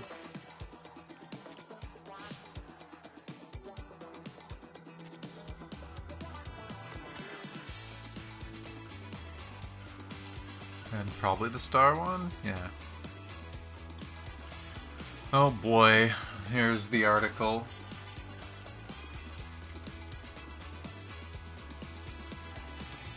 Revival Squad and Bunny Girl cause commotion at City Hall. Civil servants suffer mental breakdown due to extreme intimidation. The Uluru Games on the verge of revival, igniting the flame of competition and arcanists everywhere. I'm sure many of you have heard the news already. Perhaps you've even passed by the Revival Squad in the street, led by that precocious female student, and needless to say, everyone is very curious about them. They are, of course, a flame 9th grade student, a fungus researcher, and a prominent public figure backed by the entire St. Pavlov Foundation, making for a motley crew fascinating enough to make anyone's heart burst with excitement. Just like the bunyips who have been seen lurking in the city's dark alleys recently, these denizens of society's dark underbelly have crawled out from the sewers and thrust themselves into the spotlight, and are fast captivating the entire nation's imagination and attention. Following closely behind a bunny girl, a mad scientist, giant brown mushrooms, and a pixely immune toe, does the Melbourne Shuffle by the fireside. Where could you possibly hope to see such a scene? In a science fiction movie, at a circus, in your dreams perhaps? No, this all happened at Alice Springs City Hall. The scene of pure absurdity was also the first impression a bystander, who was asked to be referred to here as Miss Kate, had of the Revival Squad. We have undertaken all manner of large events and functions, all on behalf of guests, with etiquette and sense of propriety, but they're just too much. Oh my goodness. My upbringing doesn't permit me to repeat the things they did. Please understand. The aforementioned chaos wrought by the revival squad completely destroyed Miss Kate's day. When recounting this experience, she choked back tears multiple times and even broke out in coherent sobs. This dude really likes making fucked up fake stories. Let us return to that glorious event, reflect on what our ancestors had to say about the Uluru games. Do we really need these games, or did someone tell you that you need them to awaken the love for sportsmanship and fair competition lying dormant in your heart? What is the point of them? Selling tickets? This is just another case of sensationalism gone mad. Go and take a look at the page you just tore out of your calendar this morning. So we stand at the end of the century, who truly wishes to exhume these long dead and decadent traditions once again, whose pockets are being lined with the money from these tickets that seem to be on sale everywhere you go. Yes, we have all the answers you've been looking for. Yeah, fucking McCoward.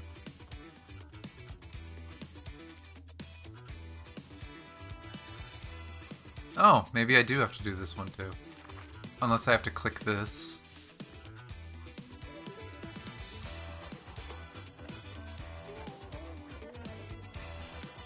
Oh, maybe I do have to do all of them.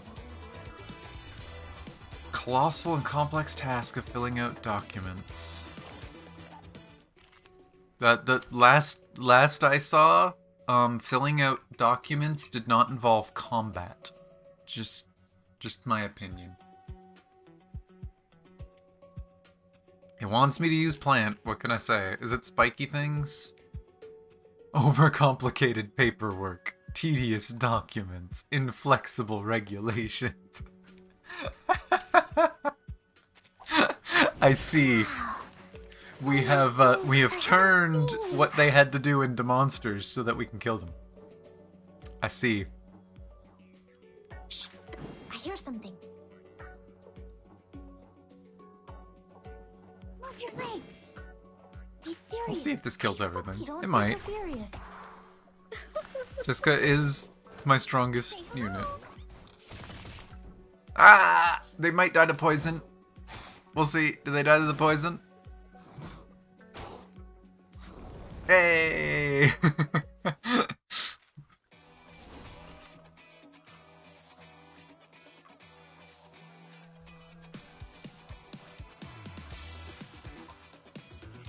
There we go. What's next?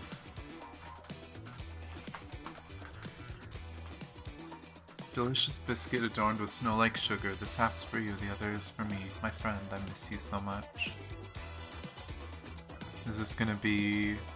No, because I don't see Spathodea here.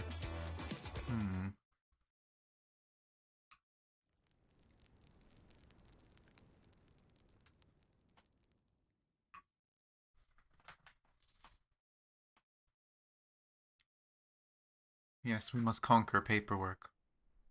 I think the clock is broken. Everything is going smoother than Laplace expected. has forwarded the Uluru Games application to the Foundation, and it has been moving smoothly in the system in the last 2 weeks. I heard that from Mr. Slouchat on the phone this morning. Hey. They believe it will be a good opportunity to build a positive image for arcanists, and it will strengthen the communication between them and humans. The Foundation is happy to see that happen. Then when will we have the result of the application? The procedure is long and complicated. Besides, the safety reports were only submitted a few days ago, so it will take at least 20 days. 20 days? If we start the construction after that, we'll never make it on the opening day. The engineers said the construction will take at least a month and a half. That's almost the fastest they can do. Can we postpone it a bit more? I'm afraid not. I already postponed it until half a month later for the construction. Summer will be over if we wait any longer. It's okay. We have talked about the construction arrangement. No. A map marked with writings is rolled out on the table as it draws a new line. We may start the renovation ourselves and move on to other things when we have more people to help. As I demonstrated here, if we plan it properly, we may be able to finish the construction in a month. By then, we can start the event as Miss Spathodea first planned. Gosh, I already checked the schedule 100 times. managed to cut down 15 days from nowhere. This is unbelievable. Spathodea holds the paper level to her nose and has a read. You're a genius, Ezra. I guess the games would have died on the vine without you. It's nothing extraordinary compared to what a real human genius can do. Don't forget arcanists are the pillar of the games. Let me see. Divide the construction team into 3 groups, one building the entrance, and the other 2 repairing the internal ceiling and walls. The internal ceiling and walls? Ezra, I have never made that request to the construction team. You must be mistaken. We need not repair what's inside the stadium. I added it to the list. I have investigated the site with some workers from the construction team. The stadium is ancient. The walls are badly weathered and can barely hold up anything. It has become more of a natural scenic spot than a stadium for sports. For safety reasons, we might use a support structure made of alloy to... No! Definitely no! Spathodea stands up quickly, overturning the chair. This is the Uluru Stadium we're talking about, not some office building on the street. I will not let you in. I wouldn't have left the gate open if you told me your plan earlier. But what about the audience, Miss Spathodea? How are we going to look after their safety? If one of the walls or the ceiling collapses, how can they escape? Nothing like that has happened before. Not even one case in the past hundreds of years. Nothing stays the same forever. We have to foresee the danger before it is too late. They can run away from the danger themselves. Excuse me. You already figured it out, right? The stadium can get rid of fatigue from arcanists and adjust their conditions and arcane abilities to their best.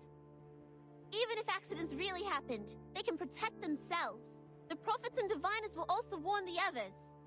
We never needed metal bars above our heads to protect us. What about the human audiences? They have no superpower, nor super senses.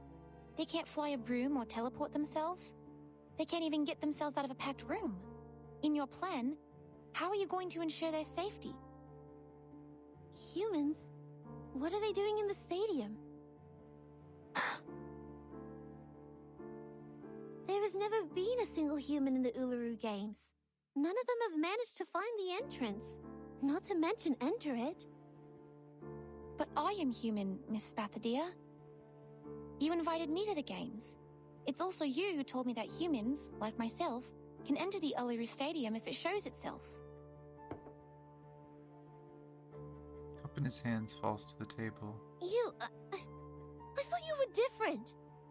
You showed concern about arcanists, and you helped us a lot. You're a kind human. But I'm not special. I'm no greater than any other humans. I don't deserve to be treated differently. I'm just one of the majority. An ordinary human. With all that shit behind you, I beg to differ. If I can be accepted by the stadium, so can other humans. Ezra presses on the map dotted with red marks, dragging that arc he drew towards himself. Spathodea, Ezra, guys, calm down. This is not the time for a fight. This is not the time? When shall we have it then? The world is full of sports games for humans, one after another and another. But this is the only sports game for arcanists. Why don't you go mind your own games? And haven't humans stolen enough from us? They even made our arcane skills accessible to them. They modified arcane gadgets and added some science stuff, and bang! The arcane tricks I know suddenly become something new. Some invention exclusive for humans' use. And now they're even taking away the Uluru Stadium with metal bars! It was me who found the stadium, and I'm not giving it to anyone! See, the thing is, in this case, I kind of agree with Spathodea.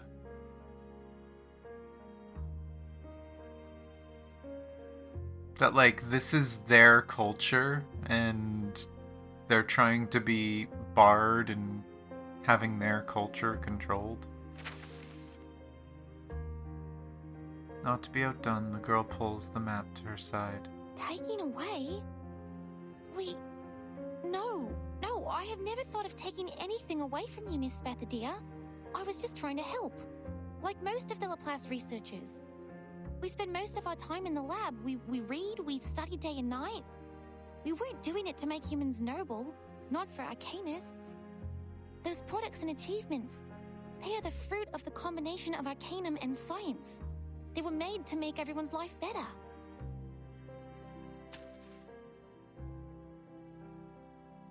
One side is full of sullen resentment. Make life better? Get out! You think I never saw the ad of Laplace? Guide arcanum with science. Tame the orderless power with sense. That's what you tell the people.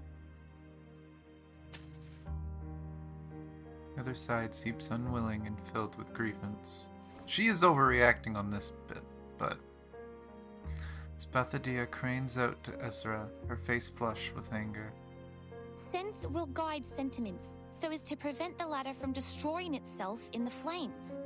You have to tend to the flames carefully, to understand them, protect them from danger.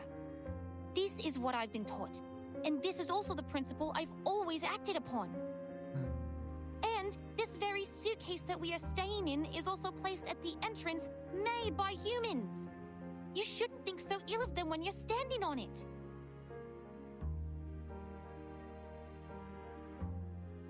The rational, delicate boy frowns and grips the pen till his fingers whiten. We were only trying to help. That's all.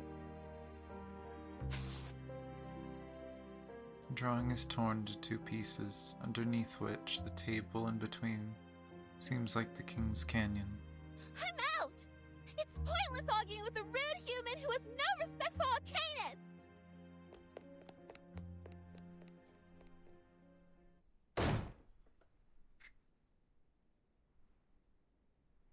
First trotting, then scooting and running, Spathodea storms towards the room at the end of the hallway. Bang, she slams the door and shuts the world out.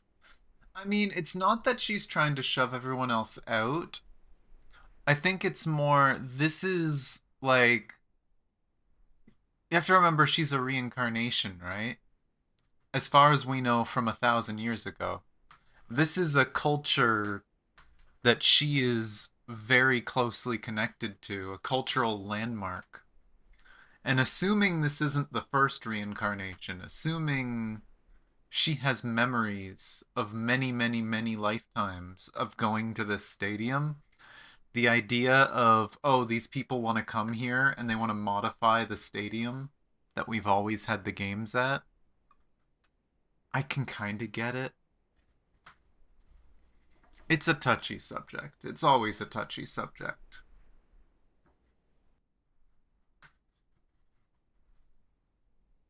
It's kind of the same idea of any other, like, big heritage thing, right? Imagine the outrage if someone was like, oh, the pyramids are not looking good, so we're gonna touch them up, right? Imagine the outrage. It's the same idea.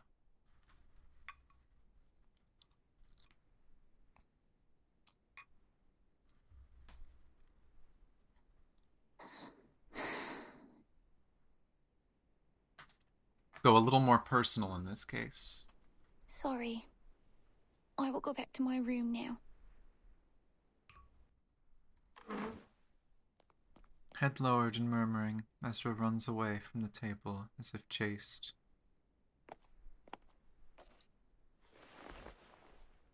It's a nice map.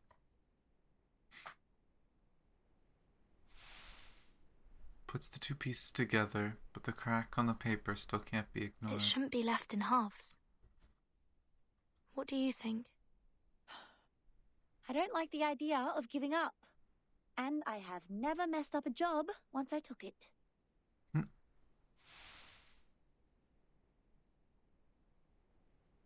Desert Flannel pushes on the left half of the map towards the burning flame. I'll take care of this, and you look after that. What do you say?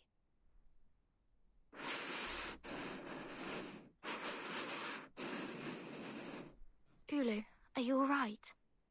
I'm fine. I just feel a bit dizzy. My head has been feeling heavy since the battle against the bunyips, and sometimes even my body feels itchy.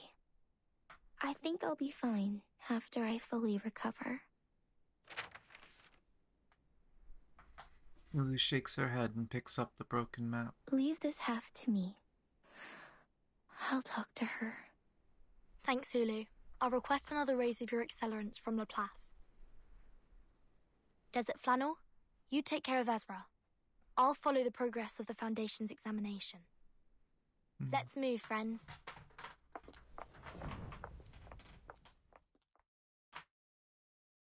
People set out for their targets one after another, leaving only empty chairs in the room. Oh boy. Small figure as black as cinder walks out of one pool of shadow, and then vanishes into another.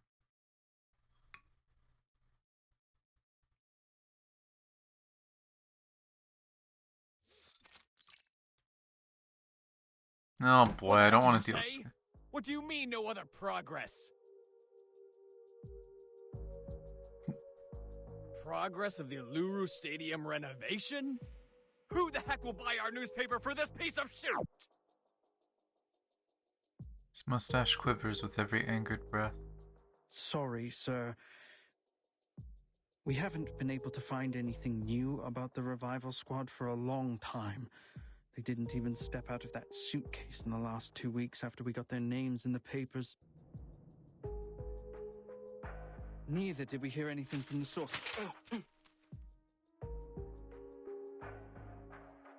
File filled with papers is thrown into Macaur's face. I'm not hiring a notorious journalist like you for this boring news. Get out and find more. Some big and breaking news like that revival squad of Uluru games in City Hall with Buddy Girl. Chief Editor storms off, leaving his lion's roar lingering in the room.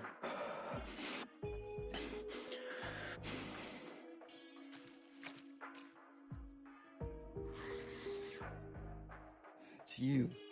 Good timing. Tiny Bunyip swiftly crawls up Macaur's leg, winds around his finger. Seconds later, it turns into a spot of ink. The Uluru Games, on the edge of total disruption. The revival squad turn. I see, that's probably his power. That's kind of spooky. spooky. Monkeys. This is fun. The chief editor and that chick will both enjoy this.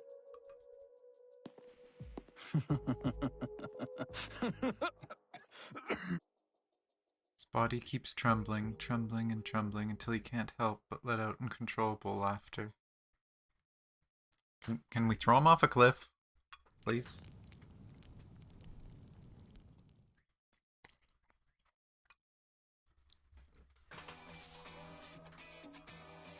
Really don't like that guy.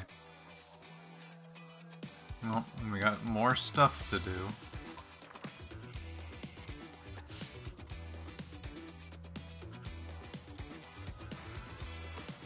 Claim that.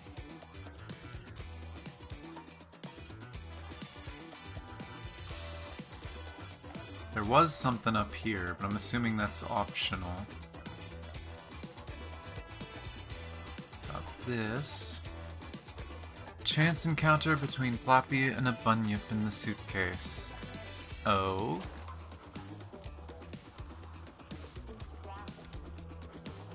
Only if it's the cliff into a volcano? I don't know. I quite dislike him. And so I think a volcano is too kind, because that's too fast.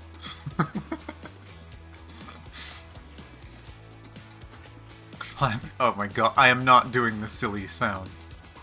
Plappy raises its head, Bunyip raises its forelimbs and slowly approaches.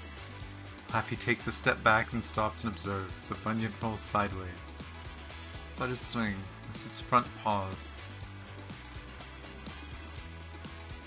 So apparently these two things interacted with each other. That's about all I could say from that. I don't know if I'd call it a fight. And then that's the chain thing, right? Page of research notes on milk white mushrooms. New mushroom stuff. Its introduction in the guidebook states that it is also known as the spicy milk mushroom. Is it really that spicy? I don't think I want to find out. Discovery. This mushroom was discovered at the foot of Dandenong Ranges, in the shade beside a stream. To prevent it from drying out, I placed it in a cloche and brought it home with me. External appearance. The cap is semi-spherical in shape and has a diameter of approximately 3 centimeters. Its appearance is very unique, with soft gills and a cap and stem as white as snowflakes. Unfortunately, it only grows at the foot of the ranges, not on their sometimes snowy peaks. Beneath its cap lie many small spore sacs, which when opened reveal spores of a creamy hue. Tissue sample. I cut off a small piece, and when observing it under a microscope, I could see that the pilus was tender and the curved hyphae were thick and wavy or annular. The structure is very similar to other milk caps, with differences mainly reflected in color and mycelial morphology. Function. Being a wild mushroom, it can be eaten raw or used as a cooking ingredient. Even after being sliced, its milk white juice retains its inherent spicy flavor, stimulating the appetite and thus making it suitable for use as a seasoning. Take good care of it, whether for research or as emergency food reserve, should the need arise.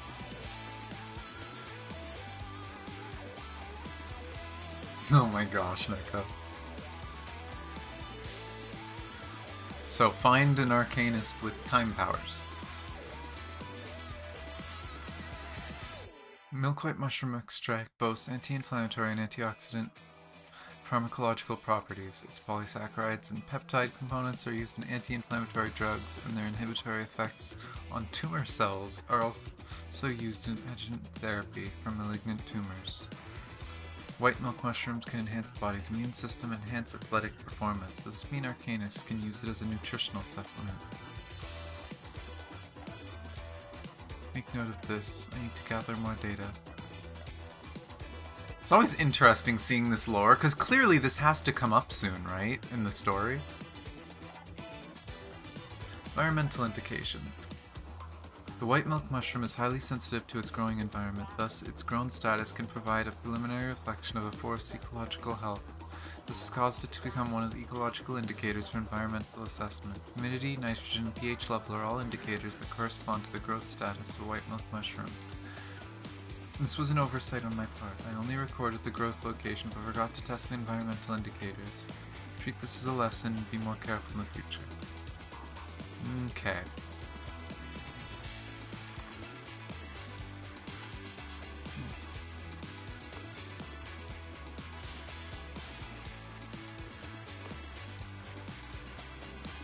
There's another one. Okay, was that one on the side that I thought was optional not optional? It is, in fact, not optional, it would seem.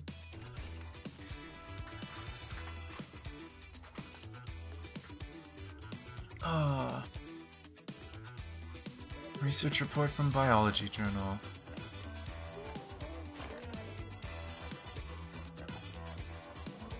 Study on the effect of changes in water temperature on the bunyip's lie detection mechanism.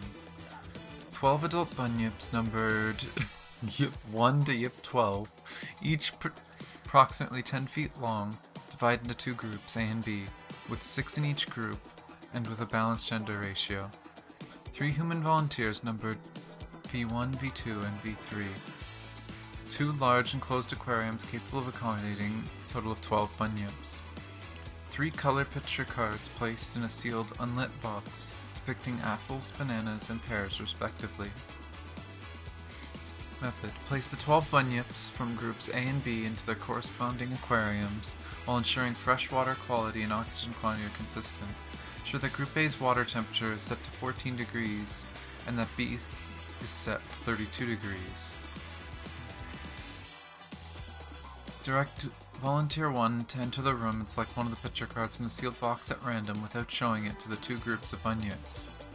Volunteer 1 then describes the selected fruit on the picture card to the two groups of bunyips. This description can be true or false. To avoid the personal traits of individual volunteers affecting the results, the voices of the volunteers must be altered and the volume unified. Record the physiological responses of the two groups of bunyips, including dorsal fin vibration frequency, heart rate changes, and body temperature. Place the volunteer and repeat steps 2 to 4. Determine the authenticity of the content described by the volunteers via hidden camera recordings. Compare the differences in physiological responses to true and false descriptions between the two groups of bunyips. When volunteers provided authentic descriptions, both groups of bunyips remained calm. When volunteers provided false descriptions, dorsal fin vibration frequency and heart rate of both groups of bunyips increased significantly. Both groups of bunyips could sensitively distinguish between the behavior of humans when lying and telling the truth through physiological responses, and the higher the water temperature, the more sensitive the bunyips became. The individual Yip 7 of Aquarium B showed significant physiological deviation in its responses. Through retrospective analysis, we found that regardless of whether the description provided the volunteers was false or not, 7 was more likely to believe that the picture cards drawn depicted bananas. Whether this is because the individual concerned prefers bananas, or because the high water temperature affected Yip 7's judgment in a way that made Yip 7 more willing to believe that the fruit in the card was a tropical nature, has yet to be determined. Follow-up research will expand and optimize the current experimental setup based on these two. Okay. More sensitive when they're warm. Except one of them is silly.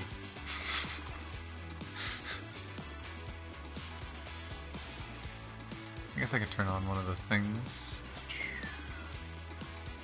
I guess I'll do the AoE one for now.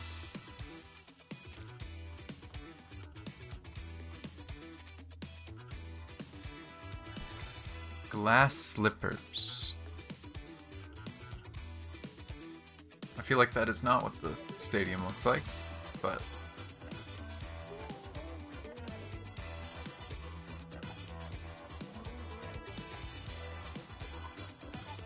okay.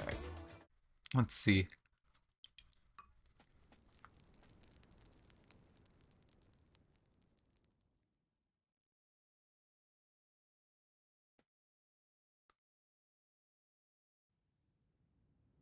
It's an interesting story, because it's not quite what I was expecting.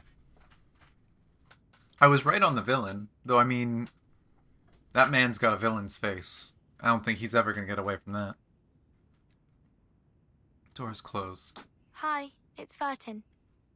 Miss Desert Flannel, is Ezra still with you? After a while, the door is still closed. Miss Desert Flannel? Silence is the only answer. Spathodea has decided to supervise the construction herself, and Ulu is now with her at the site. I'm wondering how you are doing with Ezra. No response. Are they... not in the room? I knew it. A note has been left on the desk beside the bed. Showing Ezra what the world is like. Be right back. Desert Flannel.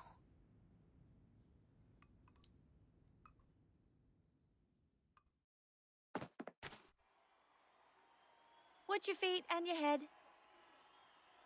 The people here never look down. That's how you get muddy shoes when you're out here. Here, take my hand. Miss Desert Flannel, what is this place? What are we doing here? Something that needs to be done, and something that needs to be said. Deeper they go, the louder the cheering they hear from the crowd. Hey, big bloke, don't get in my way! Big Guy steps aside. A ray of light penetrates the air and pierces Ezra's eyes, and the only thing he can see is boundless white. This is... the warm-up of the rugby game. It's not a formal game, but the audience's enthusiasm is burning. I mean, it's hard to get a ticket. But I'm Desert Flannel, and I know people on the streets, even when we're outside Melbourne. Sorry, I've never watched any games. and I don't know the rules of rugby. I don't think I will understand any of this. Do you mind? No, I'm cool with that. Because the game is not what we're after. You see that guy over there? That's Tom, a shining new star in the NRL. The best fullback they've ever had. He's from the Melbourne Sailcar Club. They have a seagull as their club's mascot with a fish and a chip in its mouth. Yes. Okay. And that bloke over there, that's Kip Carl of the Hobart Blue Lake. He's the kind of player who knows how to really tackle. They call him the Unbreakable King. And lastly, I want you to look at that smaller guy. That's Russell. Doesn't look tough, does he? But he is the slippery Jerboa because, man, he is fast when he gets the ball. But what is this to do with us? I still don't understand. Ezra, guess how many of them are arcanists? Nice one! Nice one! Russell made it again! Excellent interception! The key score, now that Jerboa is slippery as butter, run for it, Russell! Victory is going to the Shepherds of Melbourne! In the green field, Russell is roaring excitedly after his goal. He draws a cross symbolizing victory on his uniform stained with dirt and grass.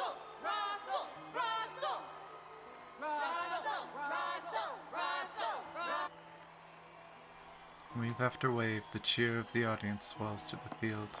Ezra, however, is pulled by a sudden force at his arm, heads out of the stadium. Inside a dark and long tunnel, Desert Flannel marches with hesitation. Mankind is known for their physical resilience and endurance. That is to say, Tom and Kip Carl are humans, while Russell, whose skills and unpredictability are his strengths, is an arcanist.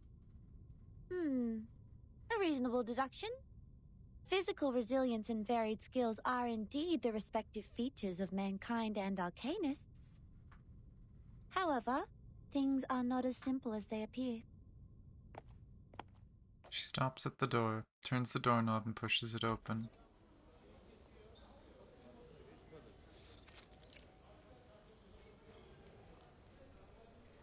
Welcomes them is mixed smell of sweat, dust, grass, and medicine, together with occasional curses. Players, black and blue, are busy coming and going. Nobody has any time to take care of these two trespassers. In fact, all of them are arcanists.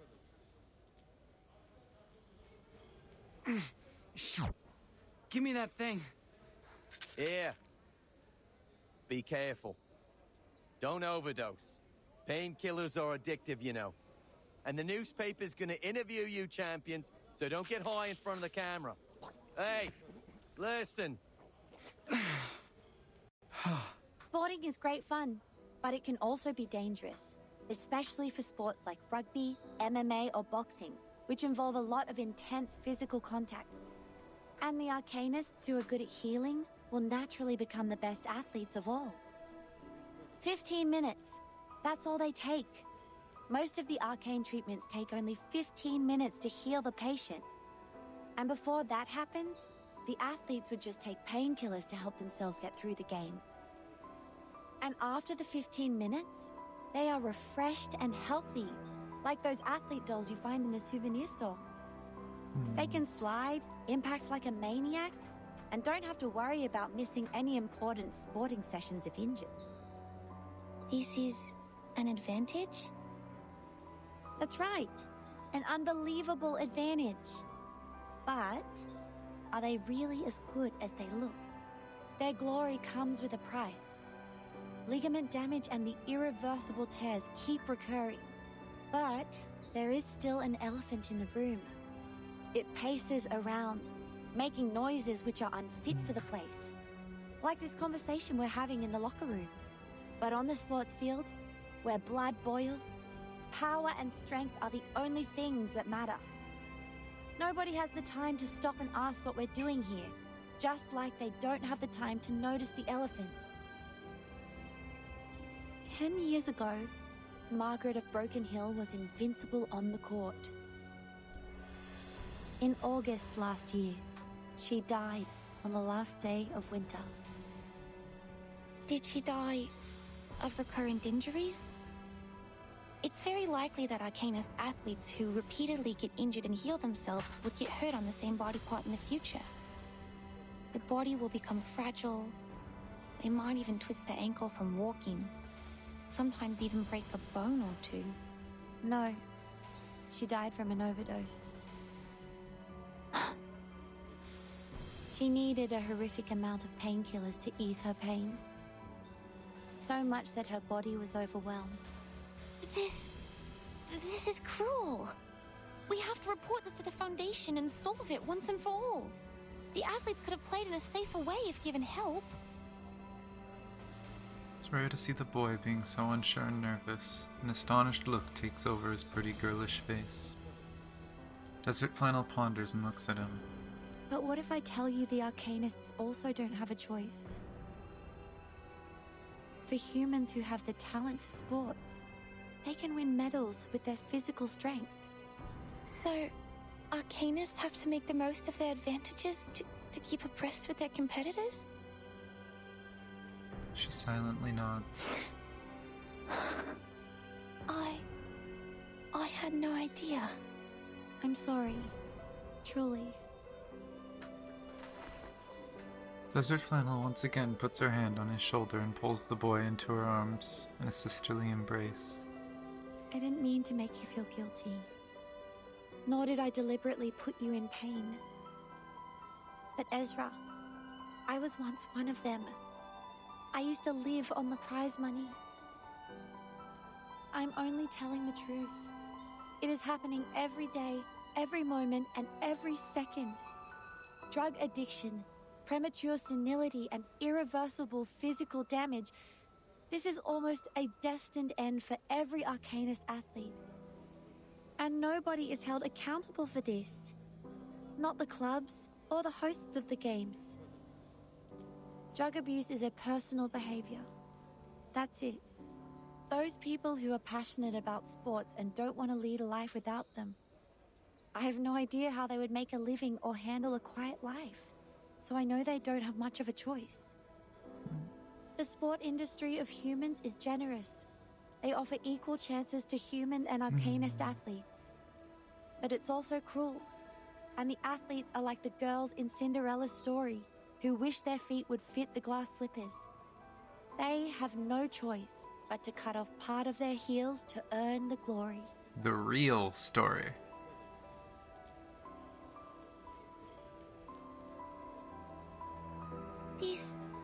This isn't fair. These sports and rules are not appropriate for arcanists. They have been treated unjustly. They aren't taken seriously and respected as athletes. Is Spathodea one of them? That's why she was so furious. There you go. So the rumor that they are turning against each other is true. Can you please beat the shit out of this guy? Please? Camera, this way. This is the human representative of the event. You were that paparazzi. This is not how a polite kid would address others, Mr. Ezra. Just beat the shit out of him and take his camera. I'm just a concerned journalist who ran into you while reporting a rugby game. Bullshit. Watch your mouth, mister. This is harassment.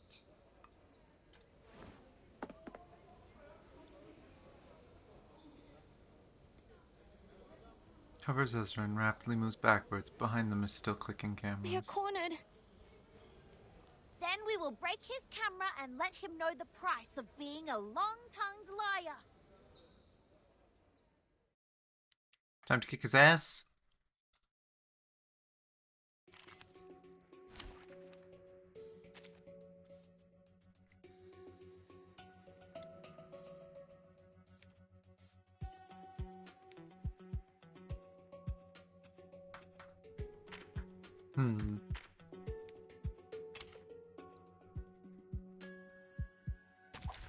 Hey, hello there.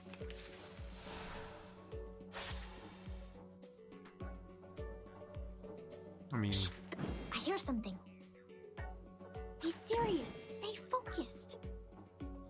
Move your legs. We'll see how this goes, but like they're low level. This will probably just kill. Cradle. Oh wow, he lived.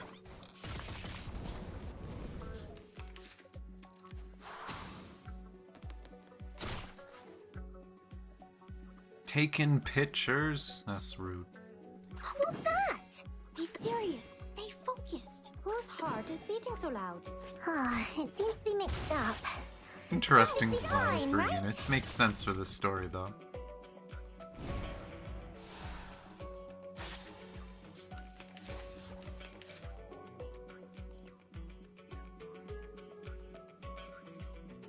What's this?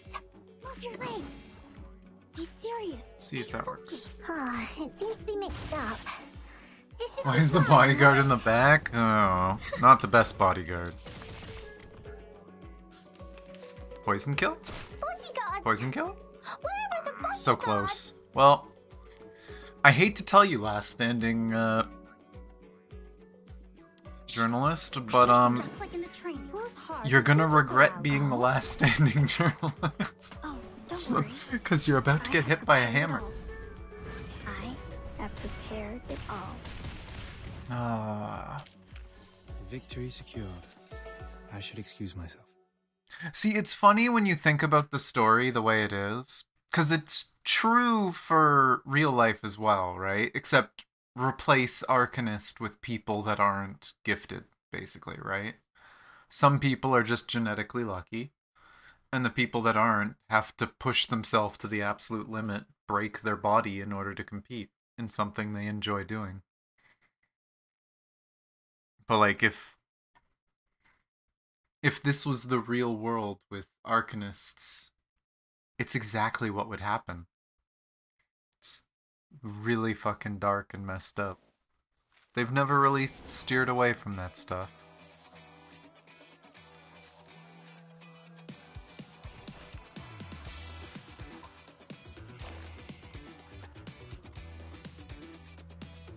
Ticket? Is there anything interesting on it?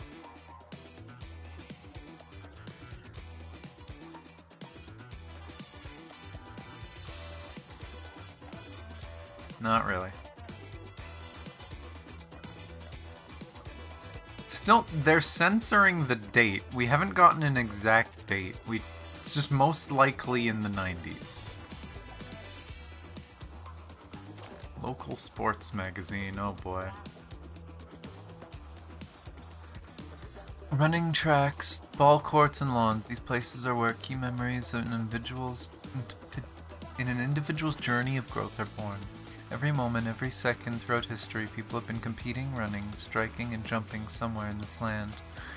It was through friendly competition and childish games, throwing stones and tree seeds, that children learned the basics of hunting. As they grew older, they would climb tree trunks to pick wild fruit, hone their nimble movements of footing.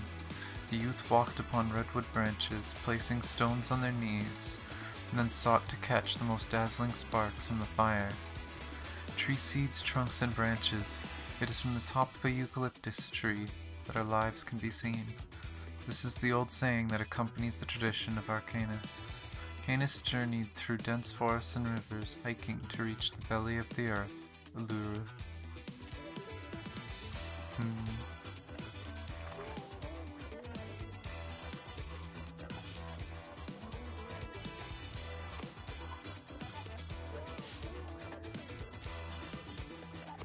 I think that's the last one.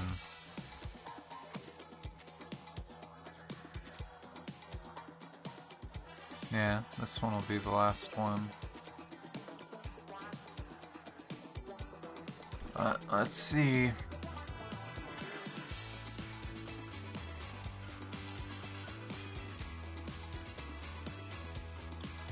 Path paved with tears and penitence. This time you still have a chance.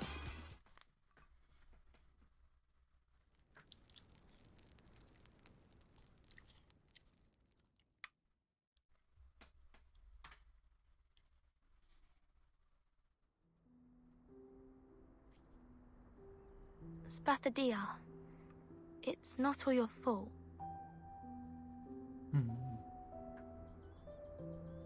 The tools are scattered all over the place, but no one is working at the site.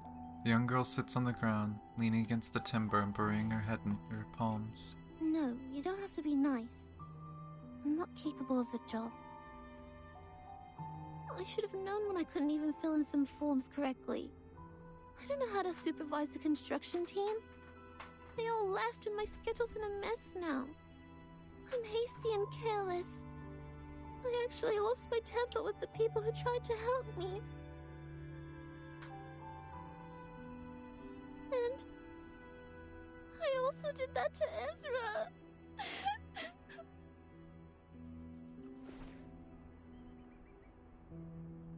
Lowering her head even further, Spathodea sobs and rubs her eyes. I know he has no ill intention, and he's not a bad guy. Maybe some humans mistreated us, but that has nothing to do with him. And all the others. I should have got out of his face right away.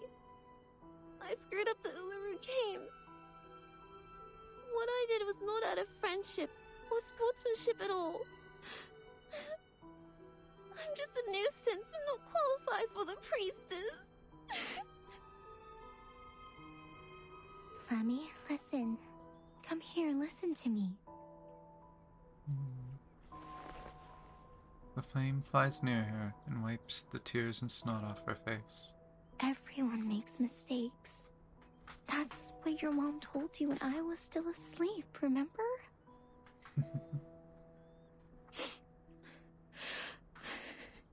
It's just plain true. Everyone makes mistakes. Especially young people.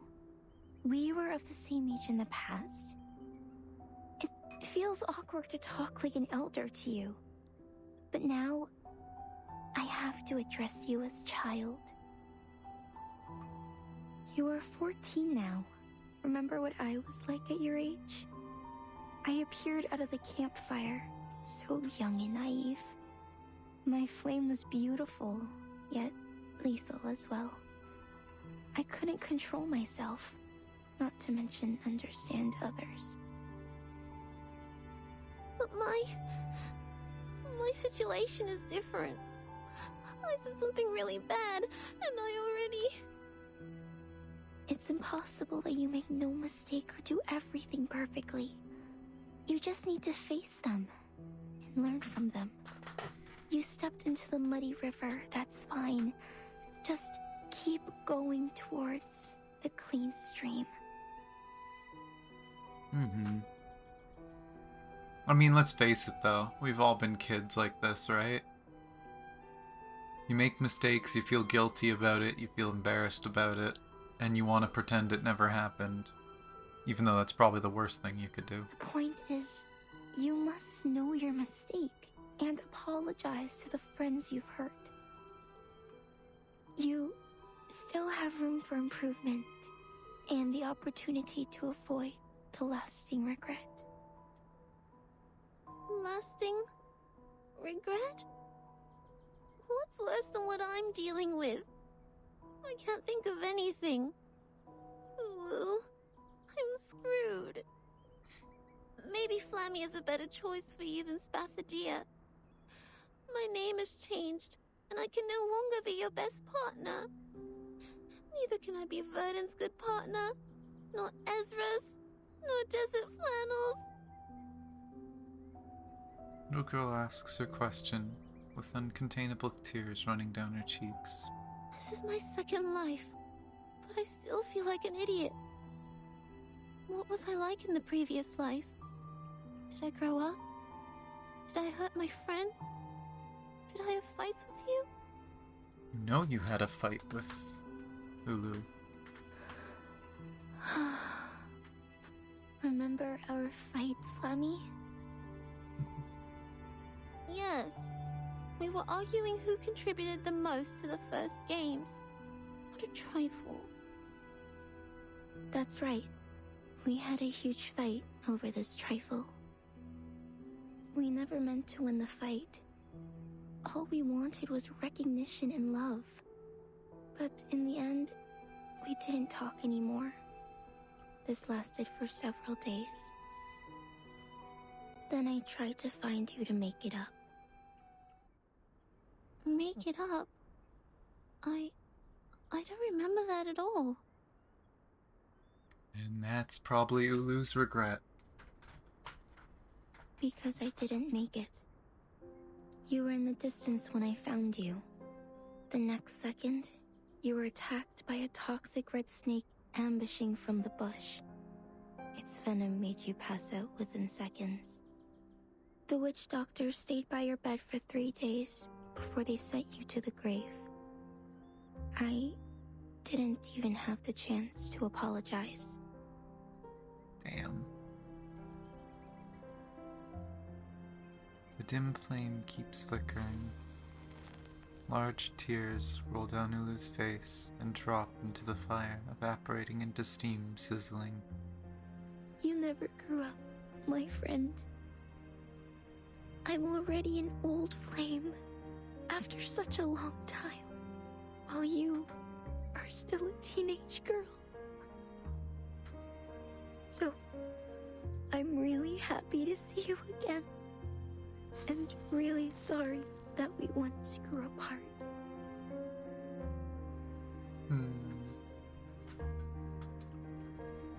I see. Thank you for telling me, Ulu.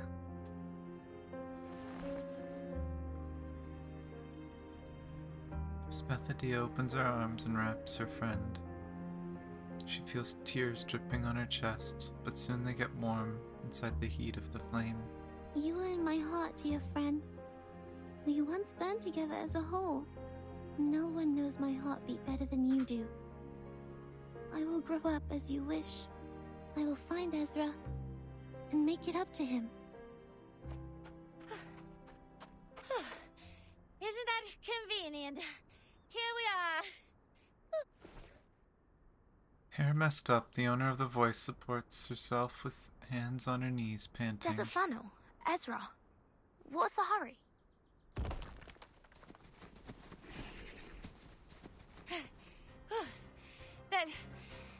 That was... Hell, those guys were chasing us like crazy. Anyway, that's why we are out of breath.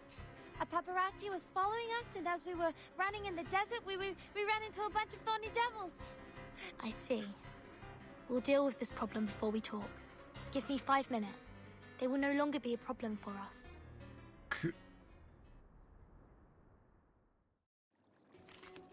Who's that evil sounding priest? I'm sure of it. Oh my gosh.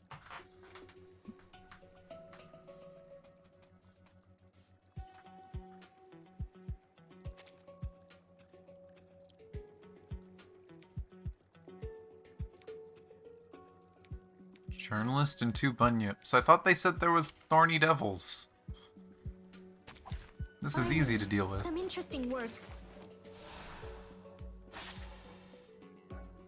Shh. I hear something.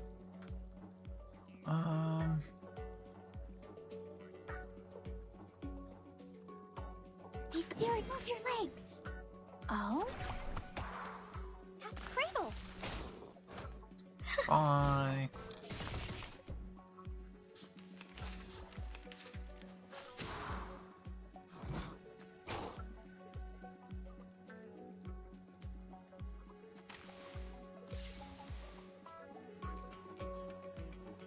Be serious. Stay focused. What's this? Whose heart is beating so loud? Go, go! Bye. Hack of the critters. Victory secured. I should excuse myself. You excused yourself before the fight, 6. You weren't even there.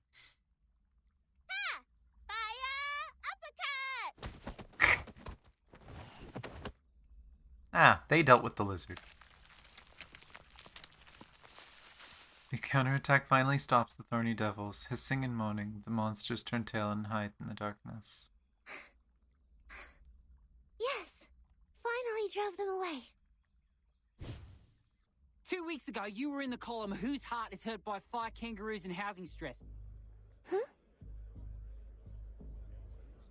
another trouble is approaching, accompanied by a dazzling Would flashlight. you care to make a statement?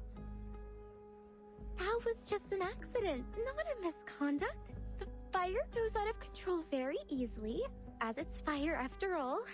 Young people. Besides, you and your fellow team members were seen chasing after a metal UFO on the back of a wooden horse. Rumor also has it that an alien power is behind the revival of the Uluru Games, and the very power has also controlled your mind. Would you run a checkup to clarify? Oh my god, this fucking dude. What do you mean? Mr. Alien T is good and kind. He has never had any ill thoughts. Ah, Mr. Alien T, is that the name? Excitement beams from the journalist's eyes. Countless microphones are reached out towards Ezra. Fucking... I hate journalists. Because this is just what they're like in real life. So, you've known this alien well. Are you involved in the evil plans of taking over Earth? Are you an evil scientist? When and where did you first meet this alien as an evil scientist working for Laplace? What was your first thought of the meeting? The answer is much simpler than you think. Arcane ritual shimmers, silhouetting a figure against the light. Mr. Alien T and I met in a very simple way. It was in the office of a Foundation branch, New Mexico, USA. My first thought, well, there's a UFO here. I love you, Burton. Burton, you're back! Huh? What's that thing beside you? Greetings, Miss Spathodea. I've heard about the legendary story of yours. An Australian slouch hat decorated with parrot feathers floating in the air beside Vernon. He's a hat, as well as a helping hand. And greetings to everyone. I'm Slouch Hat. Go, go!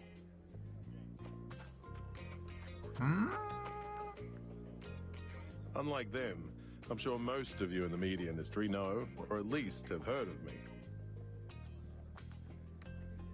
Slouch hat flies in the air elegantly as if its invisible owner took it off from their head, put it before his chest, and bowed to the I'm people. a member of the Northern Australia Rangers. Also, the spokesman of the St. Pavlov Foundation Australia branch. These days, the reopening of the Uluru Games has attracted much focus, and speculations have reached such a pitch that we have to respond.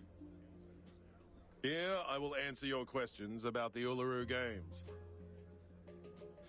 Starting from you, the ardent Mr. Makawar. Called by their name, the leader of the crowd slowly turns around. Of course. It's my pleasure.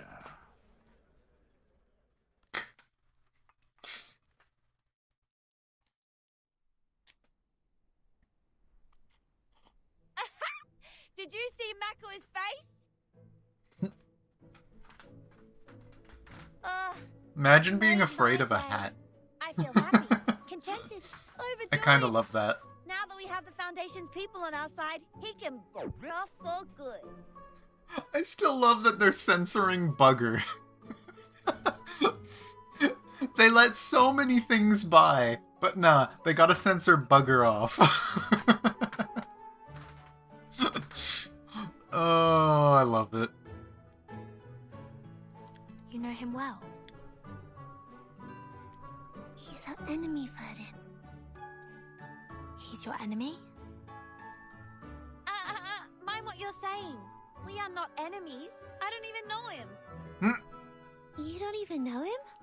And he's not your enemy. I don't quite get your relationship. Oh my gosh. Things can be complicated between men and women nowadays. You're still too young to understand it. Don't worry. You will get it at my age. Yeah, just live 1,000 years. You'll get it eventually. So it's a kind of experience one must grow old enough to learn. The current life expectancy is 50 to 75 years. I don't think I will ever reach your age. No.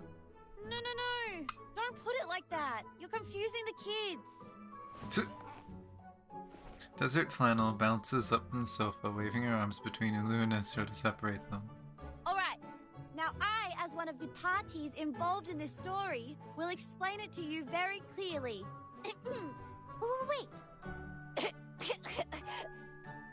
What? Where's Ezra? He's not here. He just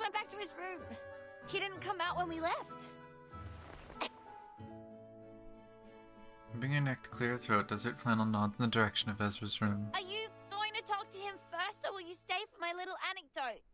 I won't tell the story again. It's way too embarrassing to tell twice.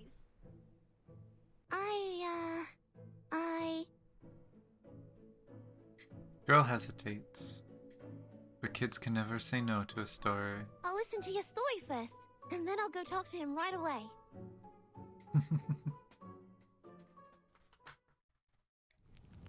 To be continued.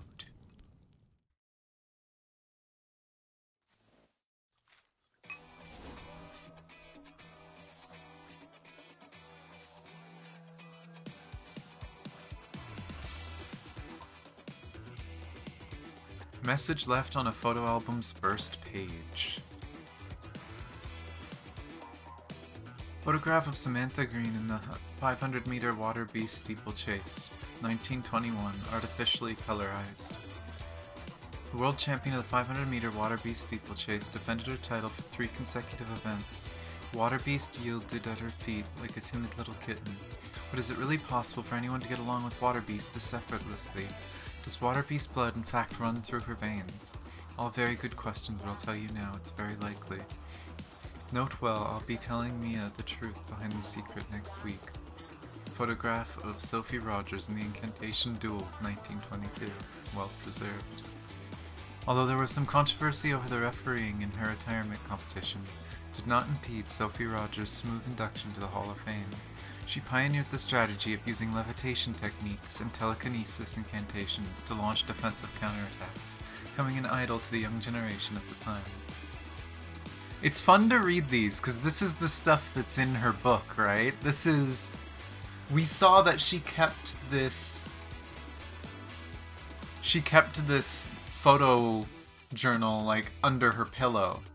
This is the stuff she cherishes. The stories about the old Arcanist games. Even before she started having her, like, reincarnation memories come through.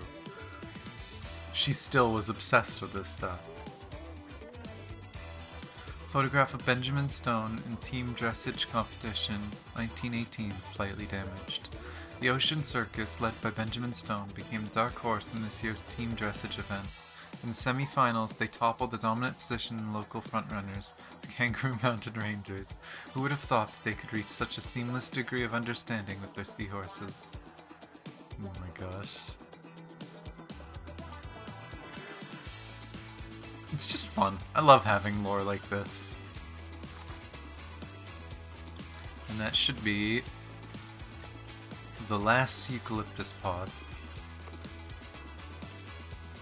Which means we can unlock the last of this.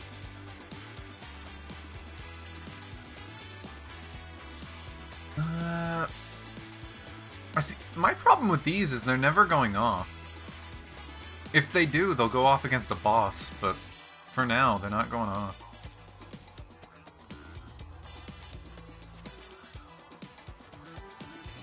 I'll stick that one on though.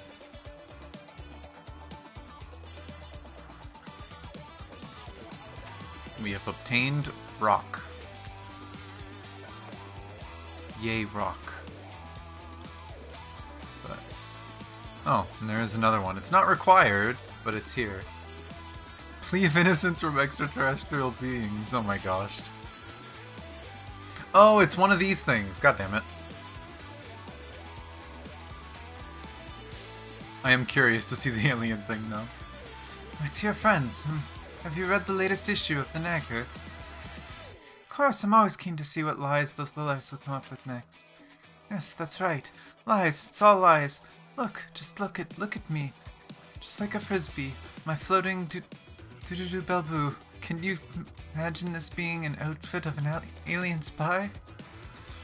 Please rest assured, Mr. Alien T, we are both rotatable circular objects, and I'm naturally inclined to believe what you say.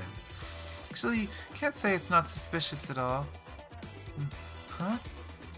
Oh, but the Naggers, who's so confident about alien invaders, isn't exactly the most reliable source. When will that rag publish something that even remotely resembles the truth?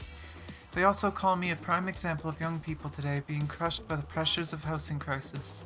What a load of crock. Yeah, that's right. It's a big conspiracy orchestrated by those stinky sockwares at the Aerial Service Office. Another ridiculous footnote in the absurd battle of office politics. I appreciate the fact that you trust me, really. Don't worry too much, my friend. No lie lasts forever. Everything has to come to an end at some point, and sometimes we have to take care of the big problems before the little ones sort themselves out. Never imagined a UFO would cause such an uproar. To be frank, I'm quite shocked by all this. Just lay low and it'll blow over in no time. Yes. A hat, a UFO, and a girl. Have a conversation. I think that was the last. Oh no, she still has a few. But hers are less important as far as I can tell. But unsinkable. Don't ever talk about any of my plans like that again. Promise me. Promise me, my love. My love? Is this Flammy and Uluru?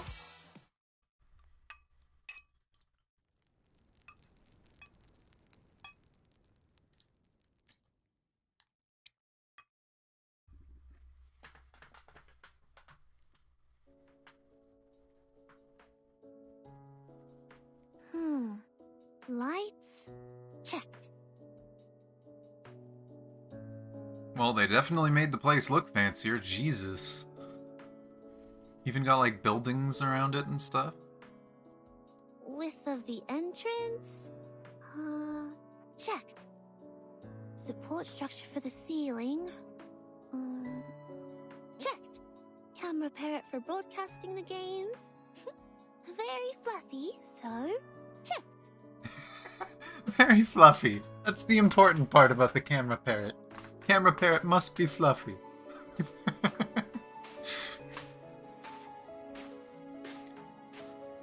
Spathodea walks slowly along the clay runway under the wide and bright rooftop of the renovated stadium. Spare torch for the Uluru flame. Obstacles for steeplechase. Tenacity of the branches and temperature of the red clod. Alright, checked.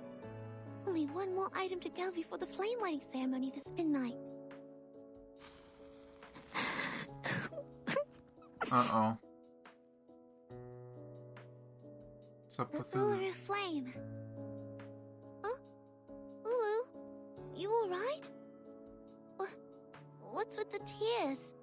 Did I make you sad again? No, nothing. I just have sand in my eyes. Our sand is common here. It gets into your eyes very easily. Just like when my granny saw me walking for the first time. Okay, she gets it. Young lady, you should have preserved the dignity of this old flame.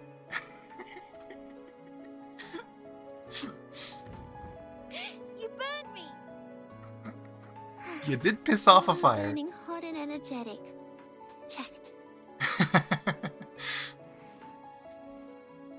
Ticking off another check in the notebook, Spathodea looks upward.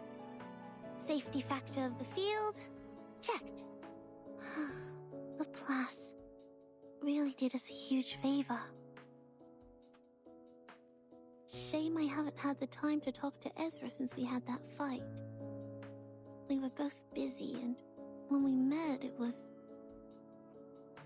What? You haven't talked about it? But I didn't feel anything wrong between you two. We did make up, that's for sure. But we never really talked about the fight. It's like you break your knee and just cover the wound up with trousers, as if it had never been there. You may feel fine when you jump and run, but it hurts whenever you sit down for a break. She scratches her hair, then starts to play with her fingers, a glum look on her face. I wonder if Ezra and Verdun are going well with the patrol. Relax, Flammy. It will be the opening ceremony tomorrow. Our checklist is even more intricately designed than a robe made with pine needles. Besides, the bunyips haven't turned up in quite a while. Everything is working like an unsinkable ship at sea. There isn't anything that may cause it to sink. All right. but the last ship that claimed to be unsinkable. What was it called? The Titanic? Yeah, that didn't go so well. Stone doors opened without warning from behind the thinking girl. Oh, I got it! We have an emergency! Uh-oh. It's called the Titanic! Oh, that was some timing. I bought tickets, let me in! I came all the way here just for the Uluru Games, because you said that it is open to all for the first time! Everyone, please be patient. Holding a microphone, Macaur stands on a pile of rocks, making him stand out from the group. The whirlwind brought up by the airship only makes the traveler's steps more We staggered. are now standing at the entrance to the Uluru Stadium, and this is where the rumored reincarnation will come with flames and bring about the rain. The rain will comfort the thirsty travelers and soothe their dry heels. Macaur's just a dick. I guarantee you, as the ambassador of the games, that no matter what your lineage is, you are welcome here as long as you have a ticket. All you need to do is wait patiently and with sincerity. Sincerity? We've followed the guide and circled around the desert for a whole day. We need water and food. Some kids have become dehydrated. Yes, we need water! We need to get into the Uluru Stadium! You've promised us! We need water! We need to get into the Uluru Stadium! So this dude marched people near to death and then is using them for this? We need water! We need to get in the Uluru Stadium! That's right. Yes, that's right.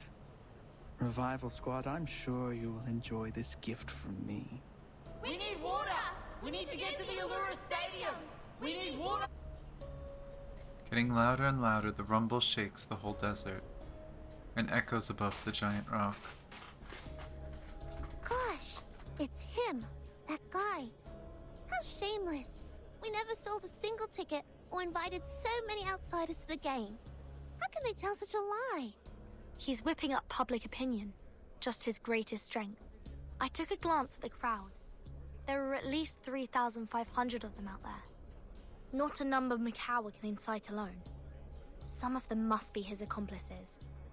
I'm sure they are good at mobilizing, swindling, blackmailing and stuff. It's the Eucalyptus Brotherhood. The leader is one of them. I know his face. Darn. Seems like they're not going to make this easy for me since I took their tickets. And there's Macaur. How convenient for them. We can't just leave them here. Outside the stadium, they have no food or shelter. They'll suffer sunstroke in no time. But if you let them in, they're gonna destroy the place. How are you going to handle this? Desert Flannel, do you still have those fake tickets? Yeah, why? Sell them. Excuse me? I thought you knew that I'm not doing this for money. I know why you need money. You have always wanted to buy the house where your grandmother spent her life and raised you. It's important to you, just like the Uluru Games to me and Ulu. Young girl stands up. Ezra, Verdun, please contact the Foundation for help. Desert Flannel, I need you to prepare to guide the crowd and maintain order. Spathodea, you're not planning to... Let's go all out, mates. I am going.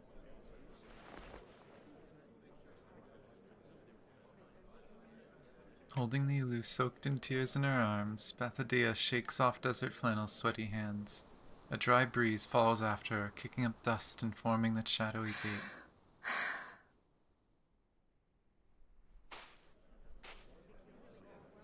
Everyone, your attention, please. Crowd's attention turns, murmurs surround the girls like a vortex. That is the daughter of the Uluru Stadium! Behind her! She's the girl in the newspaper! What? That girl? Is the reincarnator? Oh dear, there she is! And look, that flame! Isn't that the Uluru flame in the newspaper? Open the gate for us, priestess! Show us the Uluru Stadium! Open the gate for us! We have tickets! We have tickets! Fucking Macaur.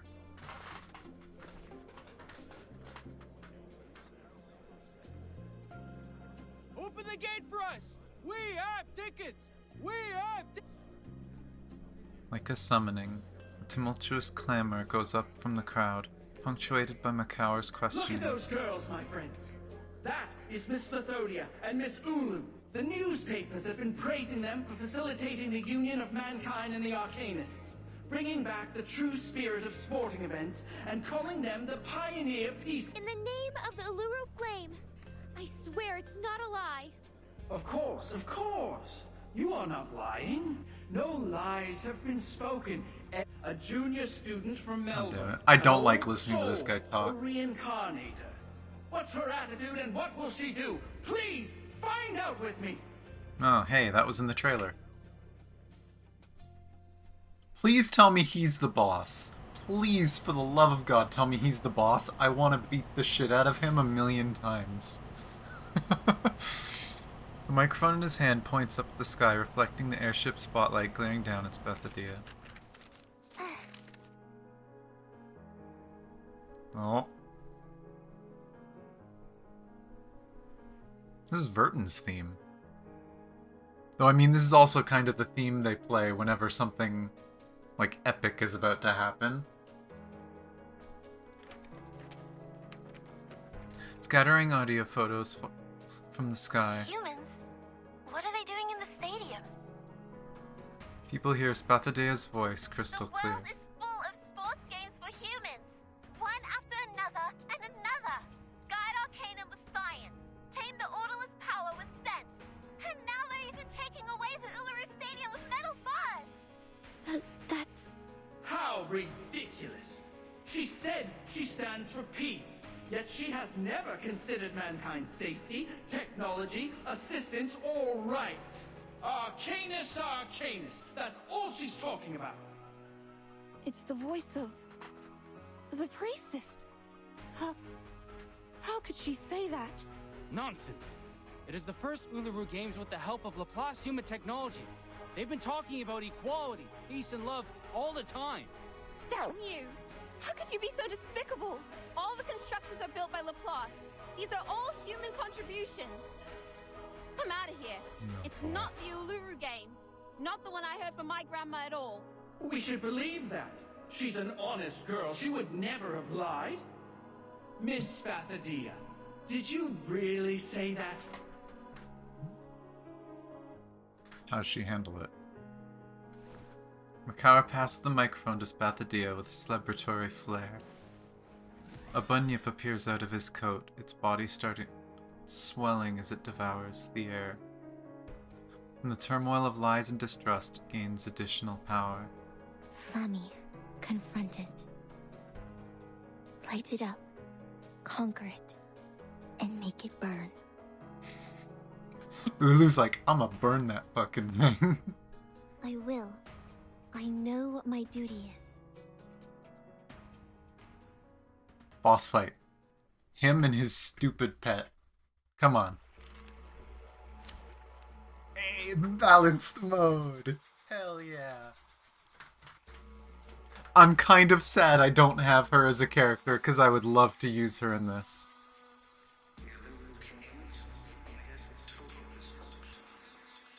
What is this music?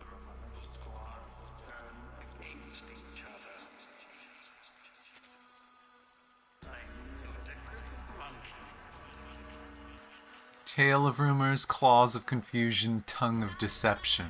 So it's just different parts of his pet.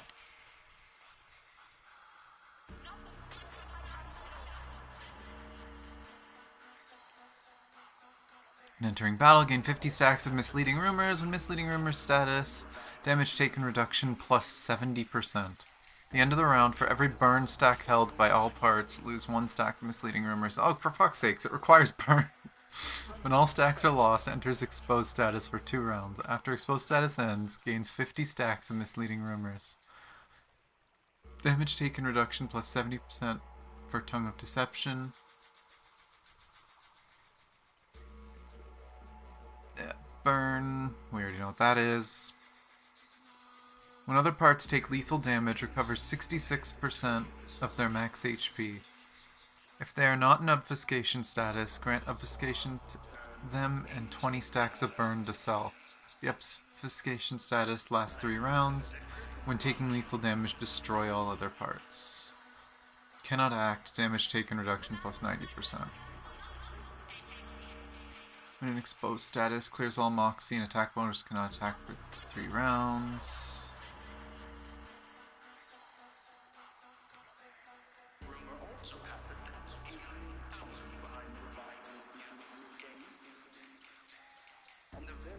Oh yeah, like I know her kit. She does burns. She does lots and lots of burns.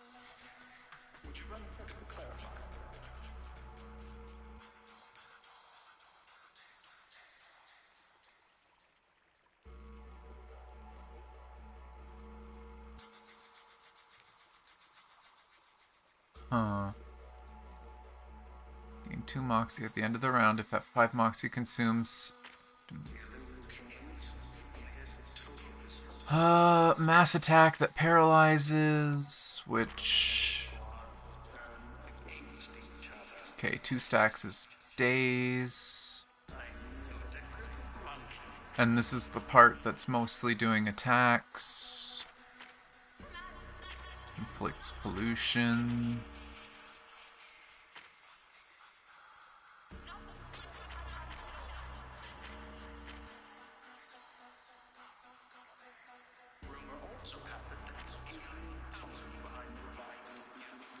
That is a tanky mofo. That...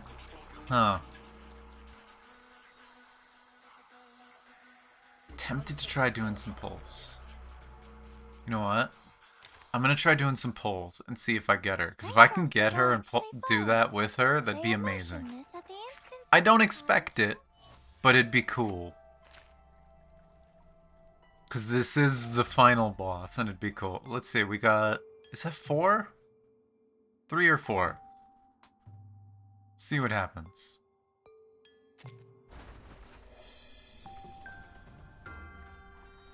No. Wait.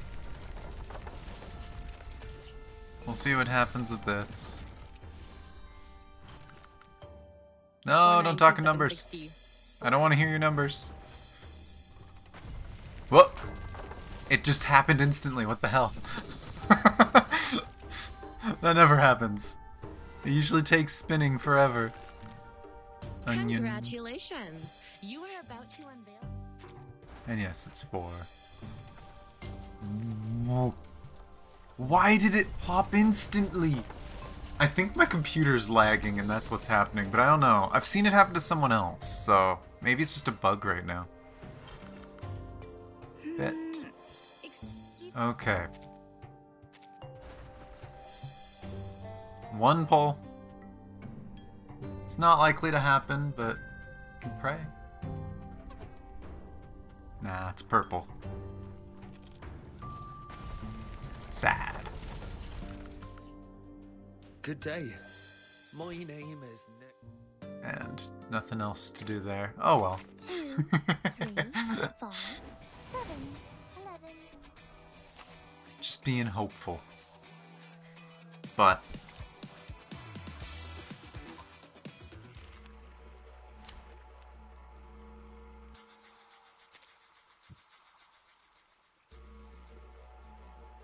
it sounds like all 3 parts are important to do damage to.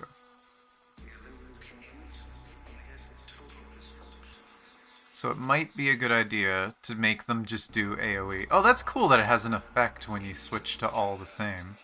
Oh, it's only all this.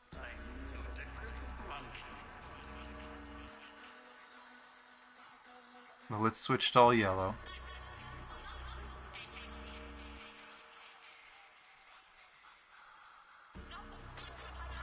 I didn't see anything about single target, so AoEing shouldn't be a big deal.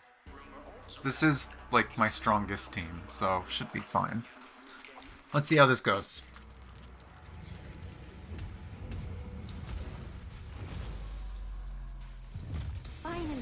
some interesting work.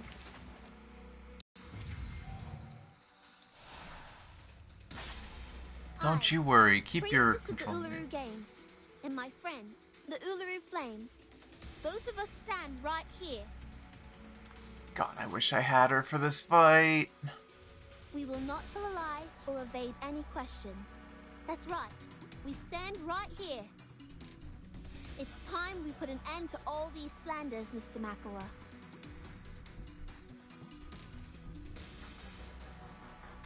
Okay, so which one is which? The top one's the one that just attacks every few turns. Big AoE attack that stuns. The hand's the one that does most of the attacks, and then the head does... Oh, it's so thematic, but oh, it's so creepy, this song. It's a mix of just a basic rhythm. What almost sounds like a little chanting, but it's probably just remixed of all this shouting.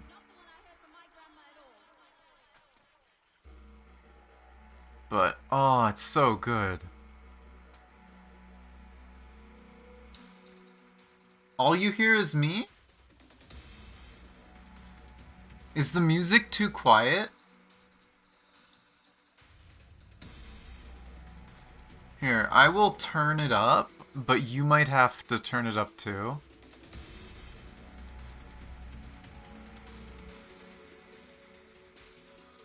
Because I can see it on there. It should be picking up the audio.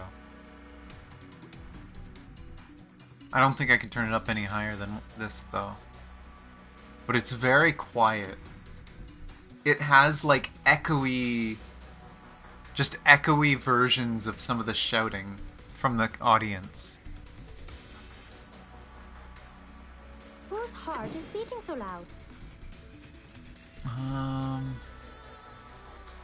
The moment of silence. Be serious. Stay focused. Let's see if we can get rid of the arm. Oh? Learn from silence. Say hello.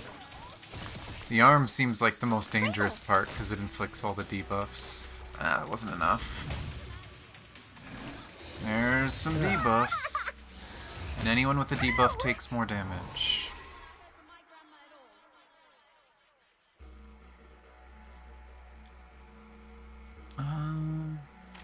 Yeah.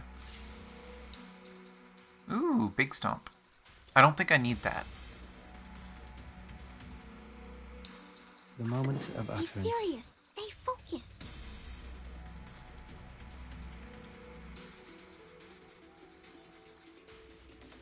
We'll see if I can Who's that? very quickly get rid of the arm and the Benefit from tail. Go, go! I tripled the ingredients this time. Because that should put a ton of burns on the head.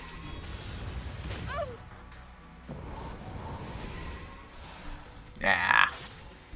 Burn! Everyone here is exhausted from the journey to the desert. We're suffering from the heat and the thirst. So why don't you open this gate for us? Is your golden gate too good for the tickets we paid for? Are you shutting us out? Tickets you paid for? Are you sure that Uluru Games has ever sold any tickets? Guys, please check your tickets and compare them to each other's. I believe they have different sizes, textures, and printing methods, which indicate they come from different producers. That's right. If you know the local gangs well, now you should realize the staff who brought you here and those marshalling the crowds include some familiar faces. They are Tommy, Jackson, and Cameron. Gangsters from the Eucalyptus Brotherhood who made their first pot of gold by selling fake tickets. And you, Mr. Makawa, speak for them. He doesn't even fight it. There are reports of your arson. You set fire to a hospital, and thousands of human patients in there were almost killed. No. This is supposed to be an unforgivable felony. Yet you are still standing here. Did you bribe the officers to get away, Miss Spathodea? First, please be careful of your wording, Mr. Makua. That was not arson. It was an accident, caused by the instability of my arcane skill. It was awakening at the time, and things like this happen to most arcanists. Second, we didn't cause any injuries, or burn the hospital. Only a clinic was slightly burned in the accident. We have paid for the damage already. Besides, the revival squad has promised they will do volunteer work for the hospital every Saturday afternoon as an apology. Good for you.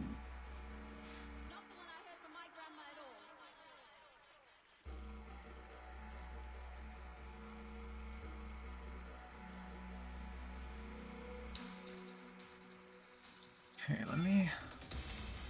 Oops. I remember this right.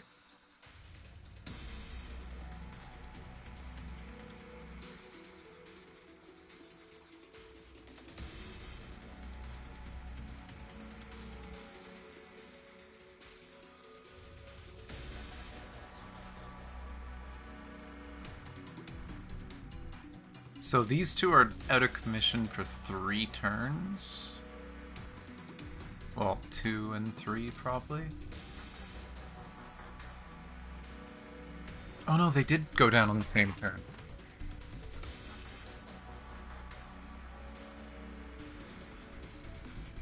I hear something.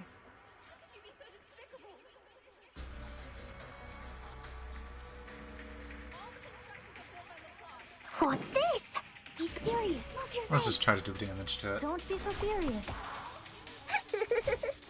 It's been too soft to hear much? Aw, that sucks.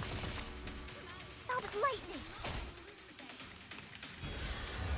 Hey, I'm the support staff. Crowd has calmed down. Whoop. The Bunyip is weakened. Now go for it, Flammy.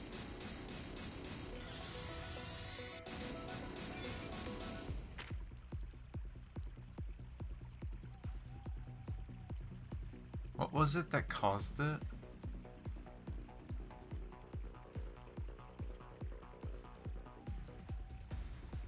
Okay, so it just lost all of its stacks, I guess. Well, unfortunate for it.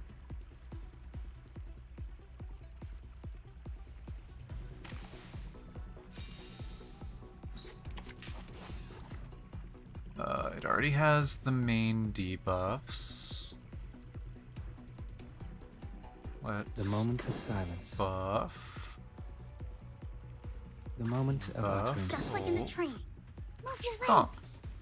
We walk in long nights. Learn from silence. Oh, don't worry. But it seems like I got the basic idea for the boss. You want to take out the limbs just to debuff the head, and then focus the head. This thing's tanky as hell, though.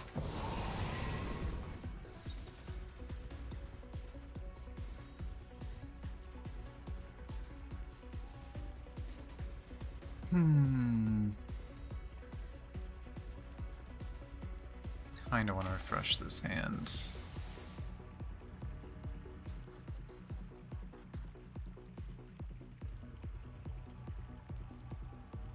Whose heart is beating so loud?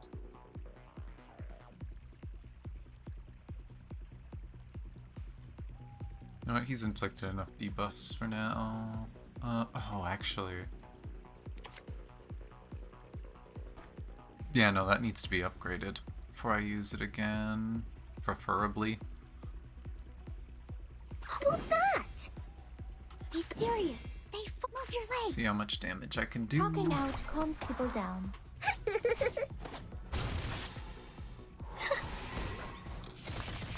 Oh, we broke that again. More burns.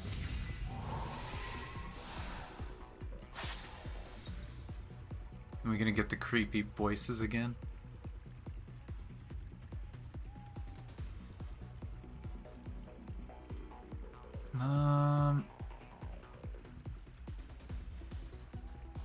Oh, it's not even gonna give it now, so now I'm gonna have to wait.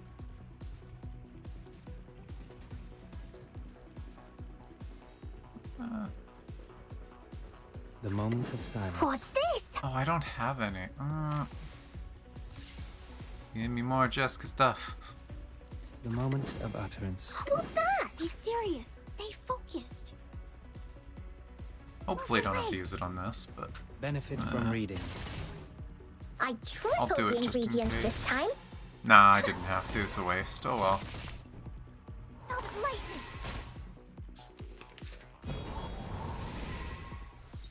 More burns.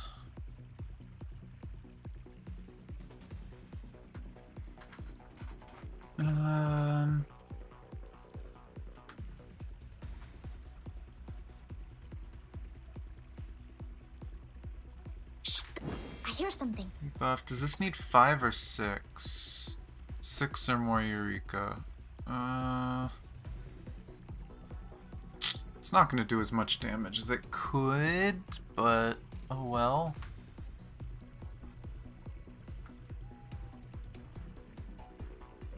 Just like in the training. Time for tongues to speak of truth. The moment of utterance. Not enough burns, needs more. Well, this is gonna do a lot of AoE, so probably give more Prepared burns. it all. I have prepared it all. The scale of your soul has tilted. The balance needs to bonks. be restored. We walk in long nights. Oh gosh, and that top one's almost broken. This is interesting, because it's a boss that's like... It's really easy to control this boss. If you know what you're doing, you can keep the boss under control, whereas other bosses kind of just rampage on you.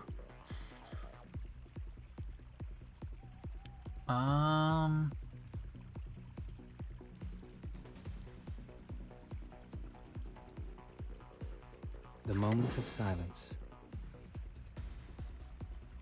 You know what, why Whose heart not? is beating so loud? We should listen to what people say. Move your legs. We walk See in how much long this nights. does. Oh? Secrets always hide in careless words. Listen carefully. That's Cradle.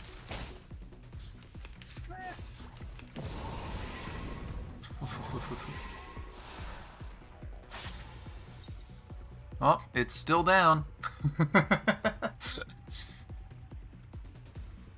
Bullying the boss, apparently.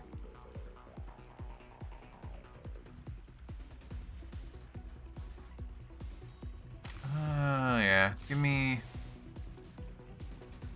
Oh, am I gonna get screwed by this? I did get screwed by this. God damn it, game.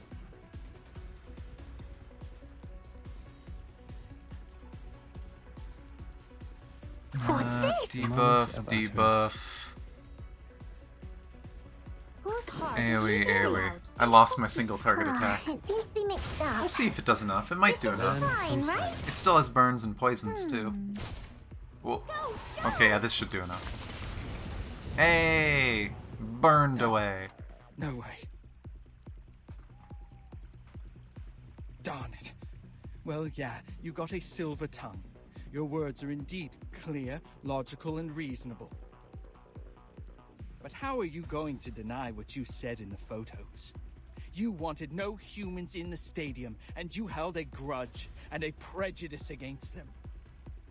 There is no doubt that those words came out of your mouth. Your eloquence won't change the fact. Yes, the fact. The fact that is 100% true. You can't deny it. Victory secure. I should excuse myself. And everyone gets heated. You were right, Mr. McElroy. I did say that. I take responsibility for every word heard in that photo. It's weird to think of words heard in a photo. But people, listen to me.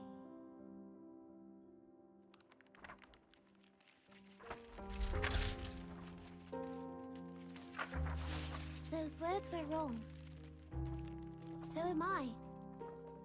I am a fool, an idiot, The stinkiest rotten egg in the kitchen. I've seen countless humans on my way here. From Melbourne to Alice Springs, and then Uluru. I've met the construction team from Laplace, the receptionist at City Hall, considerate doctors, and my first human friend. My good friend.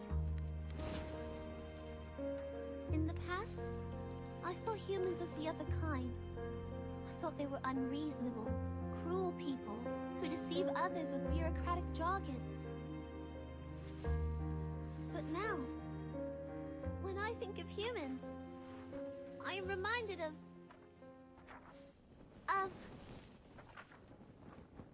my friend. My gentle, brave, smart, selfless, clumsy human friend.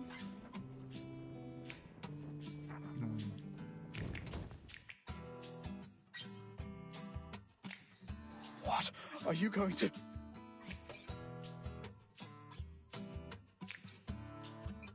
Confront it, light it up, conquer it, and make it burn for you.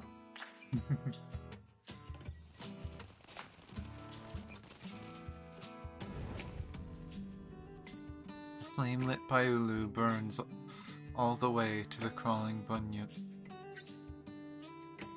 In an instant, the only thing left on the red soil is burned ashes. The bunyip didn't even make a sound. The rest of the bunyips scatter, fleeing into the crowd and corners, causing a chorus of screams. And I'm willing to believe everyone here loves sports as much as I do. I must apologize for being an idiot with such a narrow view. I'm sorry.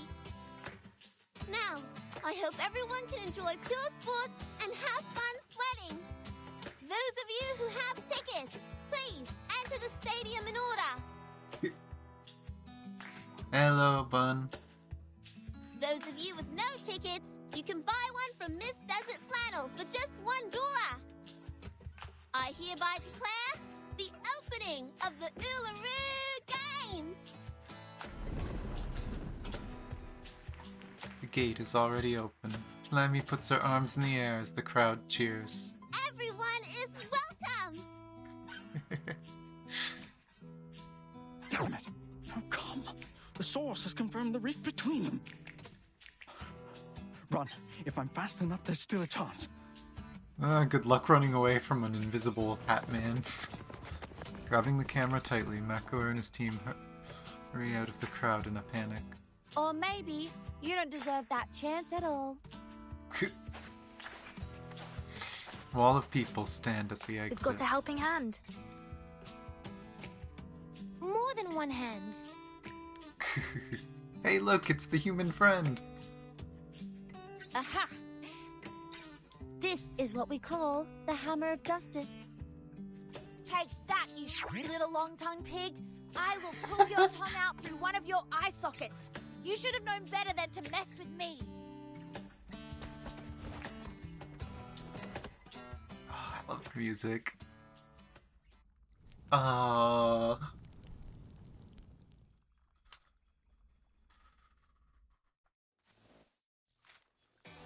I think it's just 2 more story cutscenes now. I don't think there's any more combat.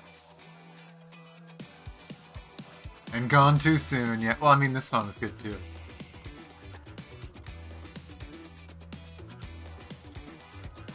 Has vocals if I go back to the main menu screen.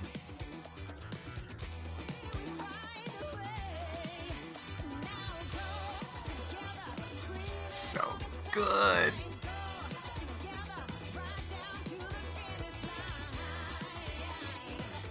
It's funny, because this has been one of the more simple stories so far. We still got more to do. This has been one of the more simple ones compared to, like, some of the crazy stuff we've had in previous stories and events. It's almost been more slice of life. I mean, geez, what's more slice of life than the villain being fucking paparazzi? right? It's literally just a journalist. But this is probably one of my favorite events. It's just a simple, fun event. Okay, let's see how the games go. Warm flame adorned with honey-like tears. This half is for you, and this half is for me. My friend, I miss you so much. That was earlier said as Ulu to Flammy because of what happened to the previous Flammy. And now I think that's gonna be Flammy to Ezra.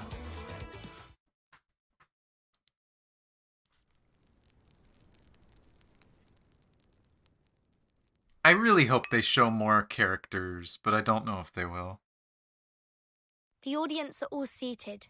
No stampede or jostle, not to mention injury. All the human athletes have registered, and their mixed sporting events with the arcanist athletes have been properly planned and are ready to start in 3 days. I'm done. I can't even move a finger right now. Too much paperwork. This is almost a miracle. Everyone is running and running for the tremendous workload, like a python trying to digest an elephant. Fortunately, they managed to complete all the work just on time. Come on, Flammy. It's our turn.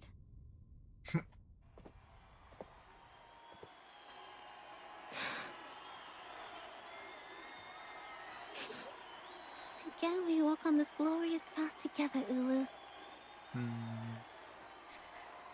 Run. Get yourself running, child. Light up the Uluru torch, as you have promised. As I have promised. Her ribs tremble excitedly as Spathodea's heart flutters like a bird, now flapping its wings to fly. I was gonna use this picture as the thumbnail, but I chose against it. Tired as her body is, the way Spathodea runs is lively as her heart. But... You heard Ulu, not Ulu? No, it's Ulu! That's Ulu. Ulu's the little fire sprite.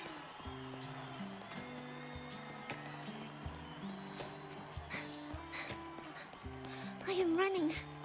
Even though the day I last ran here was 1,000 years ago. It feels just like yesterday to me. I run across the long track, stepping on the burning red soil. I am sweating like a sparkling star. I am going to the top of the stadium to light up the torch. Ulu? Ulu! Have I grown up as you wish? Am I new and different now? Aww. To explain what you've missed, Bun, because you missed a lot, you basically came in at the end. This girl is the reincarnation of a priestess from like 1,000 years ago that ran basically the mage equivalent of the Olympic Games with her fire spirit friend. And her and her fire spirit friend 1,000 years ago had an argument, fought, and then the girl was bit by a poisonous snake and died. And so they never got to apologize. And so she reincarnated, she woke up her sleeping fire spirit friend, and they finally got to kind of apologize and relive the glory days.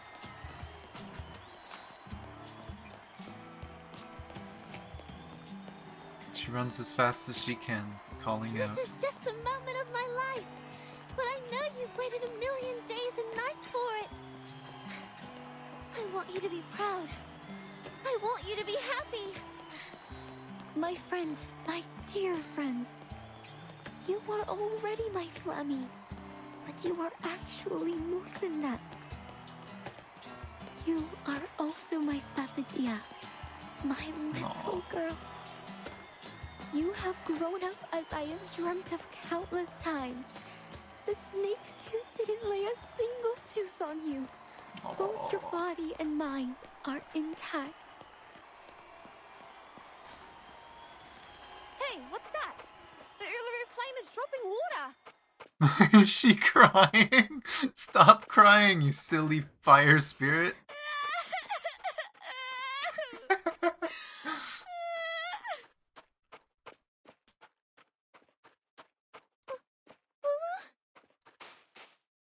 Flame is put out by her tears. The little priestess stops running subconsciously, which makes her lose balance. Falls forward to the ground. Flame! The Uluru flame, it's... Oh, calm down.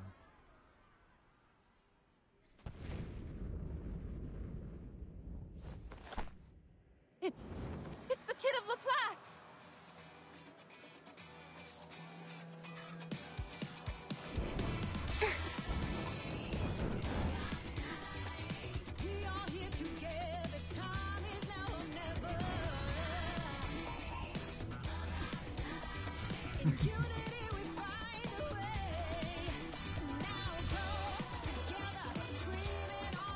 There's the theme again. The Uluru flame, it's lit up again!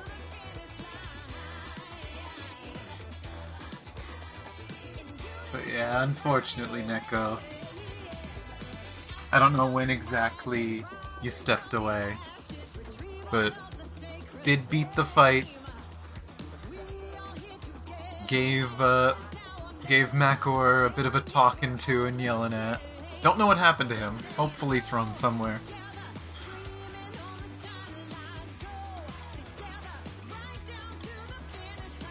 But yeah, it's been good. Flame that revives is burning in their joined hands, feeling warm and comfortable. Ezra finally hears the people's cheers as he looks around at a loss. We did it! The opening ceremony took place just as we planned. A little different. Yes, yes! We made it! Thank you, Ezra! I don't think this is her upgraded skin. That'd be kind of cool though if it was like her festival outfit. Spathodea holds the weak Ulu gently while holding the boy in her arms. The flame is burning in your hand. You share the same thought, don't you? It wouldn't have burned on you if you weren't wishing for the game sincerely. Yes, I do. I want it to be a successful event. It's important to you, and so to us now. Smile on his face, Ezra holds Spathodea's hand and lifts it in the air. Mankind and arcanists who are here with us or following the event through radio, TV, or internet. I invite you to witness the blazing of the Uluru... I don't know about internet. I don't know about internet. This is supposed to be happening in the 90s. I don't know about that, but you know what? I'll let them get away with that mistake. I'll let them get away with that. They have weird time travel shenanigans in the story. So you know what?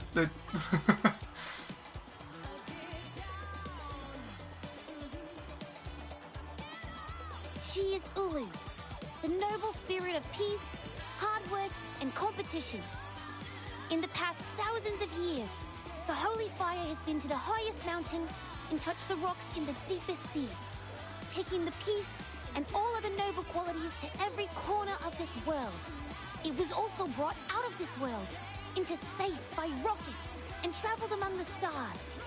From ships to spaceships, from one hand to another, it has journeyed far. And now, for the first time, the torch to be lit has come to the flame. The flame is burning in the joint hands of human and arcanist. We hereby swear we shall forget the hatred, conflict, turbulence, and chaos of the past. We shall run in the name of sportsmanship. We shall walk in the original form of men. We shall compete against each other, not for victory, but for participation. So good.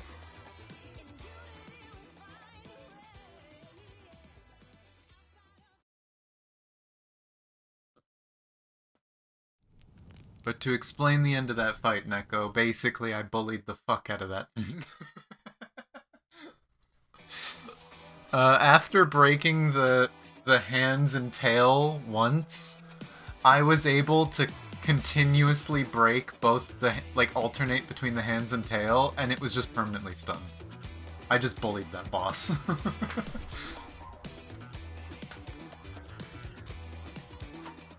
But yes, there was a big speech after the fight of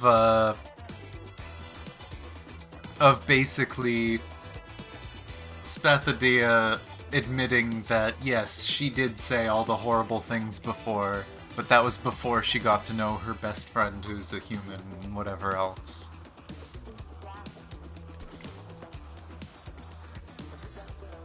Oh, Vertin and Ulu talking?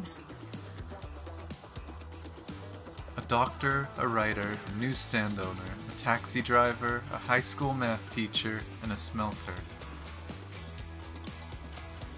Is this supposed to be all the different people that interacted with her?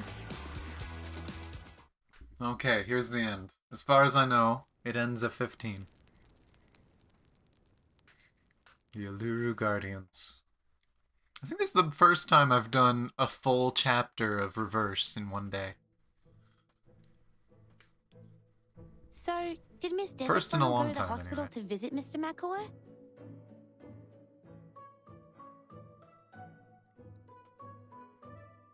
Probably to go make fun of him. Yeah, she bought all the magazines with that photo and brought them to... Oh, wait. I guess you don't know the story between Desert Flannel and Makawa. Oh, do we get to figure out the story now?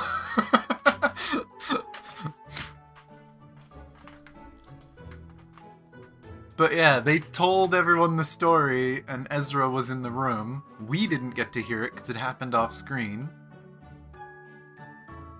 But is she just gonna go rub it in his face? No idea. I was in my room pondering what happened that day. The two of them go silent. It's like, we were upset with each other that day. That was before we made up. Don't look at me like that. I've told you I'll never repeat that story again. Repeat it. We want to hear it. Everyone here wants to hear it. Okay. I guess it doesn't matter if I never had the chance of hearing it. It's just a story. Guilt trip. It's very hard to disappoint a child like that. Throwing her hands into the air, Desert Flannel declares her defeat. She makes some space and pats the seats beside her. Fine, I will. I will tell it to you. Come over here, kid. Yay! You were so kind. Ezra sits beside Desert Flannel and waits like a quiet kitten. You must all know that I have many jobs.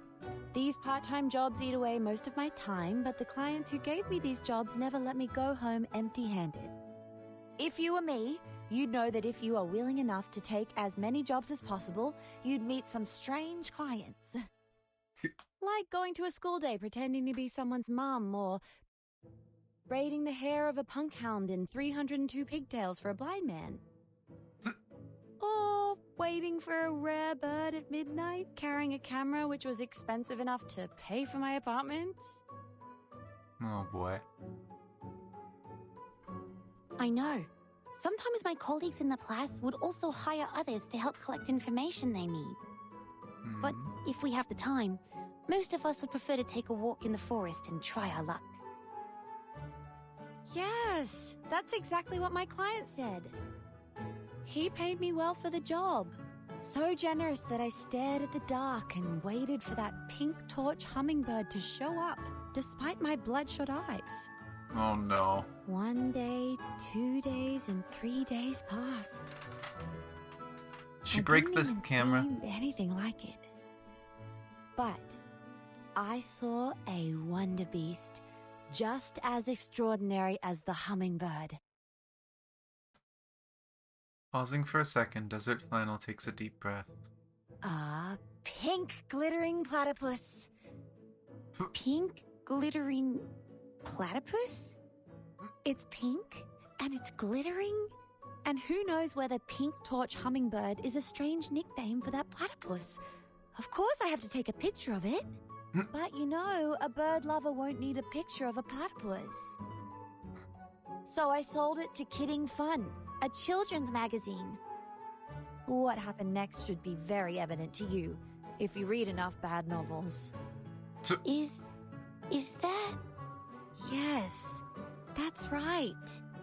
That platypus was Makua, who took the transformation potion.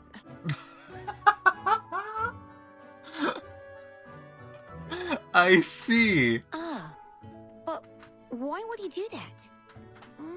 Perhaps he was looking for some fun, or maybe it was an accident? Anyway, according to him, someone pulled out a prank on him, and it was definitely not his own choosing. He quit his job the moment that picture was published.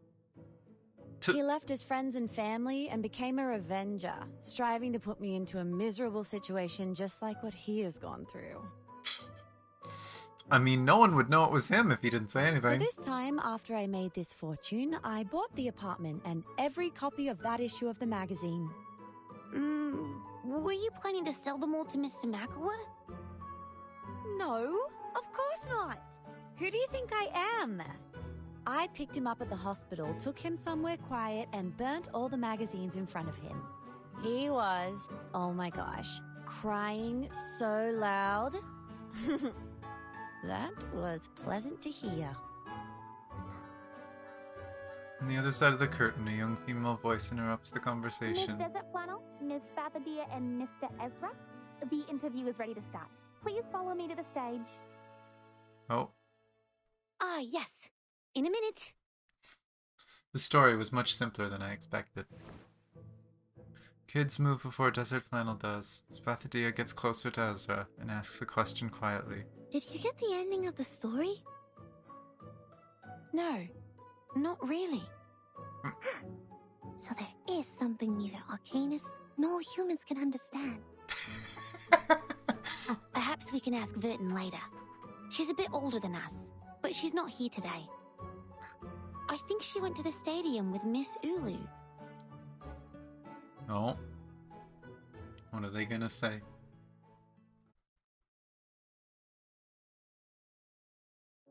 A bit odd. Well, as far as we know, he is human, right? He can't actually use magic. So as far as we know, that device is like an arcane device using mushrooms to allow him to do things similar to an arcanist, even though he isn't one. And I mean, if you get used to having those abilities, it'd be pretty hard to leave them behind. The gold-swallowing crowd, the apocalyptic hedonism, and the adventure on the island of numbers. Oh. Interesting. We explained everything from the main story to her. So this is what the world has become when I was in slumber for all these years. I have experienced countless rains, and have even seen the rainbow above Uluru, but I've never seen anything like the storm. The flame lets out a contented sigh. I can't believe it just changed everything so easily. But the Uluru Stadium is still here. I know there are spots with mysterious power in this world. They can provide a slim chance of survival in the storm. And the stadium is exactly one of them. Such a place will be desired by different forces one day. It's just a matter of time. Like the Manus Vindictae you talked about. To them, the Uluru Stadium is like a piece of meat to a hungry wolf. That's right. The Foundation has already launched the Uluru Guarding Project. It will be a long-term mission and involves a heavy workload, and the Australia branch doesn't have enough manpower for it. Fortunately, a lot of people went to the visitor window of the branch. They are worried about the stadium? Yes, a lot. They volunteered to station here to protect it, even at the cost of their own time and effort. They have built the Uluru Guardians, which consist of 31 arcanists and 29 humans. There are doctors, writers, taxi drivers, that's what the list newsstand was. owners, and so on. And they are all among the audience of the games. You made it, child. This is indeed a brand new beginning.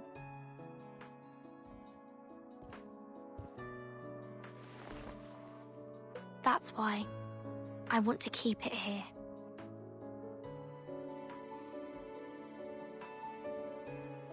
The giant rock, which the bunyip turned into, has become warm on the red soil of Uluru. No more wet, cold, question, or doubt. The strokes carved out by gravel and fire run down from the bunyip's spine to both sides of its body. At the end of each ridge, words are inscribed, turning the rock into a monument. We shall run in the name of sportsmanship. We shall walk in the original form of men. We shall compete against each other, not for victory, but for participation. By both human and arcanist.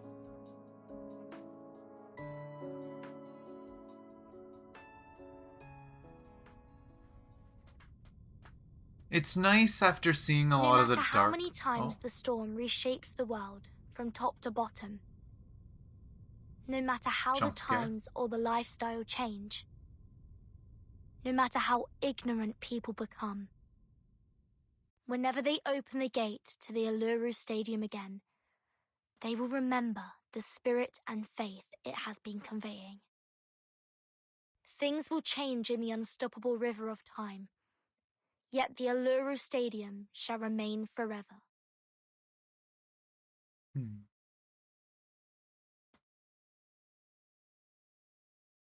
They kind of got into it too. But it's nice after... The story's kind of gone back and forth with positive and negatives, but a lot of it has been just showing, you know, a world with mages, just how discriminatory it would be. It's nice getting a story showing possible positives, possible happy points to it.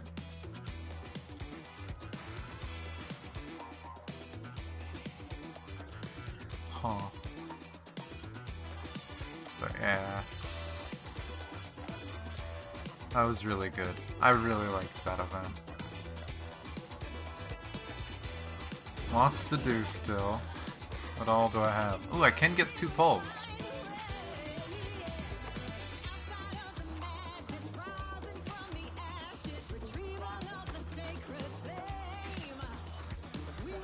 Let's claim all the stuff in here. With character growth, right? In one chapter. That's still the thing that blows my mind with this. That was that was a self-contained story, right? The characters will probably show up eventually in the future. I don't doubt that. We've seen little bits of other characters already. I still want to see more Jessica. We haven't seen enough Jessica. But, oh, it's just so good. I've liked a lot of games that I've played, but I'm still pretty comfortable saying that I think Reverse is one of the best gacha games I've ever played. That the stories are just the right length, have just the right amount of good and bad, and there's a bit of nerdy science stuff in there, but not too much. It's just been... it's so good. I love this frickin'. It's cool that we actually get to see this here now. Oh yeah, we finished the event. I'm gonna have to do the hard challenges. That'll be off stream. But there's a lot of stuff to do. I still gotta do her story, which I kinda wonder what that'll be. I wonder if that'll be a backstory of the original Flammy, if that'll be what happens after the event. We'll probably do that sometime next week. Now that we've done this, I love this character, and that's so good. Which, by the way, that shot, so strong now. Because I know you missed it, Neko, anyone else that missed it. This shot of her, literally the shadow behind her, that's her standing up against a wall with the spotlight on her. And this was her making her declaration of, you know, I'm an idiot, I make mistakes, but one of my best friends is a human, and I'm never gonna doubt humanity again. Just her accepting her mistakes.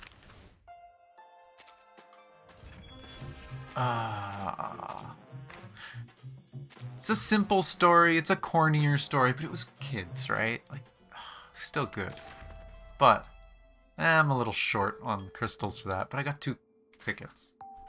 So we'll see what happens.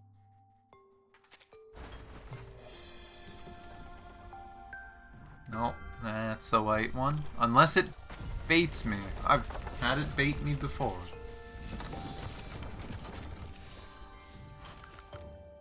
And one more pull for the day. Nah, it's a purple.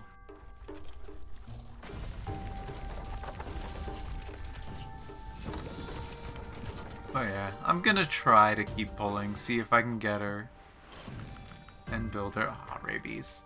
I miss using rabies. Rabies was fun, but Jessica kinda just blows him out of the water. But yeah, damn. Reverse did it again. I love a lot of the other games I play. I started playing, for anyone who hasn't been hanging out in the Discord, I started playing a lot of Grand Blue. The fighting game and the RPG Relink kind of got me into the lore of the world, and I started playing the Gacha game. I don't know if I'll ever stream the Gacha game, but I've loved the game, and I think it's really good, and I think the story is really good. But I mean, it's dated, and I don't think it holds a candle to this. The overall world and lore is more detailed, but it's also 10 years old. I'm so excited what this game will be like over the next few years, as they keep adding more. Oh, so good. So good. But yeah, Main's Bulletin is generally just a boss rush mode. I probably won't stream that. But sometime next week, I'll probably be doing this. I'll be doing Spathodea's story. Monday, specifically, I will probably be doing Honkai. Honkai has the like, what would you call it? It's like an intermediate story about one of the characters that's probably going to be major in Chapter 2 of Part 2. It came out like a week and a half ago, and I haven't touched it yet, so I'll probably be doing that on Monday. Character story? That's an accurate description, I guess. It's just weird to think of it that way, because character stories have never really existed in Honkai. But yeah, we got that. I don't think there's anything coming in Star Rail until the next patch, so Star Rail we gotta wait a few weeks. Which I'm okay with a break. I gotta slowly work through that. But Genshin is getting an update next week, I believe. So maybe next week we'll be doing Genshin and see what's going on in that story. As far as I know, we're getting new map, new area. I'll be doing Gacha, but not for Arlecchino. I don't care to get Arlecchino. I have too many Pyro DPSs. I want Chevreuse. I want Genshin Siren. But we'll see. Again, I'm gonna continue doing what I was doing before I took the break. I'm gonna have interspersed story streams, basically. I'm not gonna stream every day. I'm not gonna try to stream every day. If you guys want to see more casual streams, me playing random games, I might try to start doing art streams again. Those will probably be on Discord. I'm in Discord pretty much every day, hanging out with people. There's been a bunch of people coming in and hanging out, Some days we've got like 10 plus people hanging out, talking, playing games, watching videos. So if you want to hang out, that's where I'll be. Link is in description if you're not in there. But other than that, I do think I'm gonna end now. So thank you guys for watching. Love you guys. It's been fun. I miss streaming. It's funny how I was so exhausted by streaming and I needed to take a big break. But I come back today and I now have more energy than I've had for weeks. And it's because of doing a stream.